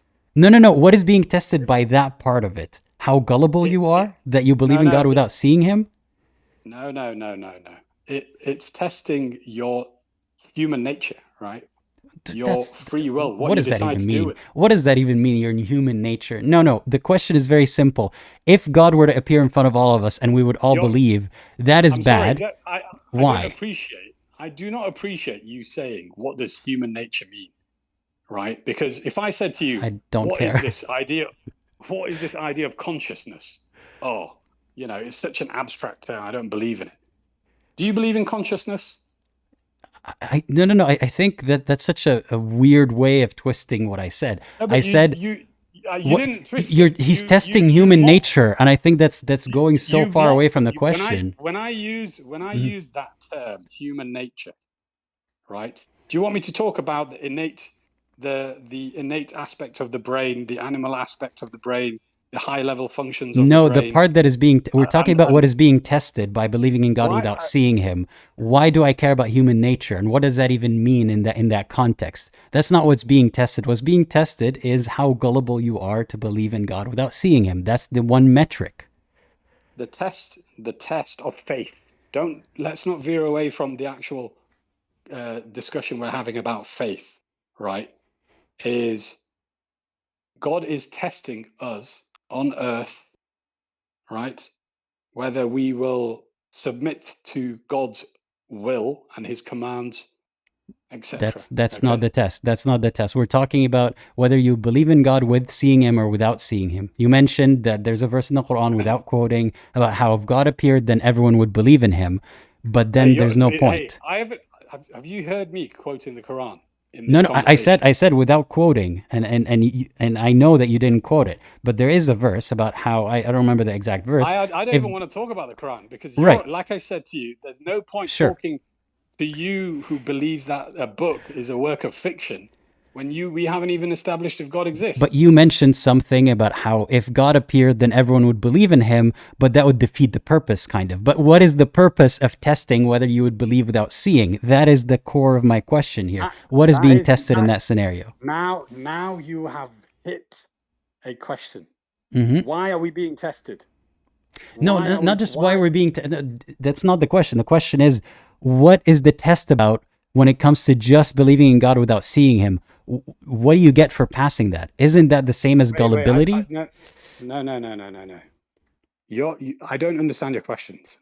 The question, I don't understand your question. If God were to appear to everyone, Your question right? is simple.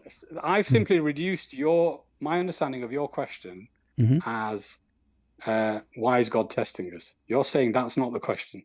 No. The question, Okay. you mentioned that if God appeared, then everyone would believe in him, right? Yeah. But that's not the test. The test is whether or not you would believe in him without seeing him, right? Like as among other things, among whether you would obey God when you believe in him, whether you would be a good person, all that other stuff. Leave that aside. Just would you believe in God without seeing in him? Why? What is being tested? What quality? What metric is being tested here? What metric is being tested? Yeah, what quality or metric or what is being tested about whether you would believe in God without seeing him versus that you would just believe in God if you saw him? By giving you my answer, maybe I will understand whether I've understood the question. It is basically good deeds versus bad deeds, right? That's it. So it's a bad deed to not believe unless you see something? No, it's a bad deed not to believe in this one creator. So if I say my creator, his name is Tallah, it's not Allah, right? And it's a bad deed to not believe in him without seeing him. Hold up. It's, for me, I believe in an electron existing, okay? Yes? I believe in an electron. I cannot see that electron. That electron is not going to decide whether I am going to heaven or hell. Okay. You can't just load premises on the electron or on the unseen entity and then say that's why you have to believe in this one thing without seeing it. No, but this I can, because the distinction you're saying, you're talking about correct me if I'm wrong, okay? Why is God just testing us? Why is God testing us? Is it the belief that we can't see in him versus we can see him, or if we could see him? Is that the question? No, or is it the gullibility question? Yeah, so if God were to show himself, like you said, everyone would believe in him. That's not the test. That is not the test, right? The test is then why doesn't God just show up and then test us on the rest of it? Look, why don't you have that? I don't really want to demean you, but if a God doesn't exist, you're not going to have that question with God, right? If a God does exist, on the day of judgment, you can go and ask God, right? If God were to call into my live stream, I'll ask him, but I'm talking to you right now.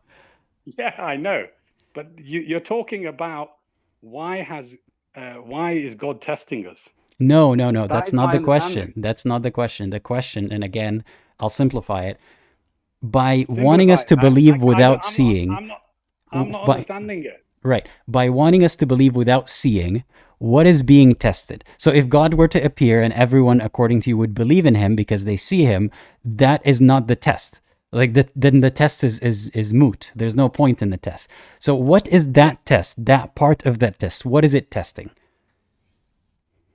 What is it testing? That part of the test. Which part of the test? Could you repeat that? Believing in God without seeing him, because that seems to be prerequisite. What is that testing?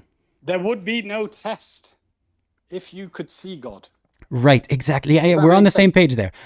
There would be no test if you could see God, but because God is not there, there is a test. What is being tested? This is your belief on whether that one creator exists. So what is being tested is whether or not you would believe in God without seeing him.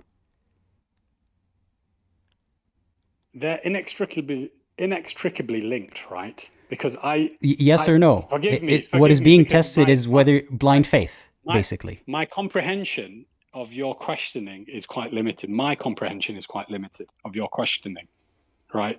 You might be asking the question, and I'm just not getting it, right? Sure. If God showed himself, right, everybody would believe in God.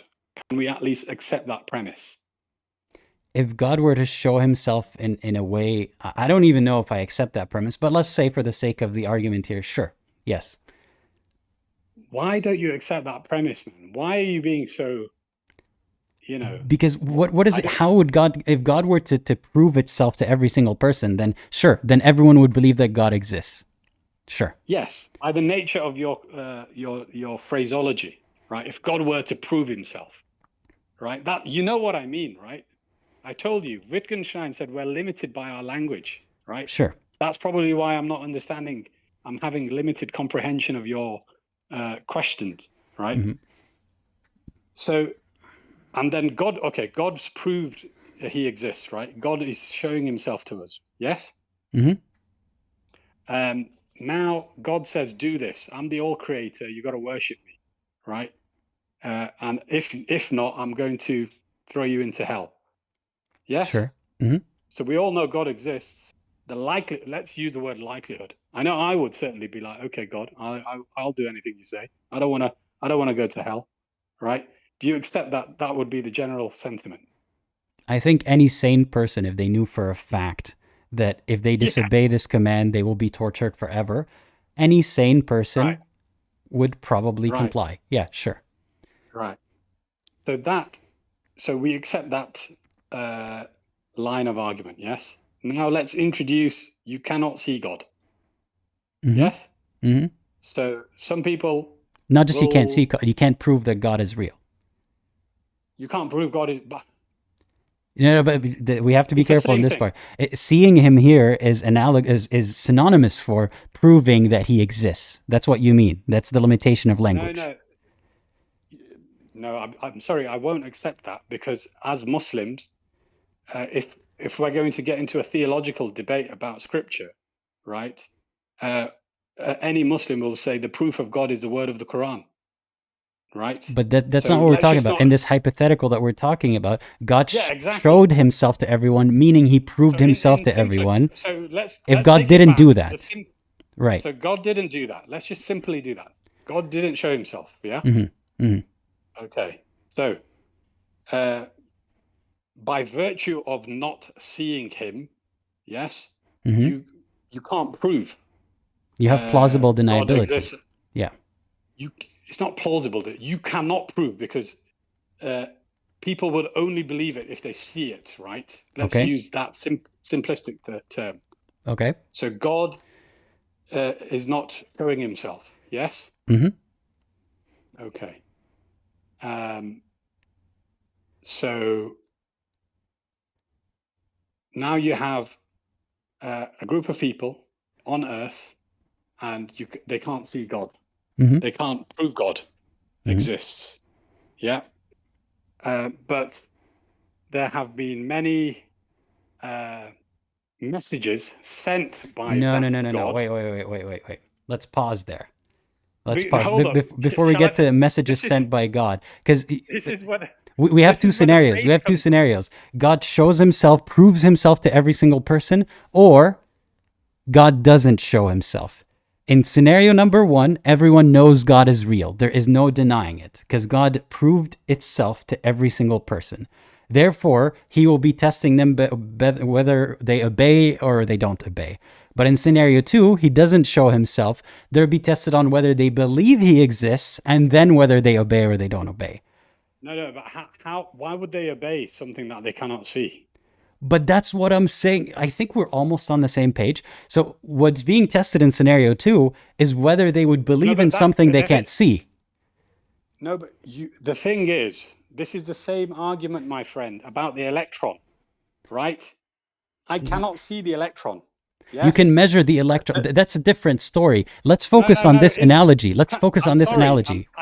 I'm sorry. If you can prove the electron, if you can prove in a rigorous academic, scientific, I'm not a mathematical physicist. way. Let's not talk about Well, electrons. hey, I don't like that we're moving away from the analogy that is perfect No. right now.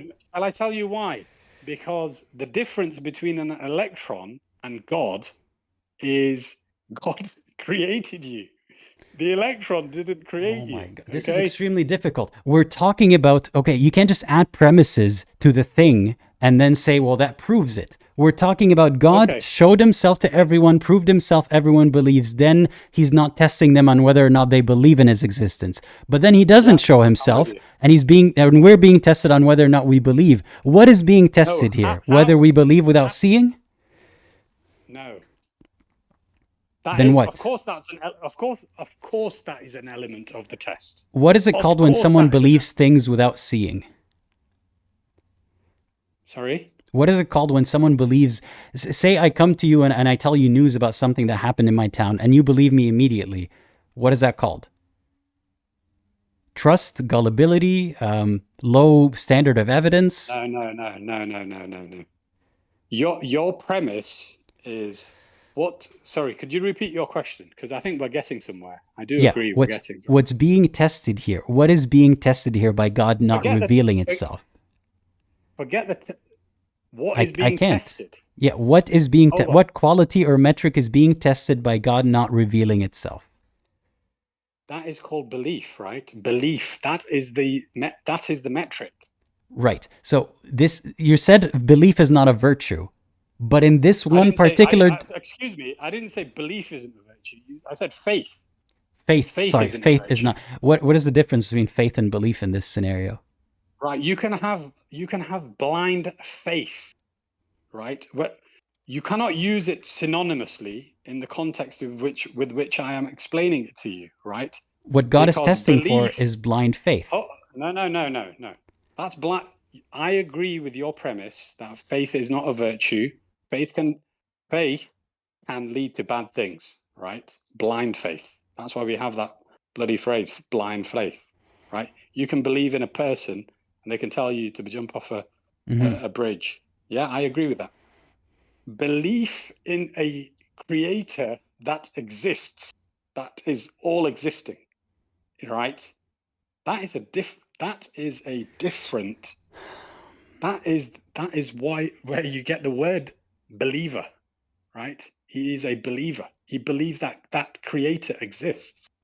You cannot analogize the creator with some random guy who thinks he's a false messiah and tells you to jump off a bridge. What if the random guy says that he knows the creator just like your random guy says that he knows the creator? You can't just put the premise in the conclusion and say, well, mine is different because mine is actually God. No. Hold on.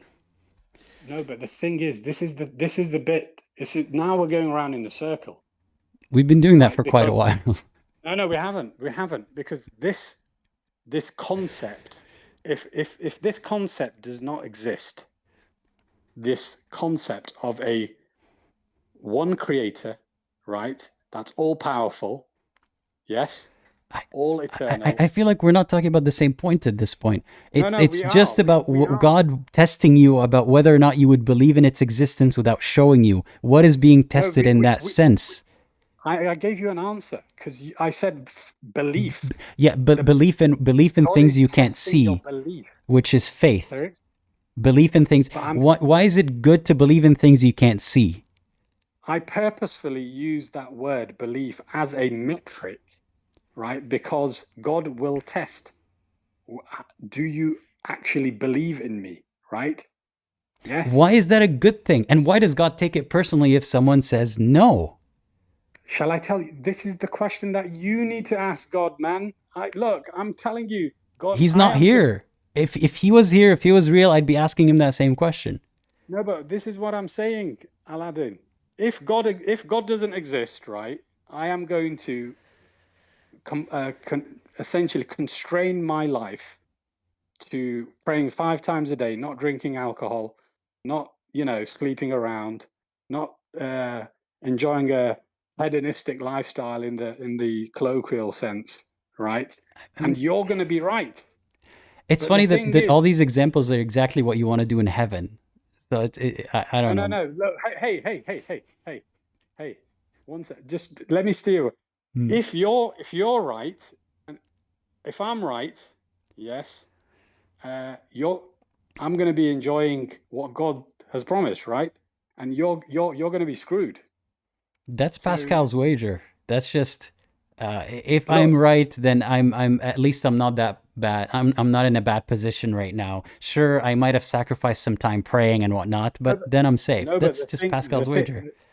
no, that's where Pascal's wager is based on probability. Yes, Pascal's wager is That's basically what based you're on saying is probability. I'm not harming myself right now, and if I'm right, then I'm going to heaven. If I'm wrong, then I'm screwed. No, that's So not the line of my argument, because I need to convince you. I don't need to convince you. I'm trying to get across my argument that Mhm. God exists, right? So you're That's not an argument. That's just saying I'm okay. If God exists, I'm good. If he doesn't, or if he does, you're screwed. That's not well, an do you at least argument. accept? No, Do no, you accept? no. Do Because you? if God exists and if Allah exists are two very different premises. If Allah exists, then maybe yeah, I'm screwed. But if God Well, exists, that's a different question. look, now you're saying God. I've just said when I said God, I meant Allah. Okay. Okay, so let's be clear Right. about it. So Yeah, what do you mean? Let's be clear about it. There was no need to say that, man. I believe in one creator, the God. but the Allah. world doesn't It's revolve Arabic. around your beliefs. To say if God I exists, didn't. it could mean any God. It's not just about yours. No, but we're in the constraints of a conversation between you Right. and me. But you purposely Yes. have been avoiding using the word Allah or Quran, so I had to assume that you Shall meant God in a general sense. Hey, I use the terms one creator, all powerful, all eternal. There are That is the plenty of concept of God. ideas about one creators that aren't specifically about a guy who gave a message to a guy in a desert. Like monotheism doesn't equal Allah. Forget about the desert, man. Forget about the desert. Mhm. You just need to stick to this level of conversation, right? Mhm. Because, if you're going to start talking about scripture, there's no point me going to a Christian Trinitarian, right, and saying that if that Trinitarian is dead set, has unwavering belief, right,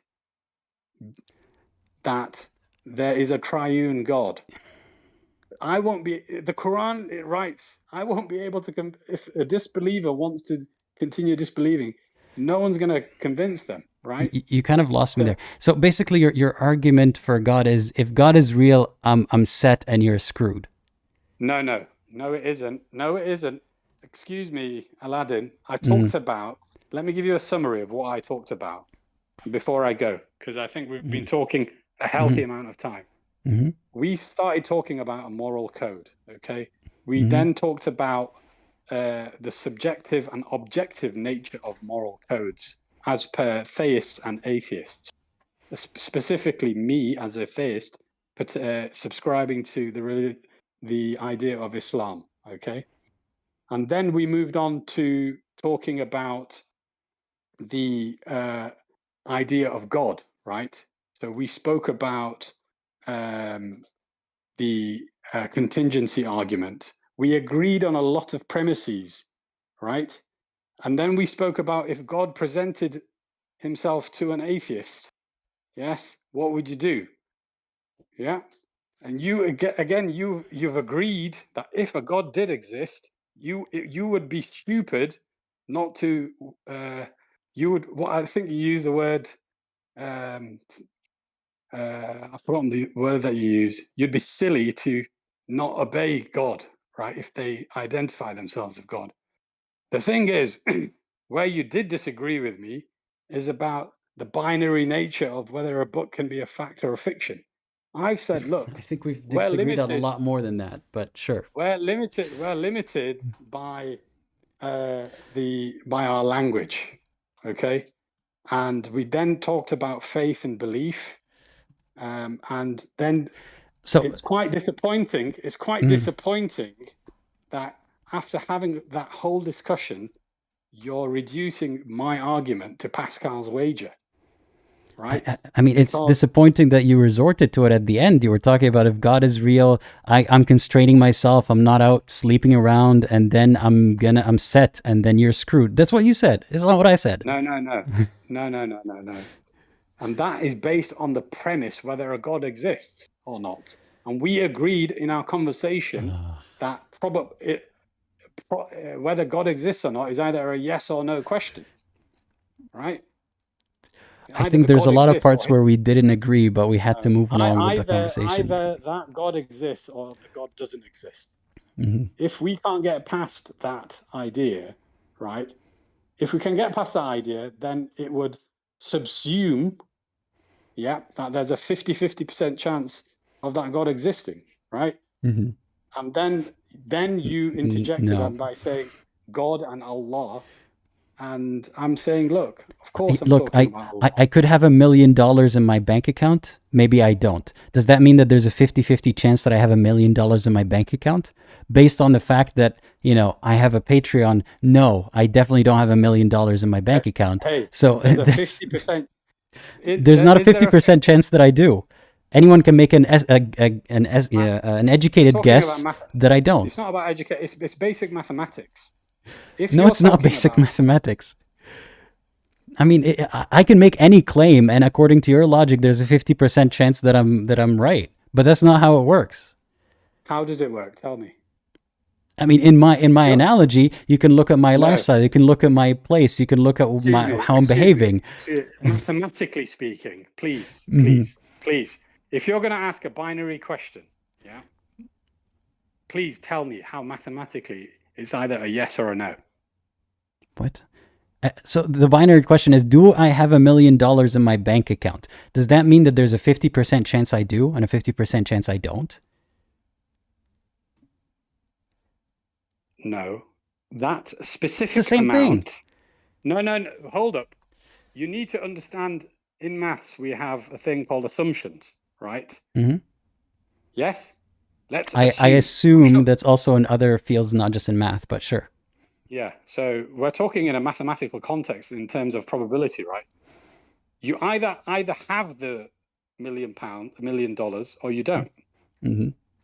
So if you have 999,999, you do not have $1 million. Do you at least follow that logic? I'm not saying I it's assume not one that I out do. of $1 million. In a binary question, using that word binary in a yes or no question, that is the assumption. There is a 50% chance of the outcome. It's either a yes or a no, buddy. Wait, that was a leap. No. You're not understanding the mathematical assumptions. The question itself is a yes or no question. There's no I don't know. If you introduce I don't know, then it's 33.3% recurring. Right? Look, in a yes or no question. If I play the lottery, I could win or I could lose. Does that mean that my chances of winning the lottery are 50%? No, it doesn't. No, it doesn't mathematically. But Thank you. In the question, do you accept in a yes or no question? Forget the question in itself. Do you accept in a yes or no question, the answer is either yes or no?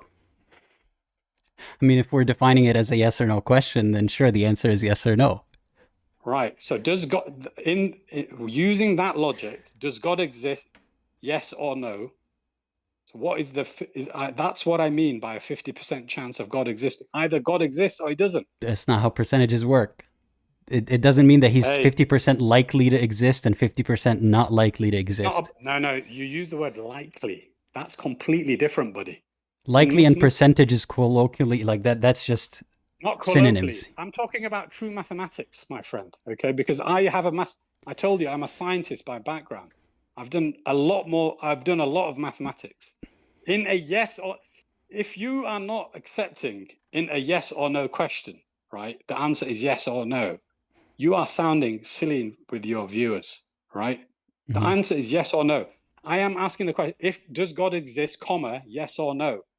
So the answer is yes or no. So either he exists or he doesn't. That is the 50% nature of my answer that I'm talking about. I can hear you understanding it because you're not talking. No, that's not the only reason why I would stop talking, but yeah. So either God exists or he doesn't, right? Let's not talk about, so either you are an atheist, right? Or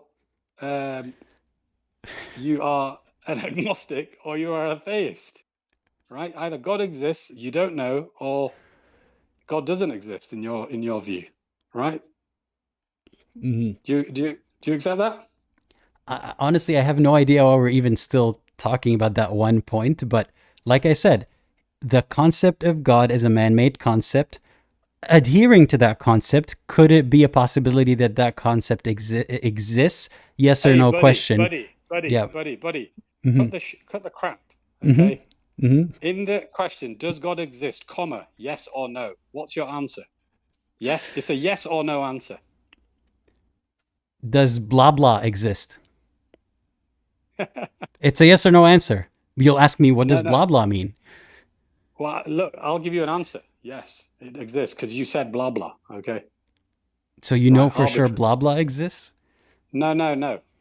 I did. I'm just giving you a random answer to a random question. Right. I mean, by that logic, I'll give you a random answer to your God question. I am not going to give you an answer. I'm just right? demonstrating the point that you'll ask me, what does blah blah mean? And just because God is, you understand it to mean a certain thing, doesn't mean that I owe you a yes or no question. Okay, but look, that's fine. I've demonstrated the 50% nature of. It doesn't mean it doesn't prove the premise of the question, right? It doesn't prove the premise of the question. Don't conflate the yes or no with the proof, right? So it's very simple. The thing about atheists and agnostics is we are simple creatures, right? We are Wait, limited by our are language. you part of the atheists and agnostics? No, I'm talking about mankind, humans. Okay. Right? That's what I mean by we. We are simple creatures. Mm-hmm. Yes. And the theists as well. All of us are simple creatures. We are all simple creatures. Mm-hmm. Yeah. Mm-hmm. We start thinking about. I don't mind talking about criticism. I don't mind talking about,